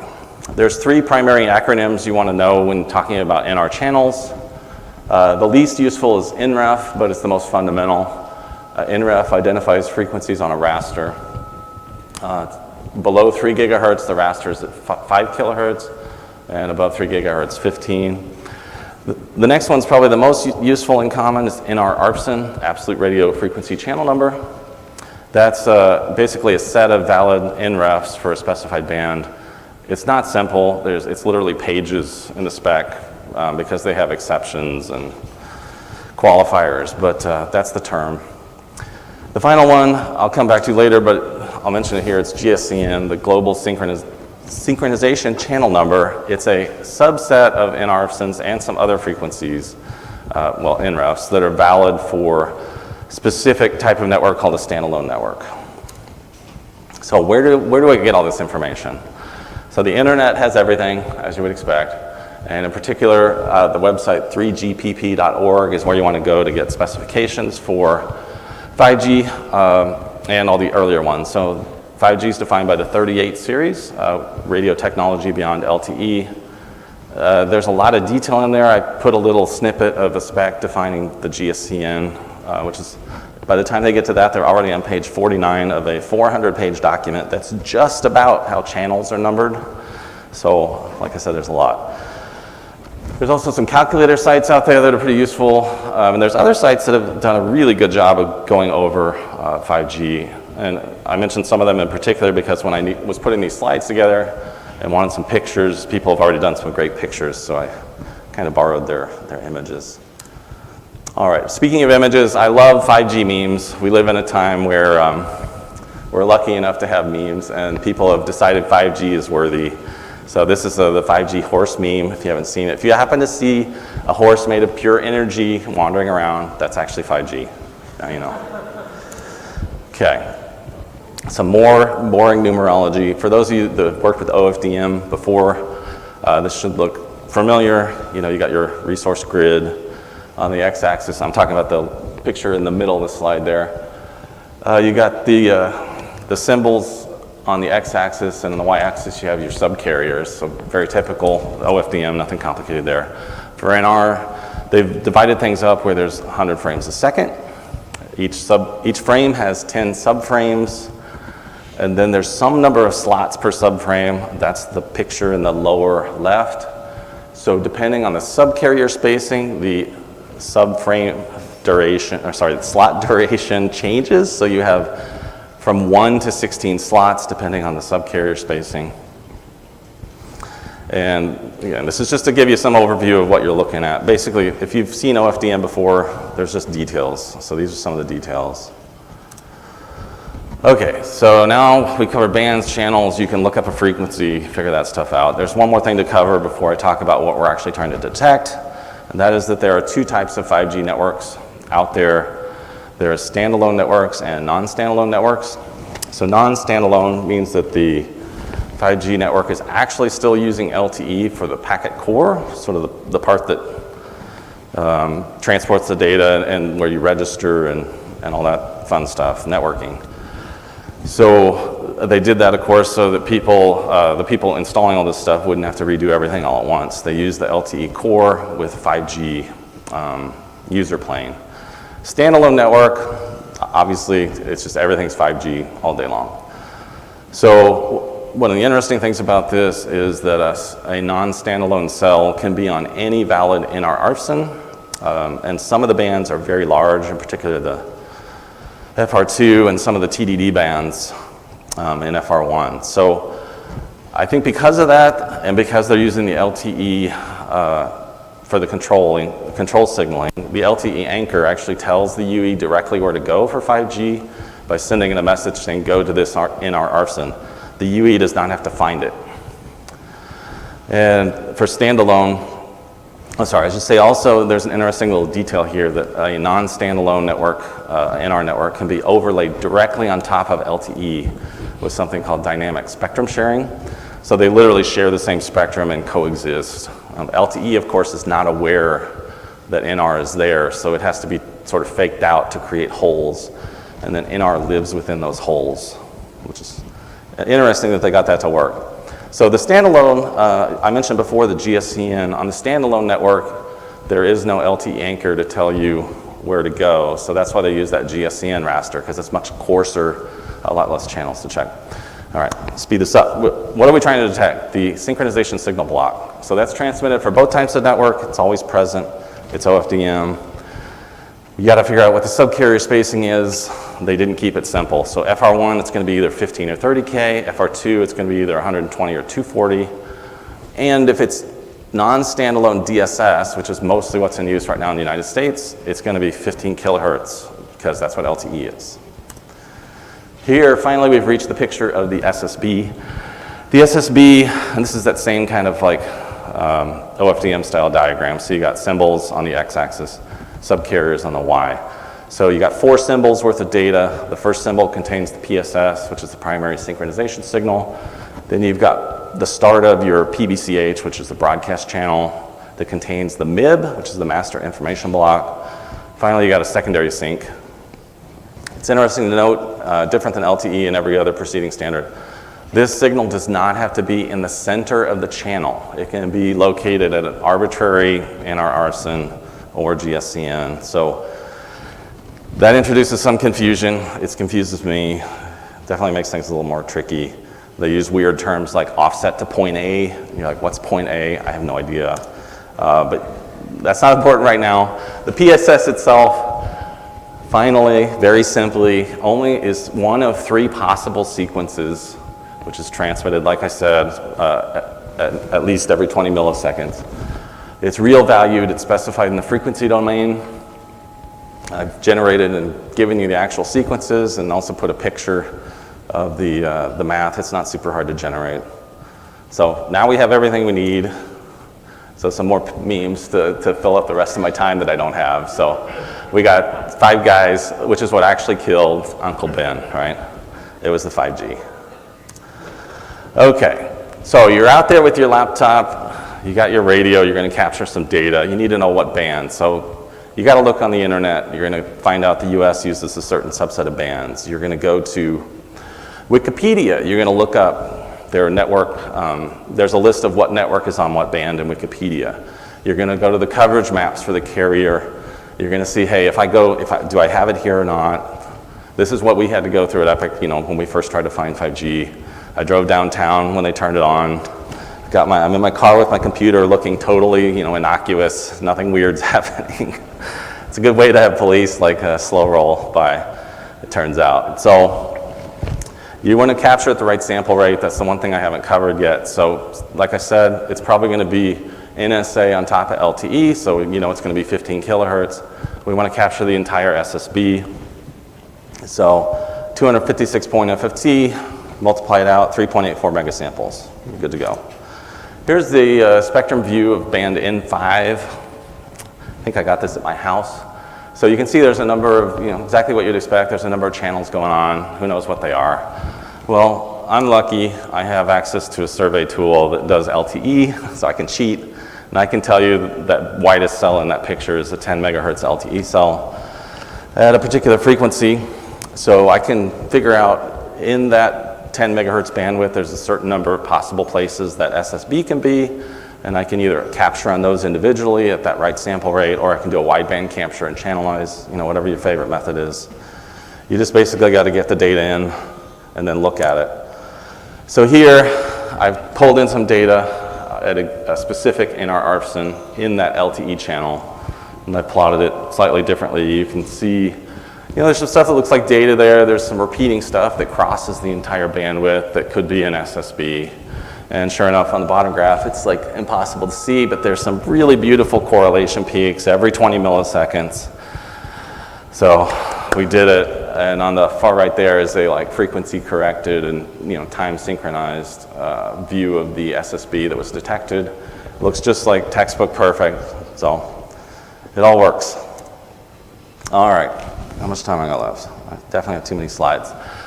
So we've detected 5G. We now have a 5G cell that we know we can find. If you wanted to keep going, there's a lot more steps you can do. The next step, of course, is to look at the secondary, same type of math. Instead of 3 possible values, there's 336.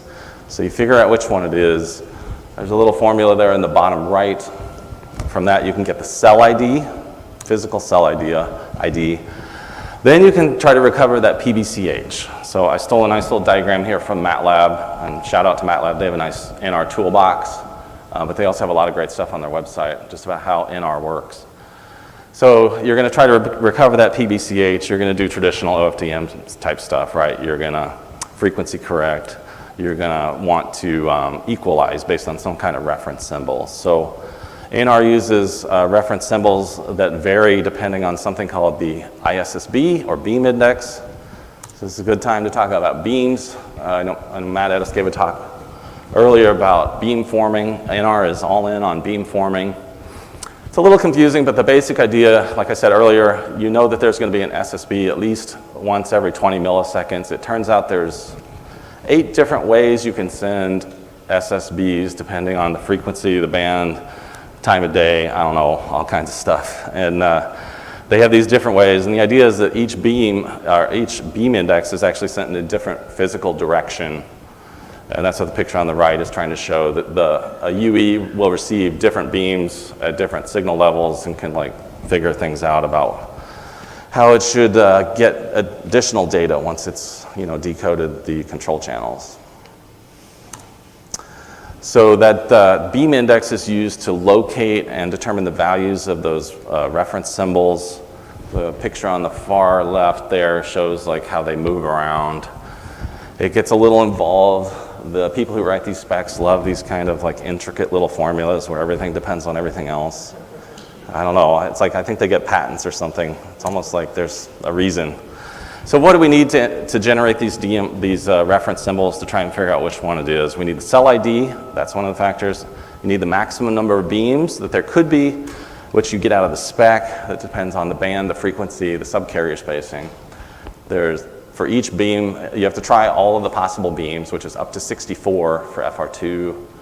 And then they add yet another little wrinkle. They say, which half frame are you in? So I still don't quite understand the half frame thing. Even though it sounds so simple, you'd be surprised. So you try all of the possible options here. One of them is the winner. And you can equalize the entire SSB. So here I'm showing finally some recovered symbols. So the first symbol is that PSS. Once it's cleaned up, it's BPSK with nothing on either side. The second symbol on the bottom there is the start of that PBCH where it's sent as QPSK. The third symbol, we see the secondary in the middle surrounded by a little bit of PBCH, so that's a little harder to see than I would like, but it ends up being kind of a hybrid constellation of QPSK plus BPSK. And finally, you wrap up with the rest of the PBCH. Okay, so we haven't even gotten started because it turns out to recover that PBCH and get to the MIB, the master information block, you have to go through all these other steps that are pretty common in digital telecommunications. So we just did the DMOD to get our symbols. So you have soft decision at that point. You're going to do descrambling. You're going to rate match. You're going to do a polar decode to get bits. You're going to do a 24-bit CRC, descramble, deinterleave. And after all that, you've gone from 432 QPSK symbols down to 32 bits. So there's just a small amount of redundancy in this transmission, it turns out. And even of the 32, it turns out only 24 are the actual payload. And there's a bit in there called the half frame bit. When I mentioned the half frame bit was confusing, it's because it's like it shows up twice. And they never agree. That 24 bits is actually only 23 because one of them is an extension field, so they can change it later. And that is encoded as ASN1. And there it is. And once you get there, it actually, if you probably can't read it, but I'll just cut to the chase. It's a little disappointing because none of this is information you actually want, all right? You're like, where's the mobile network code? Where's the country code? It's nowhere to be seen. It's these slightly obscure parameters like DMRS type A position. You remember I mentioned offset to point A. Cell barred, okay, is the cell on or not? A spare bit, well, that's useful. So there's just not a lot. What this actually does is it points you to SIB1, which is where all the good stuff is. And I took another picture here from MATLAB. MATLAB's website. This is how you recover SIB1, and it's about like 10 times more complicated than what we just went through. So let's get going here. I do have a tiny, no, I'm not going to actually go through it. What I will say about SIB1, like I said, it's interesting compared to previous generations that SIB1 is the only one that's guaranteed to be transmitted as an actual broadcast message. The other ones don't have to be. They can be broadcast on demand when requested, but still broadcast, or they can go over dedicated signaling. So it is like a fundamental shift in kind of how that control configuration information flows from the network to the UE. This talks about how do you get to that SIB1, and like it can be located in 1,000 places, and there's just so many options, which is what makes it so complicated. And the actual message, it's up to 2,796 bits, so a little bit more. And you finally do there get, the information like, hey, who's the carrier? What network is this? How do I page the network? What kind of channels do I have access to? What are the control channels for everything that needs control? And that brings us to final thoughts. Hopefully I'm not glowing right now. It's been a while since I got my shot. And I would like to mention we are hiring. If this kind of stuff is interesting to you, if you like cool hardware that's really small and capable, if you like working on challenging problems with people who are excited to solve them, things that actually go out the door and make a difference in the world, come talk to us. We have a booth. It's all good stuff. And thank you, GRCon21.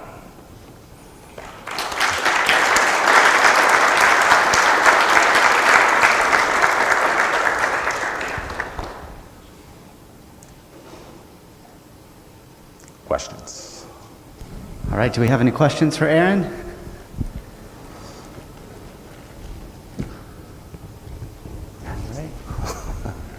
All right. Thank you, Aaron. Thank you, Epiq Solutions. And I believe we are heading towards a break. So we'll resume at whatever time it says on the scheduler.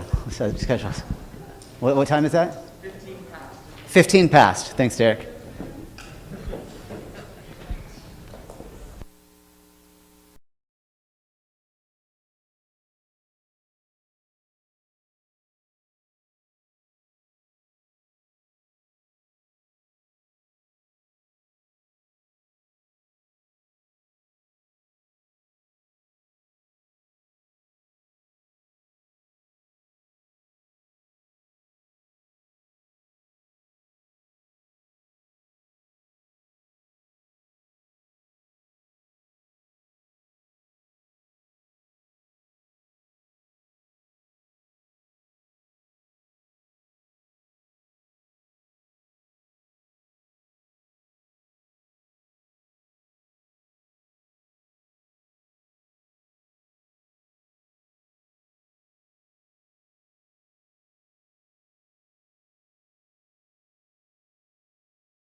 started here in just another minute. We have a presentation from Victor Kai at working with analog devices.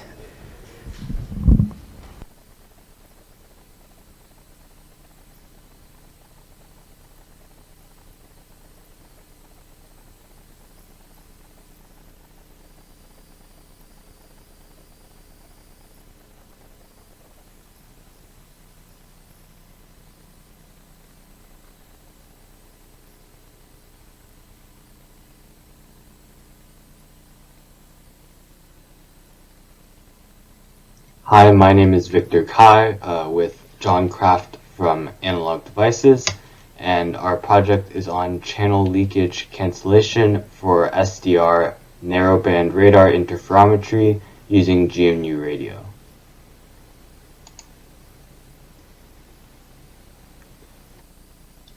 So first, some background. A traditional distance sensing pulse or FMCW radar requires an ultra-wide bandwidth of around 1 gigahertz in order to measure around 15 centimeter resolution in distance sensing. However, for emerging SDR technologies with limited bandwidth, such wide bandwidth is not feasible for our distance sensing radar. So in last year's project, I got around that by developing an MFCW radar. MFCW stands for multiple frequency continuous wave. I used 2 different frequencies of CW waves with slightly different frequencies. And when those reflect back from the target, they each come back with a phase offset. And the phase difference between those frequencies is used to determine the distance of the object. However, in last year's project, the distance sensing accuracy was limited by the leakage from transmitter to receiver as integrated in the same SDR module. So this year's major improvement was in the distance sensing accuracy by introducing a software-based leakage cancellation. Now there are 2 main types of leakage. First, we have cross-channel leakage, in which the leakage is occurring between 2 different channels between the 2 different SDRs. And the second one is a single channel leakage, where the transmit of the same SDR is leaking into its own receive within that SDR. So these are the 2 types of leakage that we will be dealing with in this project. So here's how I have my system set up. I have 2 SDRs for my 2-channel MFCW radar. I have 4 antennas, 2 for transmit, these transmit tin cans, and 2 for receive, these panel antennas. And then for a distance sensing test, I have this slider track, the camera slider rail, with a sliding target of aluminum foil. The track is ruled so I can set the target to a specific distance, and then I can compare the radar measurement with the actual distance. For a Doppler speed sensing test, I have this fan which I covered in metal tape to simulate a moving target. So here's my GNU Radio code for my MFCW software setup. We have 2 channels, channel A and channel B, at 2 different frequencies, the transmit and receive, and then each of these gives a phase offset, and we can use the phase difference in order to calculate the distance. And then we also have a speed sensing portion which taps off of one of these channels and measures the Doppler frequency shift for the speed. We can also see here the GUI interface, which includes visualization for the 2 channels waveforms and phases, also a histogram for the distance points, and a waterfall view for the Doppler speed sensing. To test the radar accuracy, we moved the target in 1 centimeter increments and then made a measurement each time and produced a plot like this. Here in the plot, the x-axis represents the actual target distance, while the y-axis represents the distance measured by our radar. This green line here is when the measured distance is exactly equal to the actual distance, and so ideally everything should be along this green line. So originally we were using a direct linear phase subtraction to get the phase difference, and that produced a plot something like this, where most of the points would be along the green line. However, we see some of these points will actually end up in the negative distance range, which we don't want. And this was because of the direct linear phase subtraction. Each of these phases, the phase for each of these channels, comes in from negative pi to pi. And when we directly subtract them, the phase will be anywhere from negative 2 pi to 2 pi. And so these negative phases here will give us erroneous negative distance measurements. So we need a more sophisticated algorithm in order to correct this erroneous output. So here is our algorithm for correcting the erroneous output. We have a multiply conjugate to subtract the phases in this e to the I phi form, so that the phases won't go outside of this range. We can transpose by 2 pi and use a modulo in order to make sure that all the phases end up in the 0 to 2 pi range, and so all the distances will end up in the correct 0 to 150 centimeter range. That will translate into a GNU Radio plot that looks, or code that looks something like this. We have the two signals here, and we can use, in the e to the I phi form, we can use a multiply conjugate to subtract their phases, and we can add 2 pi and use mod 2 pi to ensure that everything is in the right place.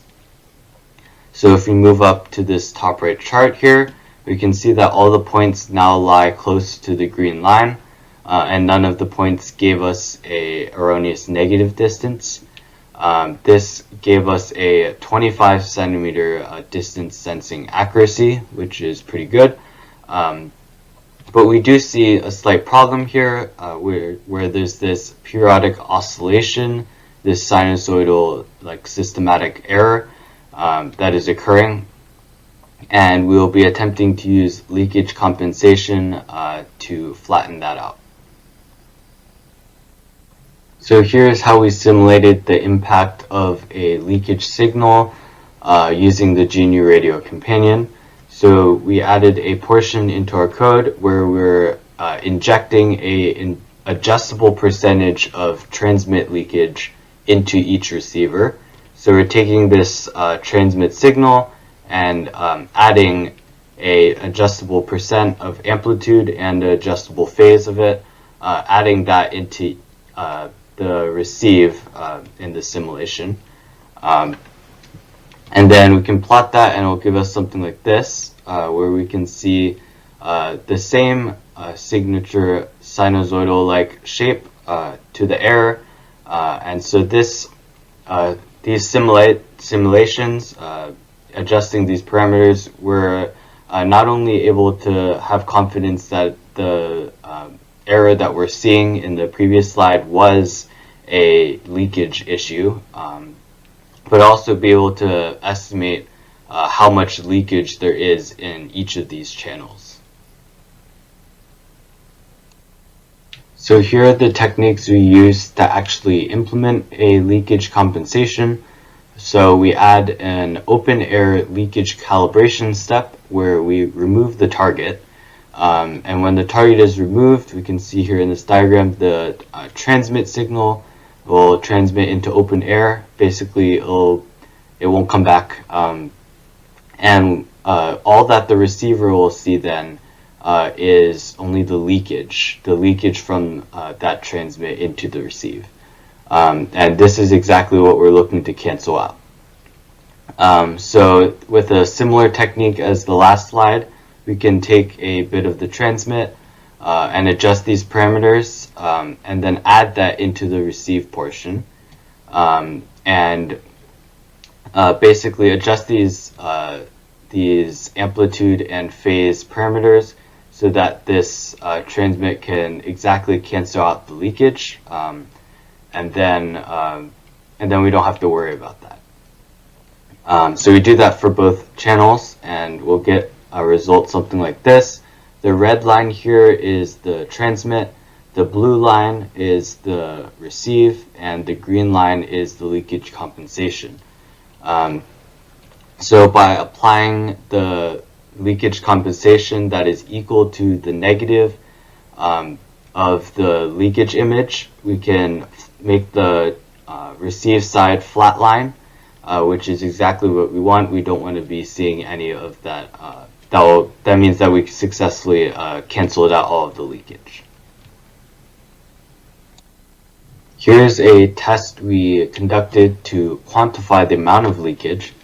In this case, after we do the leakage calibration from the previous slide, we can add back the target now. And so that adds back this reflected signal from the transmit into the receive. And then we can actually compare the receive signal with the leakage image. So again, in these charts, the red is the transmit, the blue is the receive, and the green is the leakage compensation. In this case, for the blue, the receive signal is entirely the reflected signal, as we have already canceled out the leakage image. So we can compare now the receive signal and the leakage. The leakage is 20% of the amplitude of the receive signal in channel A, and then is 45% in channel B. So you can see that there is a significant leakage that is detected, as much as 20 to 45% of the amplitude. And this explains why leakage compensation is so necessary to achieve accurate phase measurements.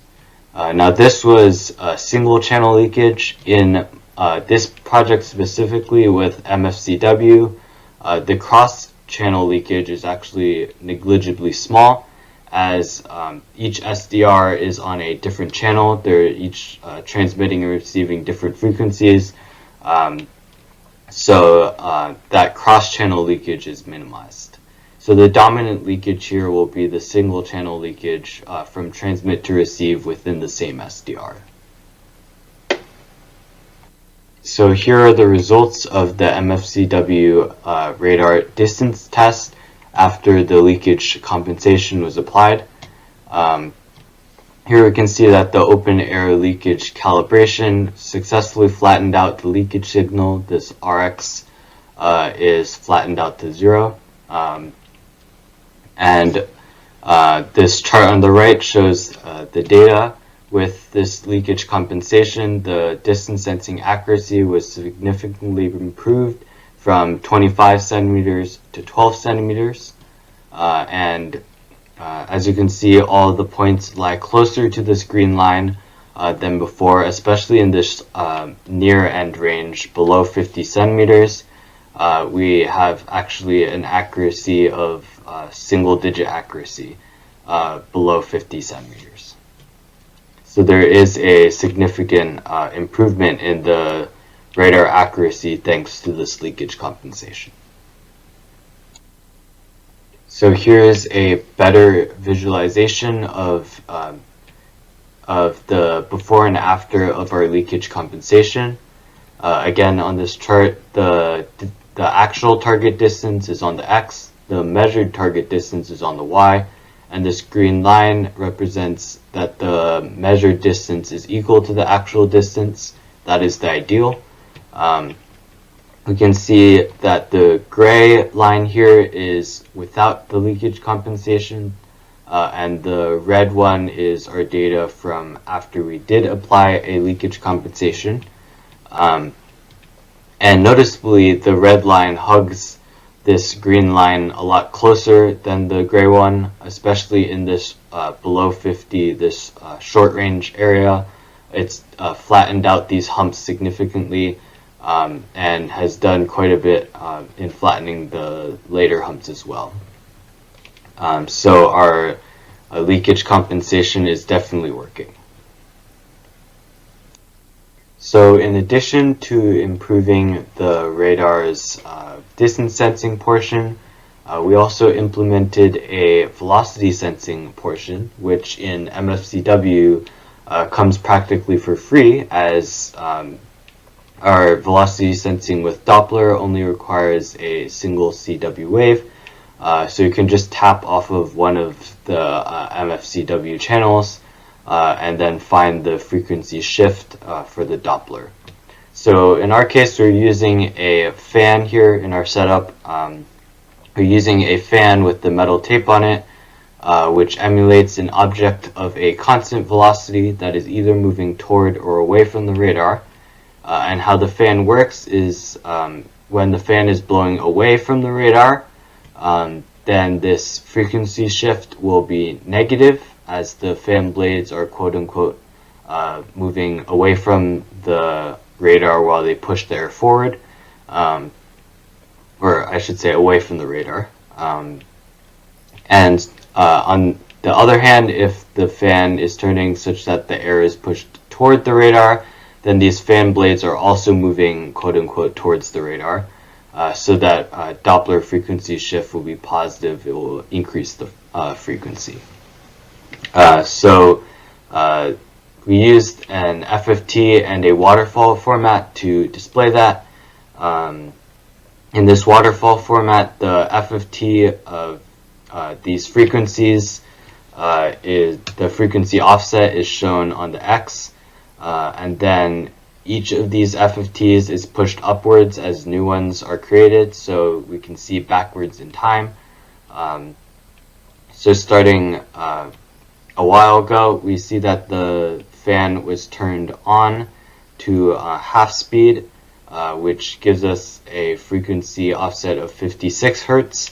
When the fan is increased to max speed, the frequency offset is now 84 Hertz, which is about 5 meters per second, the fan speed. Then the fan is stopped, so the frequency offset drops to 0. And finally, the fan is turned around now so that it faces away from the radar, which gives us a negative Doppler frequency shift. So our radar is able to detect not only the fan speed, but also the fan direction. So in conclusion, this project demonstrated that distance sensing is indeed possible using very bandwidth limited low-cost SDR. And our MFCW radar was able to achieve the same 12 centimeter resolution as a traditional radar while using 5 magnitudes less bandwidth, using only a few kilohertz instead of 1 gigahertz. We faced a challenge in the phase measurement accuracy due to inevitable leakage from transmit into receive within the SDRs, creating unintended distortion in the phase measurement. We were able to simulate that in GNU Radio and then create a new algorithm for leakage cancellation by applying a negative image of the leakage signal in GNU Radio and successfully enhancing the radar distance sensing accuracy to 12 centimeters that is comparable to the wavelength of the 2.5 gigahertz signals that were used. As for acknowledgements, I was fortunate to have found a co-op position under the great mentor John Kraft at Analog Devices. He saw my paper last year here in the GNU Radio conference on my dual SDR MFCW research, and he guided me to simulate the channel leakage with GNU Radio, and sparked my leakage cancellation idea in MFCW to resolve the periodic variation in the distance measurement. I would also like to thank all the GRC organizers and reviewers for the chance to share my work as a high school student The issue of channel leakage was actually first brought to my attention in one of the reviewers' comments in my GRC paper from last year, so I'm really grateful for the feedback there. Also, thank you for the GNU Radio community and its collaborative and freeware spirit, which is enabling young radio enthusiasts like me to pursue research and to push innovation forwards.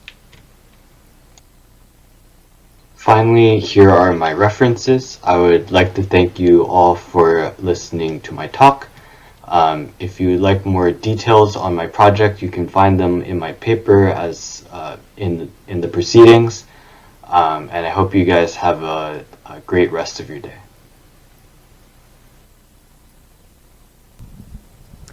Great. So Victor has been a remote presenter, clearly, and looking at how the flow of the conference has been going, we're going to take the questions just in chat.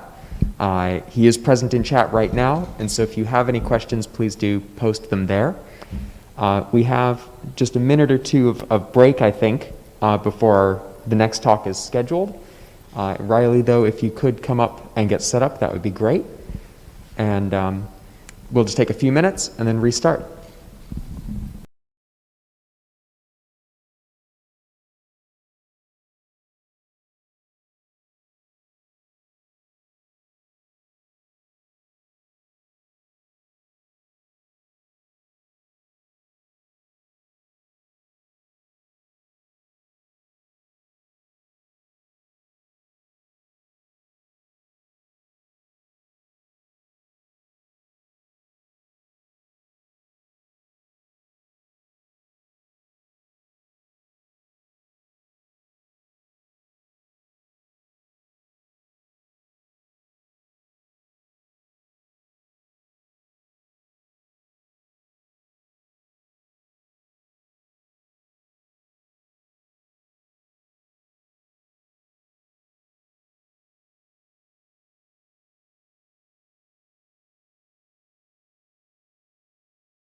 Rylee, yeah, if you'd like to get started, we'll actually get ahead of the schedule for a moment. For folks on the live stream, it probably won't matter me saying this now, but you are able to jump back in time and see the start of the presentation. But thank you very much, and I'm looking forward to seeing your talk about RFNoC. Awesome. So my name is Rylee Mattingly, and I'm a PhD student at the University of Oklahoma. For the past year, I've been playing in RFNoC, developing a fast spectrum sensing block. Really started last year with the UHD 4.0 RFNoC workshop. So, this is kind of building on that, some things that I ran into and some kind of some ways I found my way around. So I encourage you to look at that workshop. It was really helpful. And hopefully this design flow that we've put together will also be helpful. So a quick overview, we'll just look at an overview of RFNoC and fast spectrum sensing before moving into kind of a design flow that we found for developing a block and for an architecture that we use to actually implement spectrum sensing.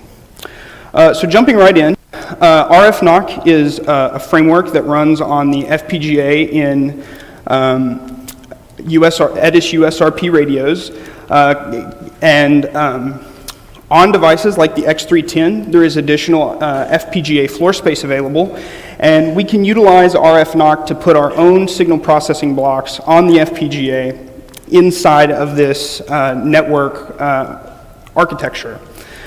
So if we deploy our processing algorithms to FPGA, we can really take advantage of parallelism to get increased performance, as well as custom state machines and application-specific pipelines, so kind of offloading that off of the CPU. Additionally, if you have a critical path that is well suited for FPGA, you can remove the host PC completely out of the loop. So maybe we have a spectrum sensing block that determines where the available spectrum is, and then we can actually use a on-device FPGA block to generate that signal. So we can keep that all closed loop, just jumping from NoC block to NoC block. So what is fast spectrum sensing? Well, in this iteration, we use a static threshold that was developed from a priori knowledge of the spectrum. And then, we take a frequency snapshot, and then we assign each frequency bin as either high power or low power based on that threshold. Now for the narrow, low power bins, we want to reiterate through this, this spectral frame and merge the closely spaced high power bins together. Our solution set is actually the set of low power bins, and this can go on and be further processed with some other multi-weight optimization. And so going ahead and getting rid of those very narrow band, low power bands kind of saves some processing later on. So we know what we're trying to do in the FPGA, but before we can really develop an FPGA block, we need to know what the data flow looks like and what the interfaces are like. And so RFNoC uses a cheddar packet as kind of the basic data packet. It stands for Compressed Hierarchical Datagram for RFNoC. And the cheddar infrastructure can actually be variable width. By default, it's 64 bits, and we found that to be suitable. But it has, each packet is going to have a header word that gives you information about the packet. It has an optional timestamp field, and then can have some optional user-defined metadata words before finally having at least one data word in each packet. If there's no data, there's no need for a packet. So you have to have some data words. There are two communication planes in RFNoC. There's a data plane and a control plane. The control packets are also listed as cheddar. They have a slightly different header format, and as you would expect, the control and data planes are kept completely separate in the framework, and they're optional for each block that you use. One can have control or not. So we actually don't discuss much about the control plane as we didn't really take advantage of that. So cheddar packets are moved through the FPGA using an AXI-stream protocol. This was really standardized by Xilinx. All of their most of their IP blocks use this AXI-stream protocol so that you can interface directly with them. In fact, the FPGA block that's provided there, it kind of takes, or the FFT block rather, that's provided with the framework actually takes advantage of this, and you see the AXI stream being piped into the FFT IP block. So this stream has a few signals of interest. We have our data line, that is where our data is coming in off the bus. That's our data bus. We have a valid bit that tells us if the current word is valid or not. A ready bit, which is actually the recipient block telling the transmission block that it's ready to receive data, and then a T-last to indicate the last word in a packet. There's an additional signal called T-user that's not used in the base stream, but this describes what kind of word is on the bus, and this will be important later. So we actually need to frame and deframe our packets off of this main AXI bus, and there are two interfaces for doing that.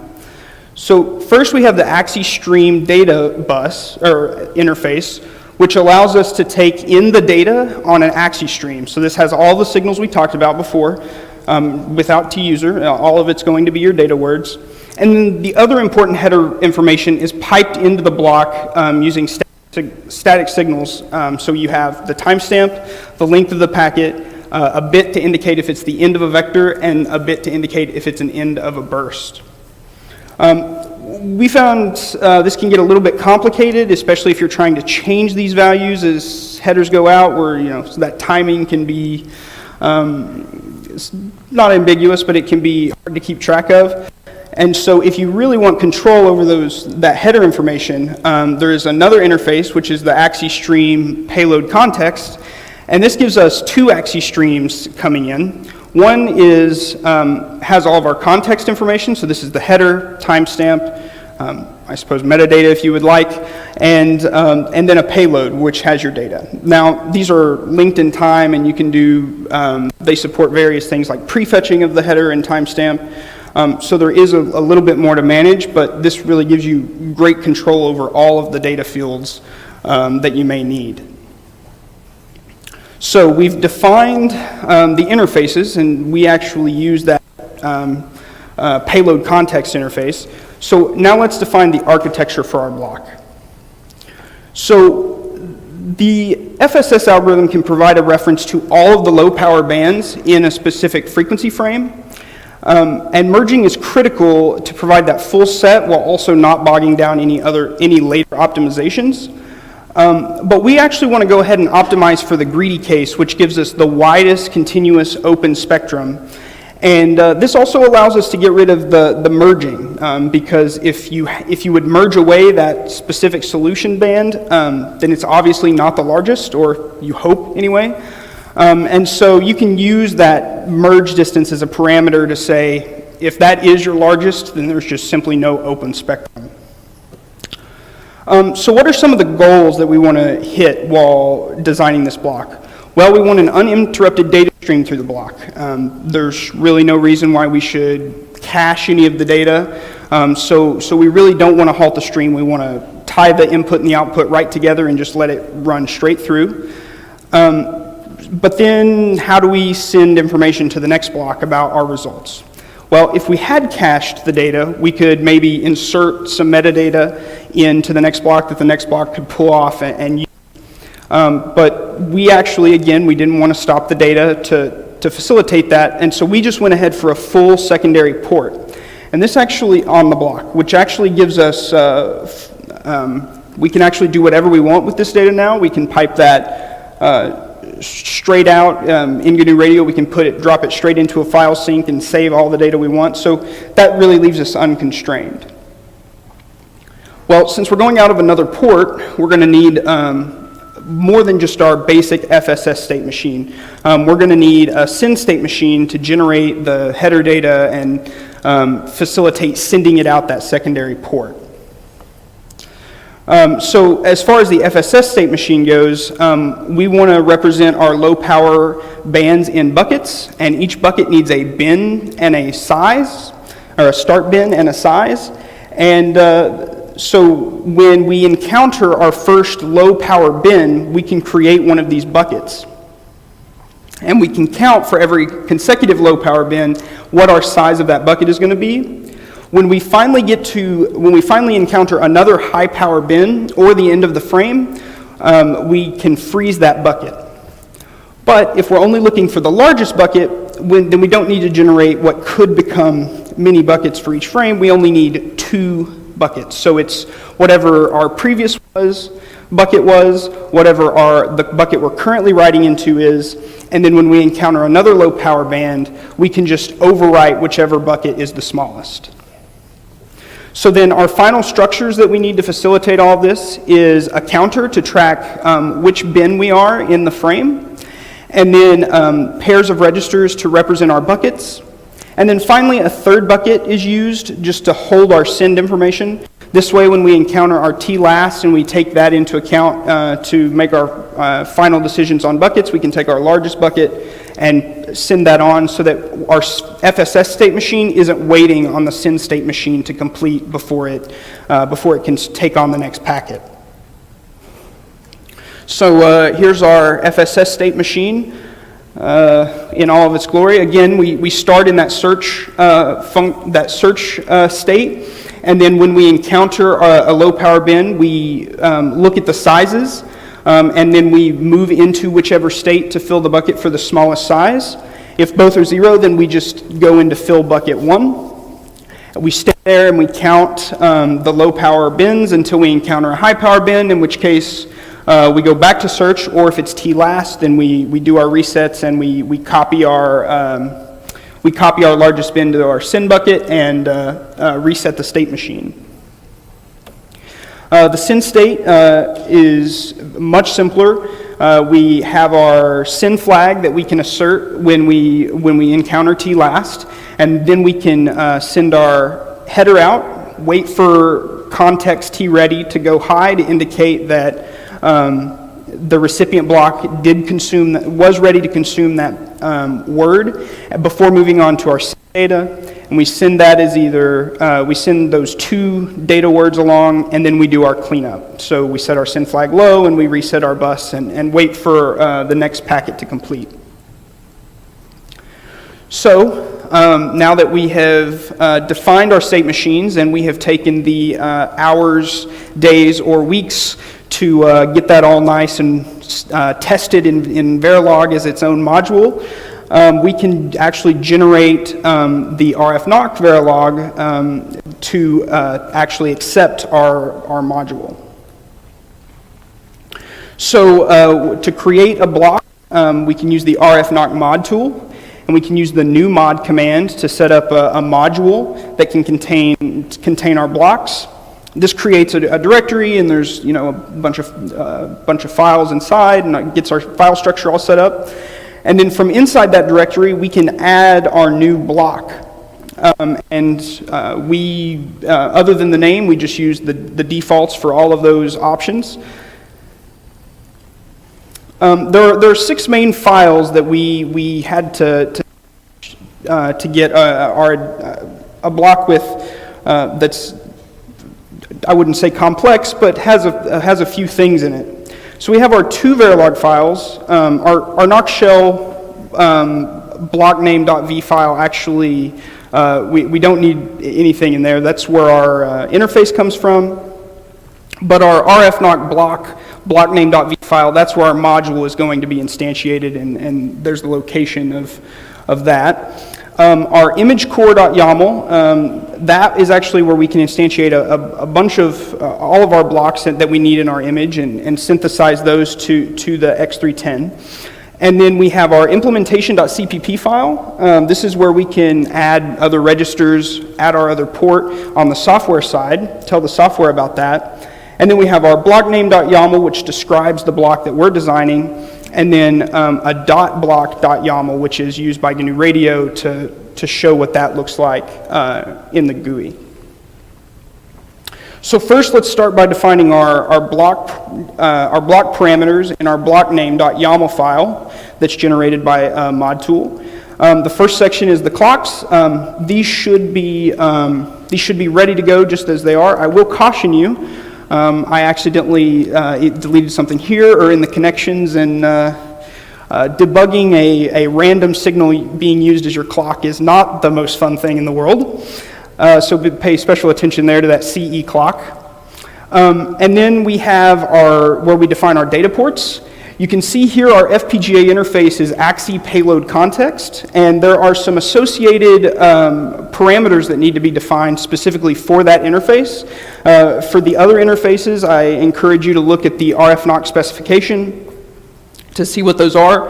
We're just using the defaults here, and they seem to work great.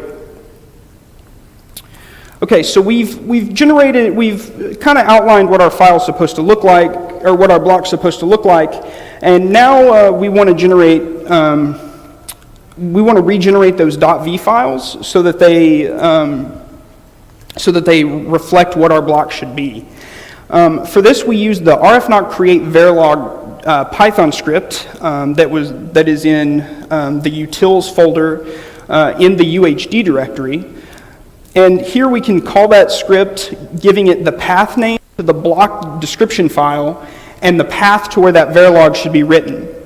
So by generating, even if you're using the default block configuration, by going ahead and generating from the block YAML file, you make sure that that your block skeleton is exactly what you expect it to be, and there's no extraneous weirdness there in your various as you go around the block.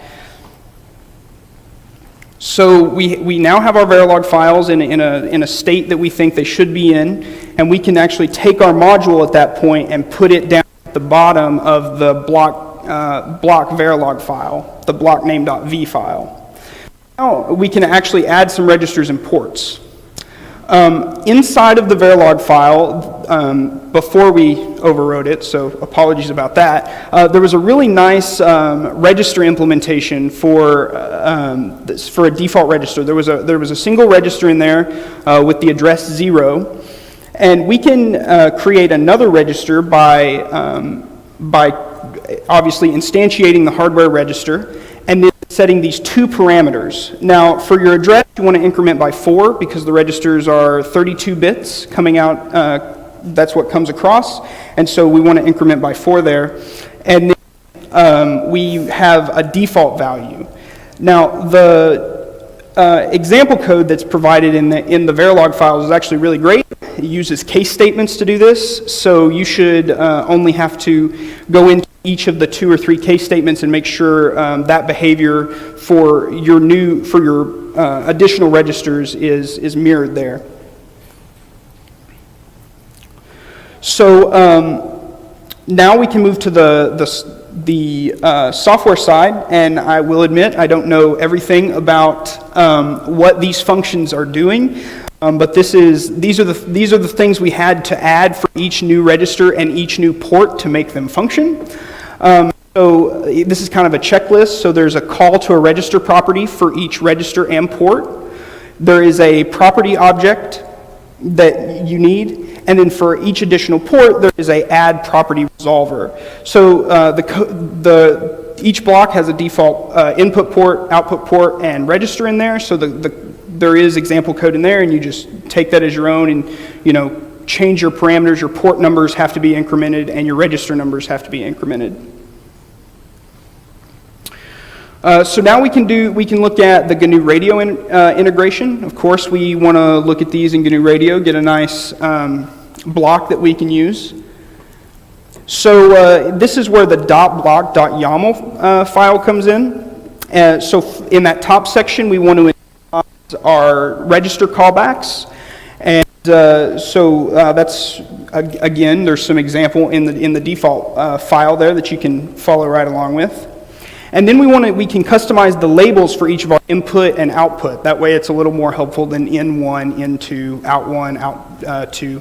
So we can make that look like what we want. And for each of those inputs and outputs, the domain should be RFNoC, and the data type should be SC16, unless you're doing something really wild there.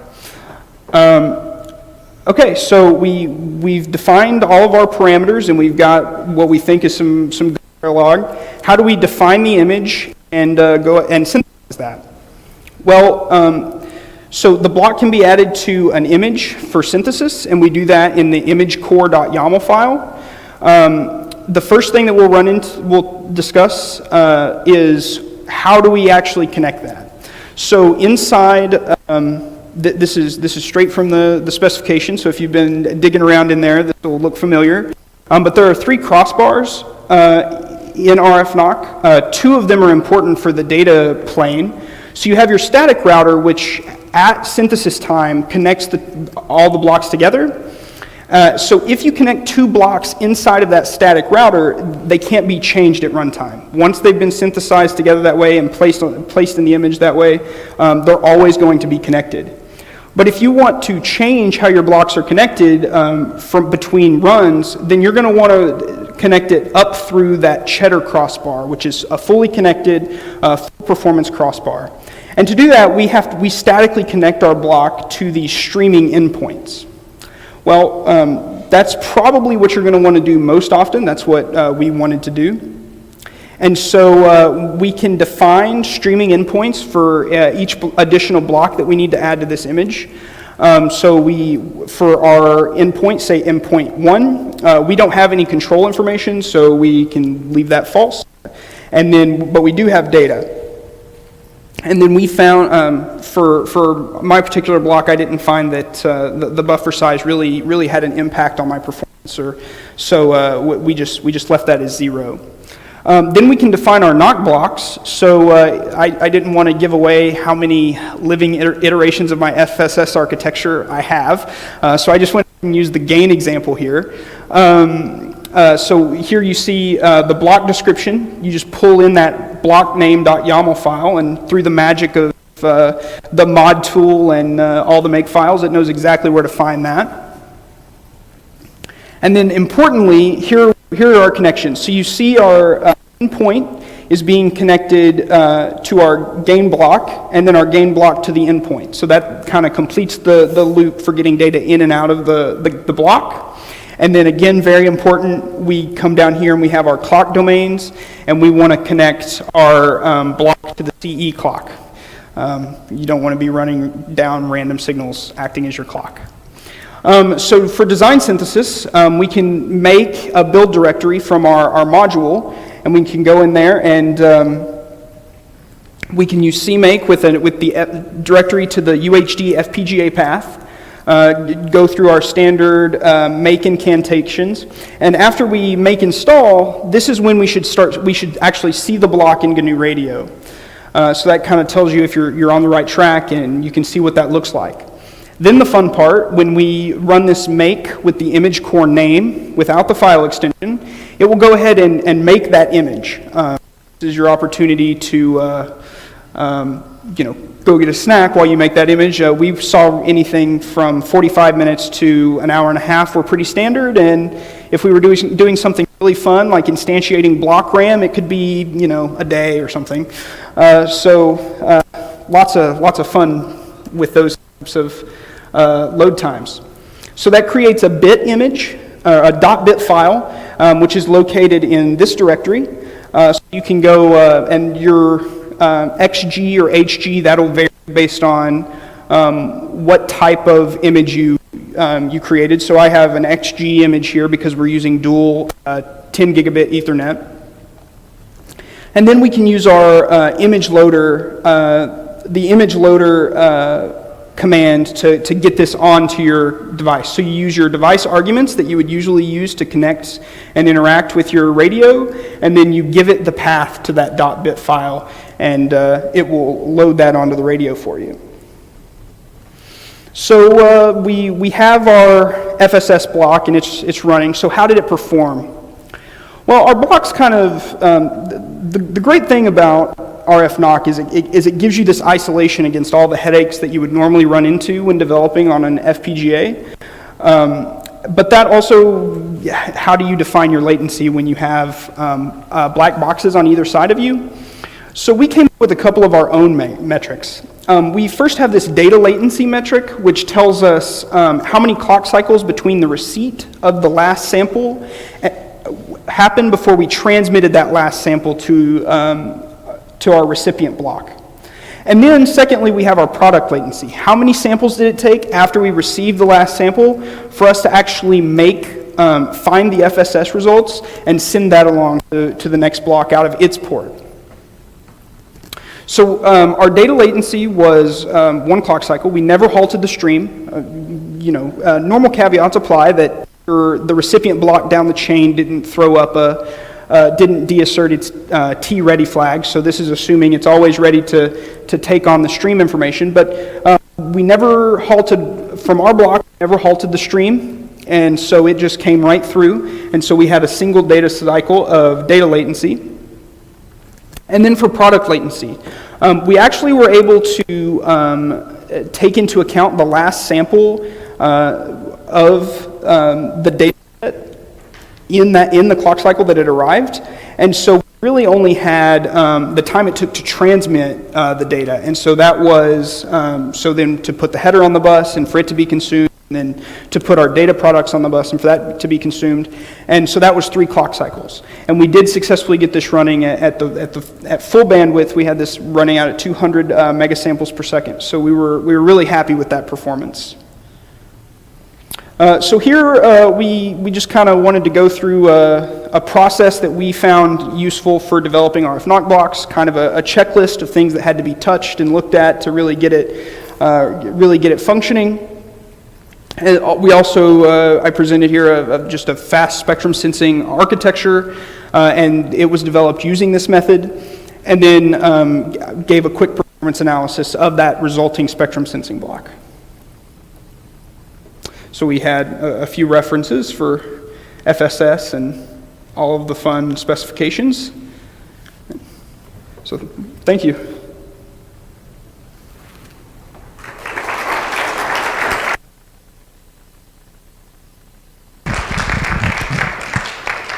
All right, thank you, Rylee.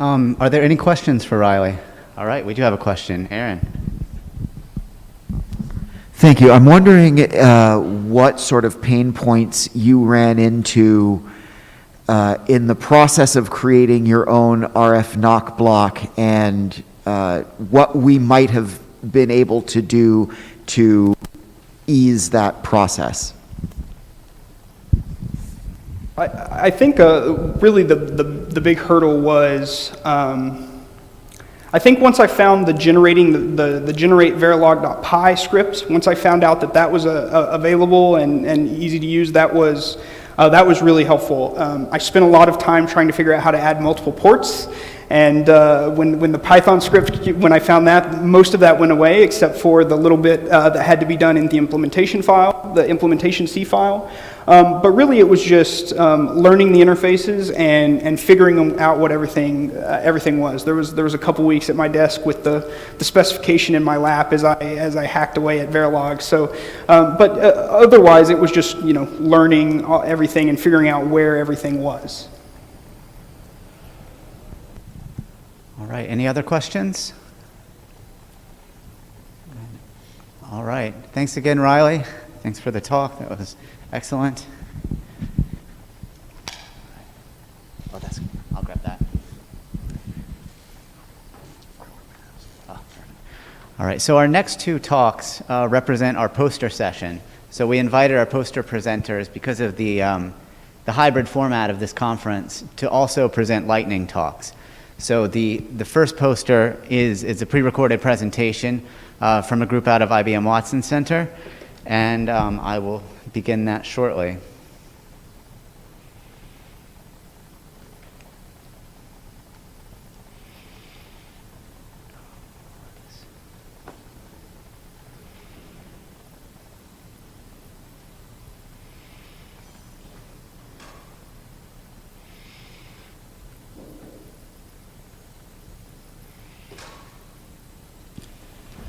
This work proposes and evaluates the use of mixed reality, including augmented and virtual reality, to support visualization of wireless software-defined radio networks in automotive applications. Mixed reality is a combination of virtual and real objects in a common display. When used for network behavior visualization, mixed reality enables users to intuitively understand traffic patterns and node relationships in wireless network settings. It also allows temporal real-time observations of wireless network behaviors. Mixed reality is good for visualizing mobile and wireless networks in particular, because spatial relationships strongly affect the behavior of these networks. Mixed reality presents the spatial information together with the network information in a way that humans intuitively and quickly understand. The pervasive and fast deployment of wireless ad hoc networks across multiple IoT domains, like connected autonomous vehicles, generates unique opportunities for the adoption of mixed reality for the analysis and introspection of these types of networks. Among other things, it can provide a more explicit representation of the network and the traffic, compared to previously used traditional visualization tools. In this work, we use XRShark, a mixed reality network introspection platform developed at the University of California, Berkeley. Specifically, we adapted XR-Shark to enable real-time visualization of vehicle-to-vehicle and vehicle-to-infrastructure interactions in the context of a connected car application called ERA that was developed in-house. XR-Shark shows host locations and traffic through augmented reality and virtual reality modes, while providing real-time, in-place network visualization. We deploy XR-Shark to a relevant connected car application called ERA, an open-source workload that drives the IBM-led Epiq project under the DARPA-sponsored Domain-Specific System-on-Chip, or the SOC program. In ERA, cars interact with each other to exchange occupancy maps using an open-source GNU Radio implementation of an AO2.11p transceiver. ERA also relies on the Carla Autonomous Driving Simulator for modeling of the 3D physical world. Additional details about ERA can be found in our 2019 GNU Radio conference presentation. In this work, we connect XR-Shark to the AO2.11p transceiver to collect information about packets exchanged between cars. The XR-Shark application, which is implemented using the Unity 3D engine, is fed with the packet's information through an MQTT broker. Similarly, XR-Shark receives information from the Carla simulator to render the physical world along with the beams that represent wireless activity between cars and between cars and the infrastructure.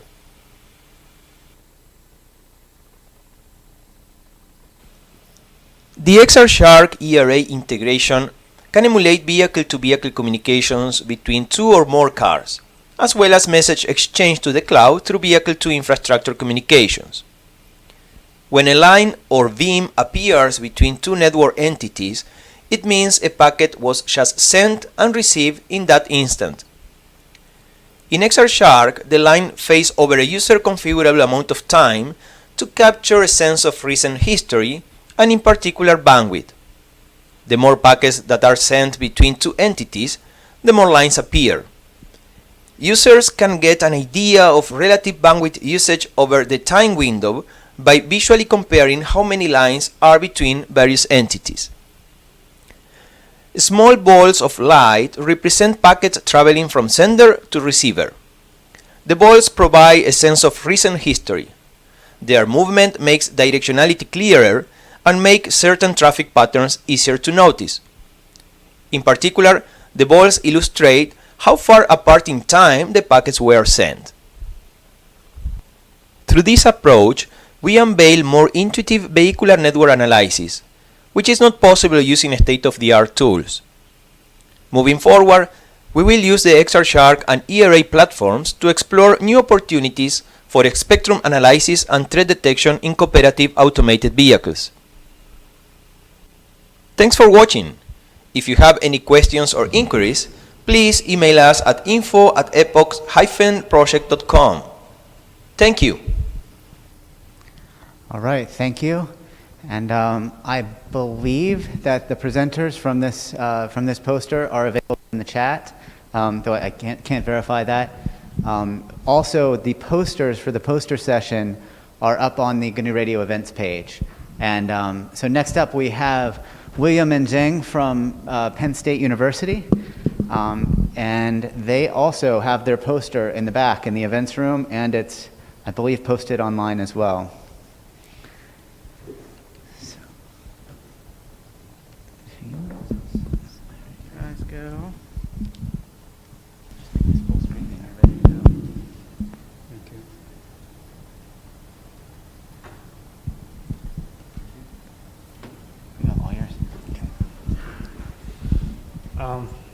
Hello. Hello everyone, good afternoon.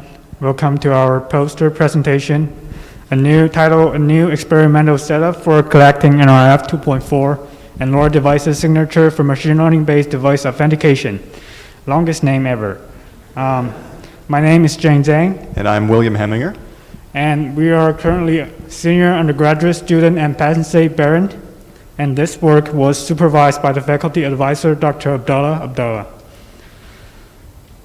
And by the title, you may notice that we are interested in device authentications with device signature from the wireless signal. Why would we care about identifying device based on its own wireless signal? Well, as we all know, there are growing dependencies on wireless technologies nowadays, and more sensors and wireless devices are needed in the revolutions of Internet of Things and Industry 4.0. For example, there will be also more and more local network of devices that require device fingerprinting to prevent possible malicious attack. And of course, device fingerprinting will need unique features for different devices, and which we can find across the wireless protocol stack. But ideally, what we want is some features that is device specific and non-forgeable. So what kind of features we can find? For example, we know there are MAC and IP addresses in the MAC and network layer. They are used to track the device in the network, and they are easy to spoof and manipulate with the help of software. So this is not something what we want. So if we look deeper into the physical layer, we have features such as the received signal strings and IQ samples. But remember, we want something that is device specific and non-forgeable. So we may want features that is that utilizes or related to the manufacturing imperfections. So what we eventually chose or look at is the IQ sample. The imperfect manufacturing process leaves non-forgeable features in the IQ samples.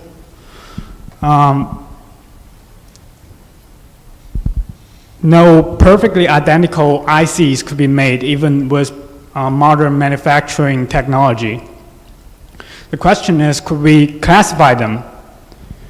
And if you look at the figure at the lower right here for a typical transmitter chain, you can see there are various RF impairment source exist in the different stages of the chain. There is harmonic distortions in the digital to analog converter.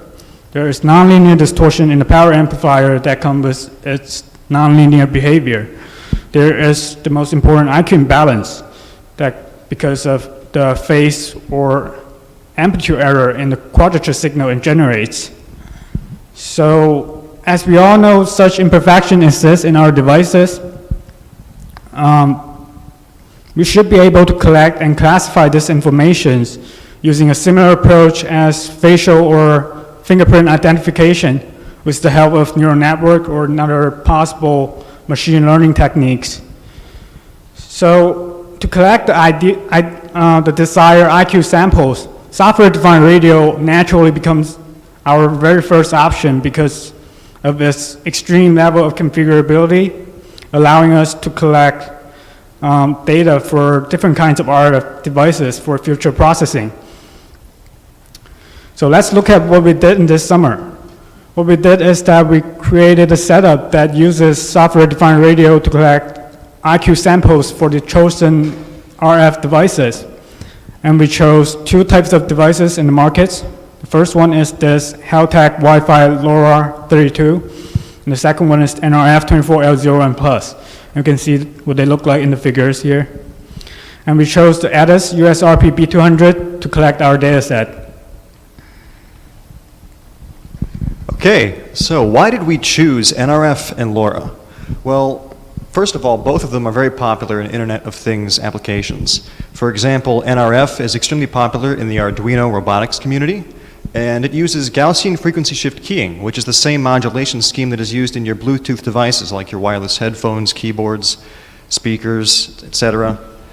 Whereas with LoRa, on the other hand, it's most commonly seen in large-scale monitoring applications, like relaying soil moisture content data to a farm, or tracking the strain on a distributed power grid, or making buildings smarter to improve energy efficiency. And LoRa is ideal for these kinds of situations because of its capacity for long-range transmission. And this is because the LoRa modulation is a subset of chirp spread spectrum modulation, where the frequency varies linearly over time. And this makes it very easy to decode even over long distances. And actually, I was just looking up earlier, I think the new distance record for LoRa is, with a 25 milliwatt antenna, is 832 kilometers, which is pretty significant. LoRa is also, of course, extremely popular with LoRaWAN network applications, where you'll have LoRa transmitters like sensors sending data to a gateway, which then interfaces with the LoRaWAN server. And that server can then either send information into a database or to some custom program for later use. We see here that the NRF devices operate in the 2.4 gigahertz to 2.525 gigahertz range, whereas with the LoRa's, they're in the megahertz range, most commonly seen in these 4 distinct bands. And by using both of these devices, we are hoping to be able to mimic or represent a fair amount of Internet of Things communication scenarios. So regarding the configurations for our devices, we tried to provide optimal communications conditions using the provided device settings. So for the frequencies, we chose frequencies that are recommended for the respective device's use. We also set the transmission power to the maximum possible level for that device. So for the LoRa devices, that value was 20 dBm, whereas for the NRFs, that was 0 dBm. And to ensure consistency, we made sure that the preamble should be static, because we want to use the preamble for device fingerprinting. So we want to analyze that specific segment. Anything else to mention here? Anything else to mention here? Is that it? We good here? Okay, all right, that's good. Moving on with our actual experimental setup, you can see that we have 2 Raspberry Pi computers. They're interfacing with the NRF devices using C and C++ programs. We also have our EDIS USRP B200 software-defined radio that is using GNU Radio, and that's interfaced with an Ubuntu 18.04 laptop. And the reason why we are using a receiver and not just the B200 on its own is so that we can quickly verify and validate the each data collection trial. Because the NRF and LoRa devices are on fairly common frequencies, it's possible that our data set could be corrupted by interference from some unknown source, and that will easily register immediately on our receiver, and so we'll know not to include that specific trial in our data set. And because we want to collect from a huge pool of these devices, LoRa and NRF, we want to make sure only to change the component of interest in each trial. So for example, we won't change the antenna we're using with every trial unless specific factors or effects of that antenna are necessary for the study. So for instance, we would only change the transmitting chip and keep the same antenna between each trial. So with our physical setup, on the left we have the NRF modules, and on the right we have the LoRa modules. We have the Raspberry Pis fired up, we have the laptop fired up, and you can see that the B200 software-defined radio is aligned with the receiver. This is to minimize discrepancies between the traffic received from the B200 and on the receiver. So if the receiver says, hey, we've got a problem with this data, most likely the B200 does as well, or if things look fine on the receiver, the B200 most likely is fine as well. And we are approaching the end of our presentation, but moving forward, this is still ongoing work, so we hope to publish data sets using different variations of transmission parameters, one of which being the transmission power, bandwidth, etc. And we also hope to begin incorporating machine learning classification into our device signatures, so actually being able to classify what each device fingerprint is, and also to just explore different applications for device signature and device fingerprinting in Internet of Things. So it's really interesting, especially as Zeng mentioned before with security, the types of ways this can be implemented and the different applications that it's used for, and especially now that we're more interconnected than ever and online and over wireless networks, our credentials are really very important.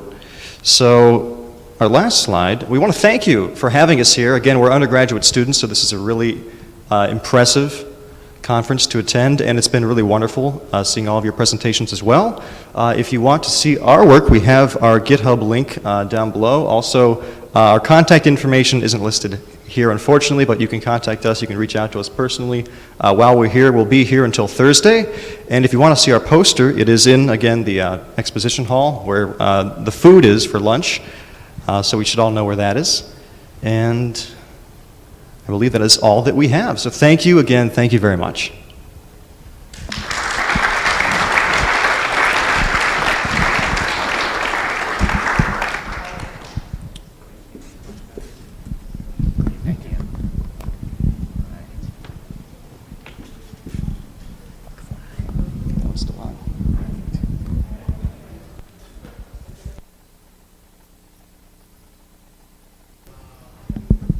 All right, so next up we have Darren Swayze from Utah State presenting an intrusion alarm system using GNU Radio.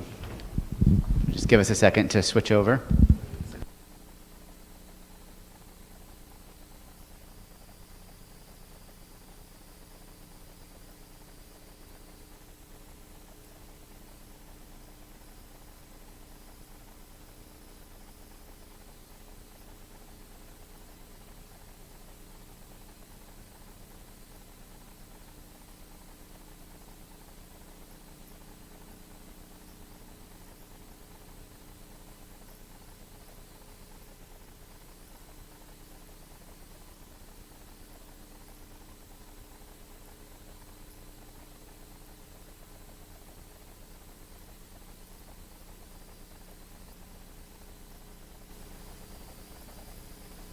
Hey, can everyone hear me? That sounds like it's working.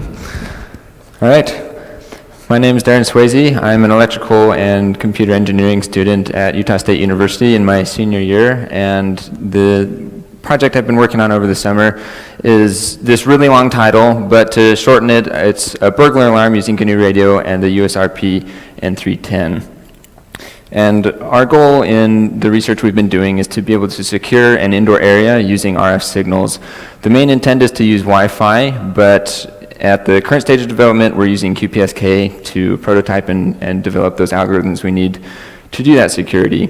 The reason we want to work towards using Wi-Fi is because it is available in many, if not every building that you could possibly be in, and it has such a broad coverage and acts as a really good signal of opportunity to grab data from and detect if somebody could potentially be intruding in an environment. And there's two phases to this. The first is intrusion detection, which is what I've been working on, and the second is target tracking, which is a follow-up to once a target may be localized, then we need to find out where they continue to be in that area. So first we have to figure out how are we going to detect intruders in the first place. And it turns out it's pretty simple and it's really convenient. So just imagine you have some signal SFT that's going into a channel. That channel introduces a whole lot of noise and a whole lot of different information that we don't actually care about. It could be motion from people moving around. It could be doors, walls, and windows that introduce attenuation or phase shifts to the signal. And it comes out as the signal X of T. X of T goes into our receiver, and the receiver has a whole bunch of internal tools like the PLL, AGC, simple synchronization to pull out that original signal S of T in order to get the data that you want, so you can get your daily dose of internet cat memes or whatever it might be. And the thing about that receiver is, yeah, it's used to extract that signal, but if it can extract the signal, it can also show us information about what it did to extract that signal. And in doing so, we can find out that information about, is there motion, is there somebody there? And the things I'll be focusing on in the rest of this presentation are the PLL and AGC, because looking at the data that they are able to remove from the original signal, we are actually able to get the most out of that. So to summarize what's going on here, just pretend like your signal SFT is a diamond, and then it gets transported to you in this dusty old box. That dusty old box has a lot to say about what happened as the diamond was being transported, and this is kind of what I think of in this clip when we're looking at this.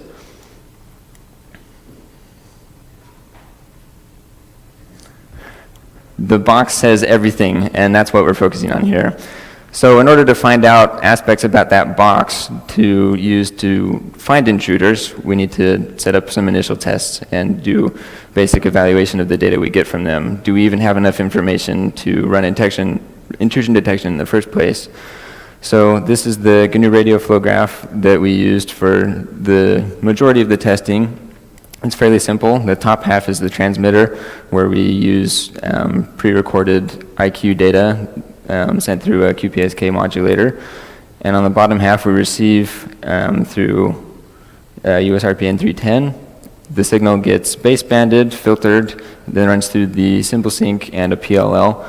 And on the receiver end of things, all of these outputs or inputs can be used for potential file syncs, where we can evaluate that data and see if somebody was moving, if somebody was here, does it tell us anything about that? And it actually does. Again, I'll be showing the PLL data later. What we did to test was there were two cases, and the test cases involve the quiescent case, in which there's no intruder present, and the second is the active case, where there is an intruder present, and in order to do that test, I would just walk around these hallways, which have 6 antennas installed in the ceiling to help us collect that data. And in doing these tests, it's a fairly generic baseline to get, can we see any consistency if there's somebody there, if there's somebody not? And this is what the data looked like from the PLL on this next slide. Getting ahead of myself. So here's the hardware we have. So we have 2 USRPN 310s. I'll try to use my mouse there so people online can see too. So we have N310s. The first is connected to the transmitter, which comes over here, gets fed through these 2 amplifiers that each amplify at 12 dB, and that's hooked to this antenna here, and it's just set up in our lab room. And in the initial tests, we just transmitted between the antenna here and then the south center receiver from that diagram before. So it's a fairly close range test, which would help us get to more consistent data and evaluate whether or not this is actually going to be possible. And then all the receivers are connected down over here. And as far as hardware goes, I think one of the most important pieces of information on this slide is just we transmitted at 905 megahertz. And these are the results. There's a pretty clear difference. So the top is the quiescent case, where I would start the test, leave the building, wait for about 10 minutes, come back in, just to get a good baseline of what would it look like when nobody's there. And you can see it's pretty consistent. Nothing's really going on. Whether it's downsampling or some hardware effect, you get a lot of little blips there, but that is irrelevant. On the bottom is the active case, where as I was circling the building, you'd get these big variations every time I passed that receiver. So obviously there's something going on, and we can use that to detect if somebody's there. But that's not the only thing we did. Obviously these are good results, but at the same time we want to figure out, is there something else we could use to get better results, or something that we can use as a backup to reinforce the data that we have? And it turns out there is. We tried working with an AGC, but the AGC is one of those things that just squelches the data. It kind of removes that the effects of whatever's going on and reduces the amount of information we have. But it does that somehow, right? And the way it does that is by using the gain value, which will bring the original signal back up to some reference amplitude. By modifying about 4 lines of code, I was able to remake this AGC and get that output gain port on the side there, which is really critical to all of the rest of what I've done here. That AGC block was stuck in the receiver side before the signal gets basebanded. If it's not put where it was, the signal actually loses a lot of information due to filtering and basebanding, so it did provide the best results to do it before that. And as you can see, it's pretty similar to the PLL results. It's a lot cleaner for sure, but it's also on a bigger scale. The ratio from the maximums on the active case to the maximums on the quiescent case were way different than the PLL, but it's just, at this point, it doesn't really matter actually how it looks, because this was a very controlled direct path test from that transmitter to the receiver in the ceiling. And so we had to consider what would it be like in a more realistic situation where the transmitters are not just laying out on the floor. So I transitioned the receiver to the southwest corner of the building in the ceiling, and for these results, the transmitter was in the southwest, the receiver was in the northeast, and the reason I did that was because the farther apart the receivers are, the better data you get, because there's less of a direct path and there's more opportunity for an intruder to interfere with that signal in the channel.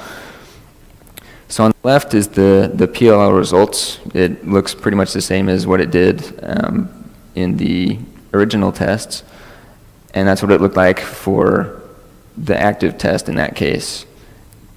Very different. There's not a whole lot going on. There are some periodic variations, but it's a lot harder to tell what they really are. And then there's some random blip. I don't know what that is. And then on the ADC side, we get a huge, huge result. And at this point, we're like, yeah, okay, the ADC needs to stay here. It provided very good results. And in doing that, the next step is to quantify those results and be able to run this in real time. So we need to consider what can we actually pull off of this signal to use as metrics to run in the real-time processing. This is some data I gathered while walking around the building and stopping in a few locations, moving, stopping again for about a minute at a time, just to see, can it pick up only motion or can it pick up a presence in general? And this is what I got. So the three conditions you can see here, the first one in the green box is what I would consider the quiescent case. There's no movement, nobody seems to be there. And then there's the case in the purple box where there's noticeably more variation in the signal, which indicates to me that there's some movement. And then the third condition is in the red box where there's a lot of variation and the gain went to a different level entirely, which indicates there's also some positional data that we can extract from this. And these all led to 3 detection metrics that can be calculated and evaluated over a sliding window on the signal. Those metrics are the average level and the standard deviation of the amplitude and the energy. And the convenient thing about this is that they all feed into each other when you calculate them, making the calculation steps really simple. Using the standard deviation equation, we can first compute the average level and find mu. And then by finishing off that calculation, we have the amplitude standard deviation. And then that first term in that equation can be used for the energy standard deviation, where that feeds into mu, and then you square that again and finish the calculation. So these 3 metrics provide a lot of information, and they're very closely connected, so it's really quite simple to get more data and evaluate what's going on. So knowing that, I developed some code in MATLAB to highlight the expected results using these metrics, and also developed the process for what would happen in real time. So the program would collect the quiescent data. So say you had 30 or 60 seconds over which a sliding window would run. It would evaluate each of those 3 metrics and run the calculations. And at the end of that period, it would set thresholds. And after that, continuously running, it would evaluate at each sliding window portion, have any of those thresholds been exceeded.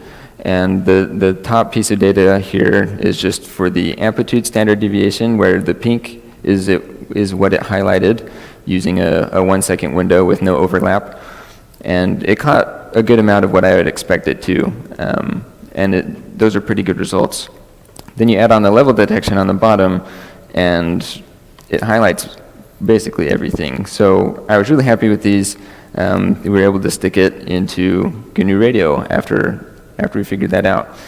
And to do so, I made this block called gr-rid, which just stands for real-time intrusion detection, which wrapped up all that MATLAB code into GNU Radio and was able to perform these things in real time. And in this case, you can set the arming time. So here it's 30 seconds. And you get the window length. You can set overlap if you want a little bit more precise of data, but not have to calculate too often. And this was designed to be used with the ADC because that provided the best data. And in order to run this and actually find whether or not there's an intruder in the environment, all you need is these 4 blocks and then the transmitter, because we had to transmit as well. But just using those 4 blocks, you can learn whether or not somebody's in your environment that you're testing in. These were wrapped up into a hierarchical block that supported up to 4 copies of the receiver module, and we began to run tests.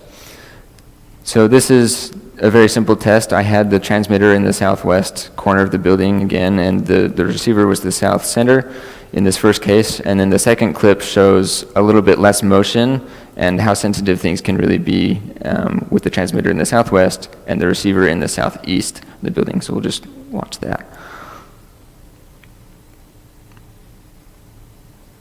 Hopefully picks it up.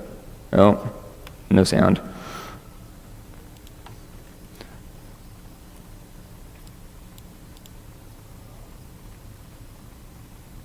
Maybe we'll get it. Okay, maybe not. So while I'll just be looking like an idiot in the hallways. So what's going on is I programmed into the RID block some sound-based feedback, and if there was a detection that was met, if there was a threshold that was exceeded, there would be an alarm that sounded.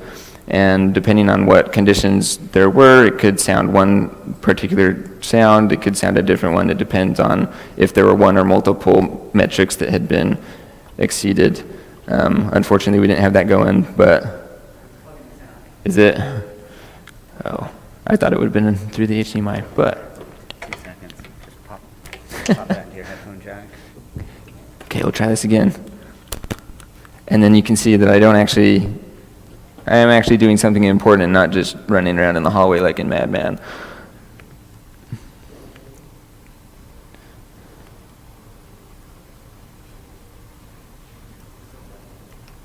No? Okay. Well, we'll be okay without that. So, it worked, was the essence of that. And though it did work, I wanted to find out how well does this work, and that involved doing a little bit more testing. And what I did was, in these hallways, I had a Bluetooth headphone connected to the test computer, and with that sound feedback that you didn't hear, I very meticulously walked around the hallways figuring out where would each antenna pick up motion or my presence. And here's the results for the south center antenna. Everything highlighted in blue is where it would be able to pick up motion, and it did a fairly good job. It picked up just about half of the testing area, and I proceeded to do this with the other 3 receivers as well and generated this heat map. So the darker areas, all 4 of the receivers were able to detect motion there, and then in the lightest area only 2 were able to detect it, but these are pretty amazing results. They're very sensitive, and I'm glad we were able to get the results we did. There's a lot to do with this still. So in the future, there's a lot we can do. We can downscale, which essentially means taking this from an N310 back down to something like an RTL SDR. We don't need to use that much power to run this. The sample rate I used for those tests was about 2048 hertz. So it doesn't need a whole lot to run well. And the next goal as well, like I said at the beginning, would be to implement this with Wi-Fi and not have to transmit anything, because being able to passively do that would be a lot more beneficial and be a potential application for in-home use as well. And as a follow-up to me, as what Dr. Moon will be doing here in a minute, this can also lead to target localization as an extension of target tracking. So if you're able to detect the intruder in the first place and use some of that positional data that is potential there that I showed earlier, then you can latch onto that point and then use what Dr. Moon will talk about to follow them. I'm glad I could be here, and I hope you have been able to have a good time.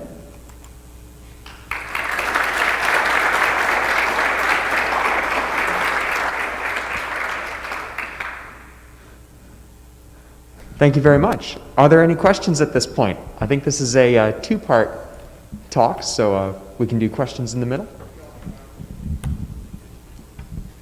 Here you are, Todd. Hey there. Cool idea. It's probably something anyone here could set up in their house. It seems pretty accurate. Do you handle the geofencing aspect by just putting a receiver kind of within the area that you're trying to monitor? Is that kind of the idea? Yeah, that's what I anticipate. It is fairly sensitive. Again, what I mentioned before, maybe I need to be a little bit more clear about that, but the farther away your receiver is from your transmitter, the better things tend to work because there's more opportunity for interference, if that makes sense. So I believe that would be a fairly simple way to implement in-home. It would be quite easy, I believe. Thank you. Anyone else? Okay. Looking online, did they actually run MATLAB code, or did they convert it to Python or C++ first? It was straight from MATLAB. So, okay. Let me start that over. I did it originally in MATLAB, but then converted it to C++ to write the block. Okay, so you're not calling MATLAB from within GNU Radio? No. There does exist blocks for that, by the way. They're a little out of date, but it is possible. Can it detect animals? I need to know when an animal enters my yard. I don't actually know the answer to that question. We weren't able to get a whole lot of testing done. Most of it was done just by walking at kind of a regular pace. I did do some tests where I brought in my longboard and I'd get down on my stomach and like crawl across the ground, and it does pick up that motion. So I anticipate, depending on the animal and kind of how you set it up, it would be able to pick up that as well. Okay, Adam, you need to set that up yourself, and we want to know the results. From Clayton, do any false detections occur? Interfering signals, passing cars, etc.?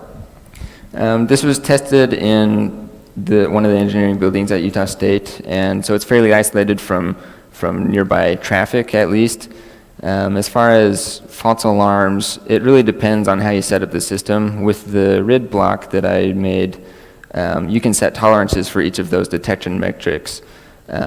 So it does depend on how you set it up. It's not perfect, and I know that in an overnight test I ran, there were some detections that probably shouldn't have been there.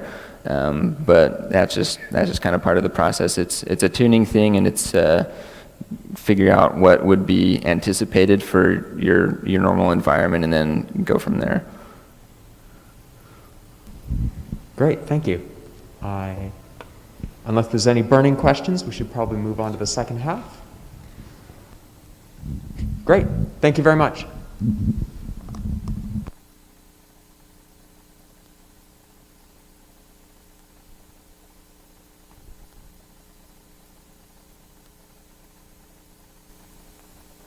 Okay, can you hear me?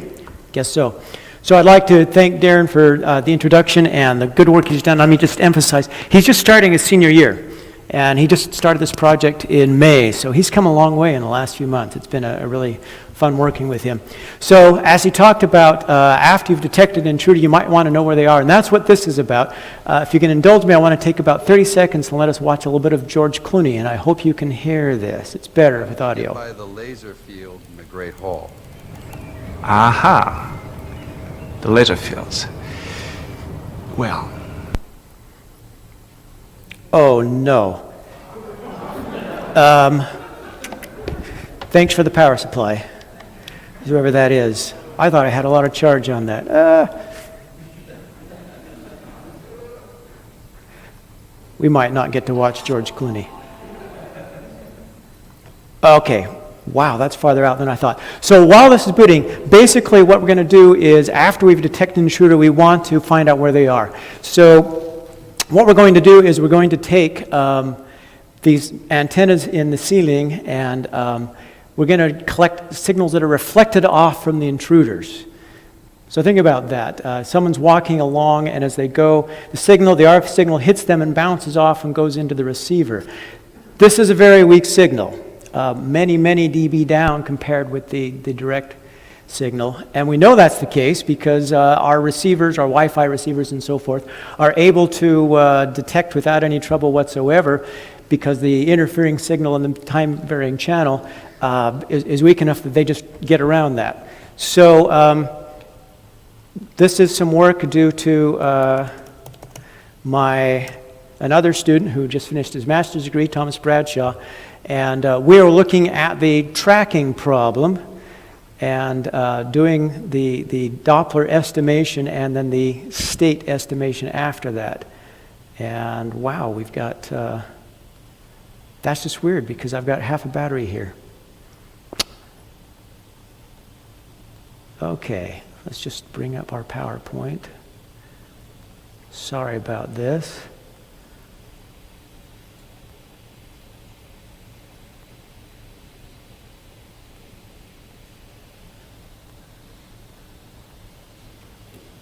Speak to me, computer. Okay. All right. That was very strange.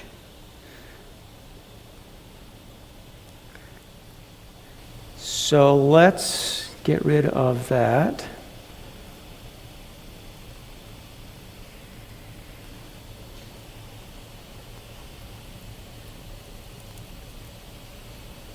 And you can't hear this.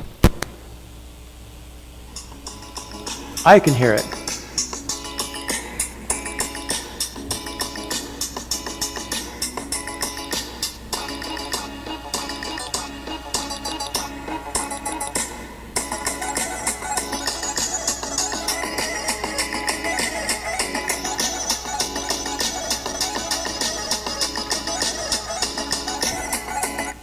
Okay, that of course comes from Oceans 12, and there's a point there, which is that if you're using other kinds of technology to secure an area, such as laser beams, you're going to have trouble. But RF signals disseminate broadly.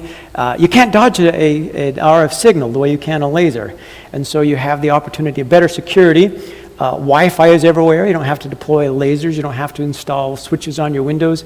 You can use the Wi-Fi in your house. As Darren talked about, there's two phases. He talked about intrusion. I'm going to talk a little bit about target tracking. And also, as in the case of Darren, this is preliminary in the sense that we're using QPSK. We know in principle how to use Wi-Fi to do this. It's just a matter of doing the deployment. So I want to talk a little bit about the system overview here. Here's a block diagram. So we have a transmitter located at location T1. We have multiple receivers at locations Q1 through QJ. In our case, we had 5 receivers. We have a moving target. We're using digital communication waveforms. And what makes this interesting is each receiver receives a sum of a direct path signal and a reflected path signal. So we're taking into account both of those at every receiver. And so it's like a source separation problem in a sense, but in a little unconventional way. So the processing that's done is at each receiver, separately, it extracts the Doppler frequencies. And then we pass those Doppler frequencies to some central location and use those as an input to a Kalman filter, which then extracts the state information, the position and velocity of the target. What's interesting about doing this with Doppler as opposed to like a time difference of arrival or other kind of geolocation technique is the time synchronization doesn't have to be all that tight. We're not matching down to within a fraction of a phase cycle of the signal. If you're accurate to within probably a few tenths of a second, you're probably going to get a pretty good track out of it. Okay, so here's the block diagram from the point of view of what we did in GNU and what we did not. And pretty much in this prototype, the transmitter and the receiver were in GNU, and at that point we took the RF signals, brought them into MATLAB, and MATLAB is where we did all the frequency extraction and tracking.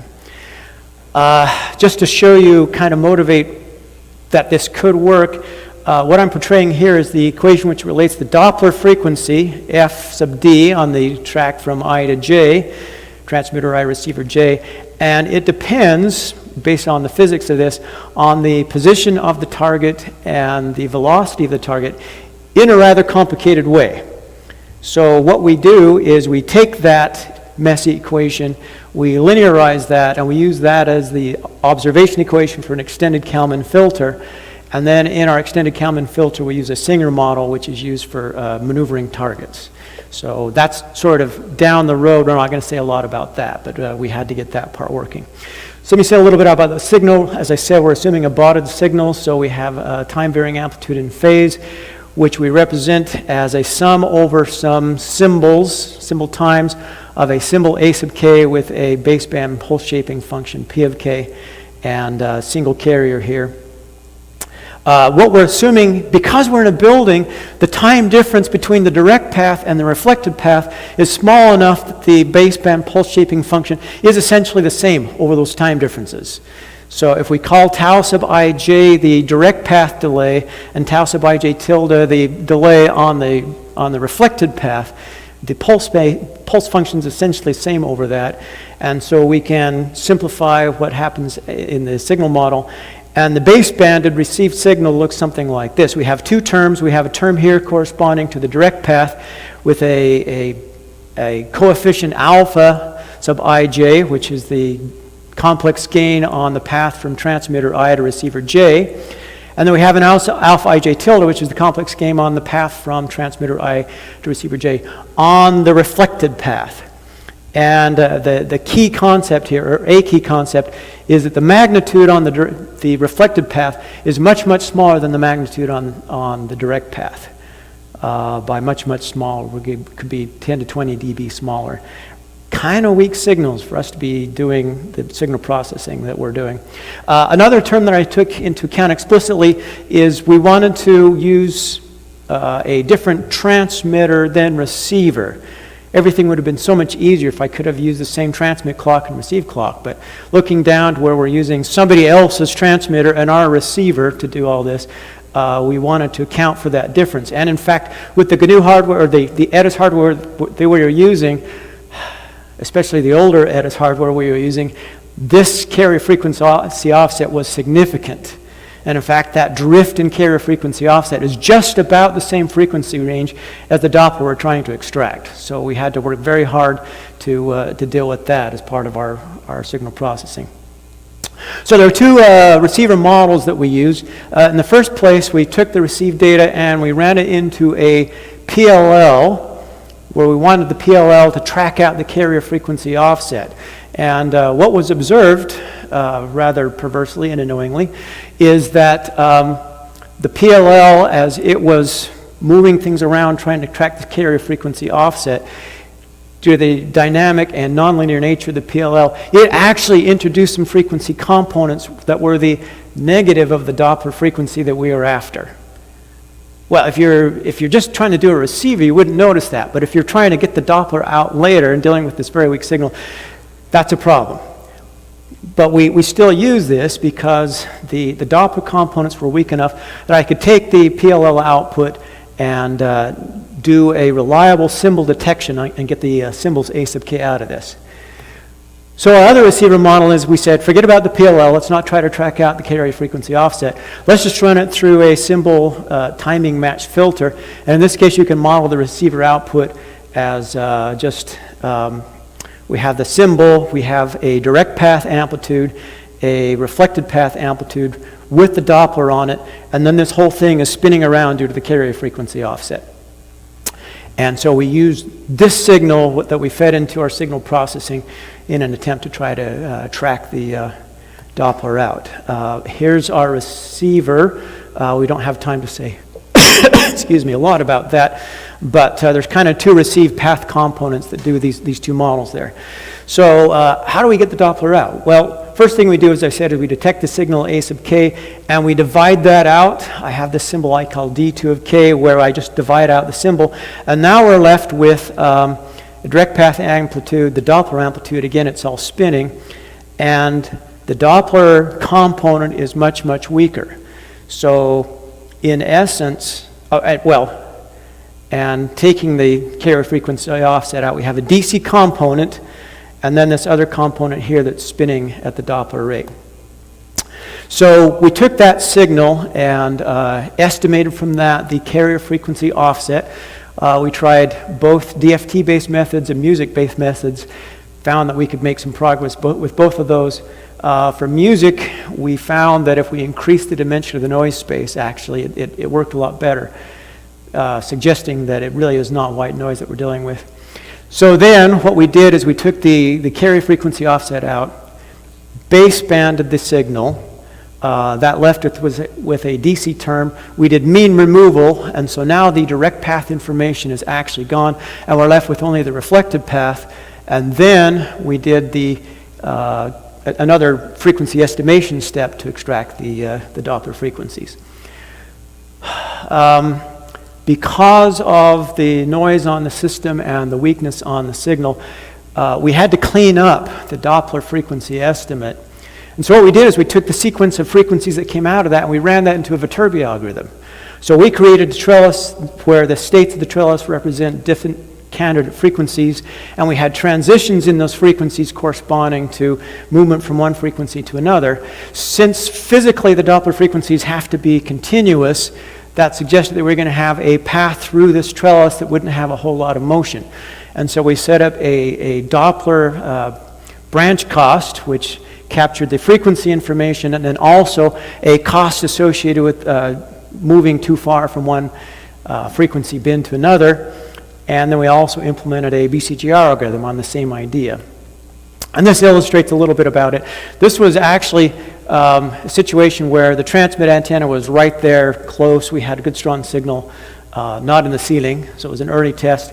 But even on this, you can see on the left that on our Doppler trajectory, there's some outlying points there. And then when we ran through the Viterbi algorithm, that trajectory got cleaned up a lot. And so we found that these frequency filtering techniques were able to help us do a pretty good job tracking the Doppler, even though it's weak. We ran into some other problems, though. Having done the mean removal to get rid of the carrier frequency offset, that means that there was no 0 hertz signal in the Doppler. And 0 hertz Doppler actually happens. There are a variety of situations where that comes up. So we needed to restore the 0 hertz so that the Viterbi algorithm could be able to effortlessly track through that 0 frequency Doppler state. So to handle that, we created this idea of what's called a balance factor, where we look at the spectral energy on the positive frequencies and the spectral energy on the negative frequencies, and then take a difference and normalize that. And interestingly enough, the balance factor, which sort of represents everything except the one frequency you're looking at, tracks pretty well what the actual spectrum is. So in this plot right here, based on real data, this is a music spectrum underneath, and then the red dots are the balance factor where we scaled that in such a way that it would line up. And you can see that it is actually tracking the same kind of information as the spectrum itself does. So on the basis of that, we could artificially regenerate the 0 hertz frequencies. If the balance factor is near 0, we said, okay, the signal must have been DC or near DC, 0 Doppler. And so we recreated a spectrum by creating a little peak at the origin that we linearly combine with the other spectral points and use that to get an adjusted branch metric, and that is finally then what we used to do our Doppler that we then fed into the extended Kalman filter. Whew. A lot of work to get that working. Okay, you've already seen the map of the building where we tested this out. Here's an example of just the basic Doppler motion. Someone was walking back and forth in the hall of the building, and the Doppler was moving corresponding to it. You can see the music spectrum and then the peaks of the maximum that we got out of that after the Viterbi tracking. And finally, we have an example of the extracted trajectory. So this is the blue line here shows a trajectory. Someone was walking back and forth in the hall, and this is the trajectory that we extracted from their motion in the hall. So we were able to validate that this thing did the job and works. We've got a lot to do on this. I have some ideas on how to improve the Doppler extraction from these weak signals with a variation on the Viterbi algorithm. The thing we're really interested in doing is extending this to using OFDM transmitted signals to track people using the existing transmitter in the building. Okay. That's it. Any questions? All right, thank you, Dr. Moon. I see some hands coming up here. Yeah. A question right here in the back. Hi there. In your last slide where you had the extraction of someone going back and forth in the hall, did you try to make this person walk straight, or were they swerving? Like, is that a struggle? Oh, yeah. In fact, I needed to bring this up because that was my second bullet point there. They were walking straight. So what we found, actually, the antennas were spread out. There's more distance in the east-west direction, left to right, and less observability in the north-south direction. So they actually were walking straight. So what we see is, we don't have perfect Doppler extraction here, and so it is portraying a wandering path here, even though they were not drunk when we did this test. All right, I saw another. Here we go. Let's get another question over here. So this is a former student, and he used to work in this building. He knows this building. Yeah. How do you anticipate this extending to further targets? Do you think the same kind of model would work, or would there be too much going on? You mean multiple targets? Multiple targets. Yeah, that actually needs to be a bullet point on the last slide. So if you have multiple targets, then you're going to have multiple pieces of Doppler. And so now it becomes a matter of multiple frequency extraction. We expect it to be complicated, actually, because these signals are so very weak. So if we can get the multiple target extractions and we can do the data association problem, which says this Doppler is associated with this guy and this one's associated with that one, we're going to be great. But you can see that there's some questions there. All right. Do we have any other questions in the room? All right. Thank you, Dr. Moon.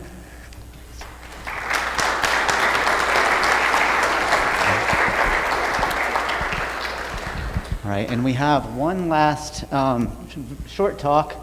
Matt Knight has a presentation of the results of today's results from the RRC competition.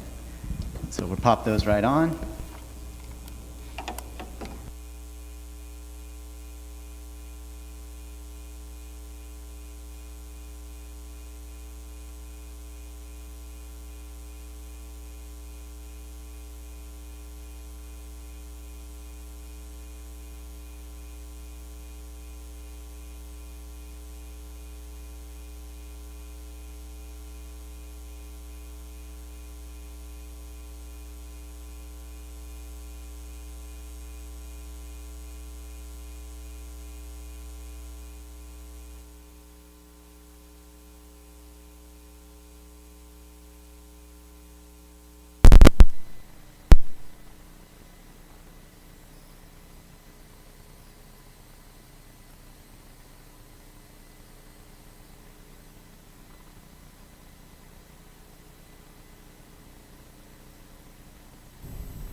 Good afternoon, GNU Radio Conference. My name is Matt. I'm here with your daily Radio Resilience Competition Leaderboard update. Following our Monday event, here are the standings. On top, we have Team David D Radio with 1,068 points. Hot on their heels, we have a new team, Toxic Vapor, with 950 points. JLS is next with 591 points, and bringing up the rear, but still in close contention, is T and Tech Time with 381 points. Monday saw 16 registrants with 4 images submitted. We're expecting a bunch more today, and it's not too late to submit yours today if you want to compete. Make sure you register at radioresilience.com and then push your image up to the GitLab repository we send you in order to be eligible for competition and, of course, our great prizes. If you just want to check out the action, feel free to check out our website, radioresilience.com, and navigate over to the GNU Radio Conference page and leaderboard, where you'll be able to watch video playback of the IQ of the various matches, and of course learn more about the competition. Thanks so much. Hope that you will compete, and we'll be back tomorrow with another competition update.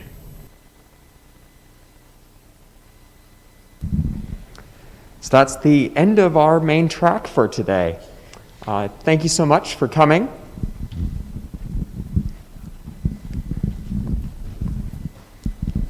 Get up here properly. We will be starting again tomorrow, same time, 8:45 for the opening, 9 o'clock for the keynote speak.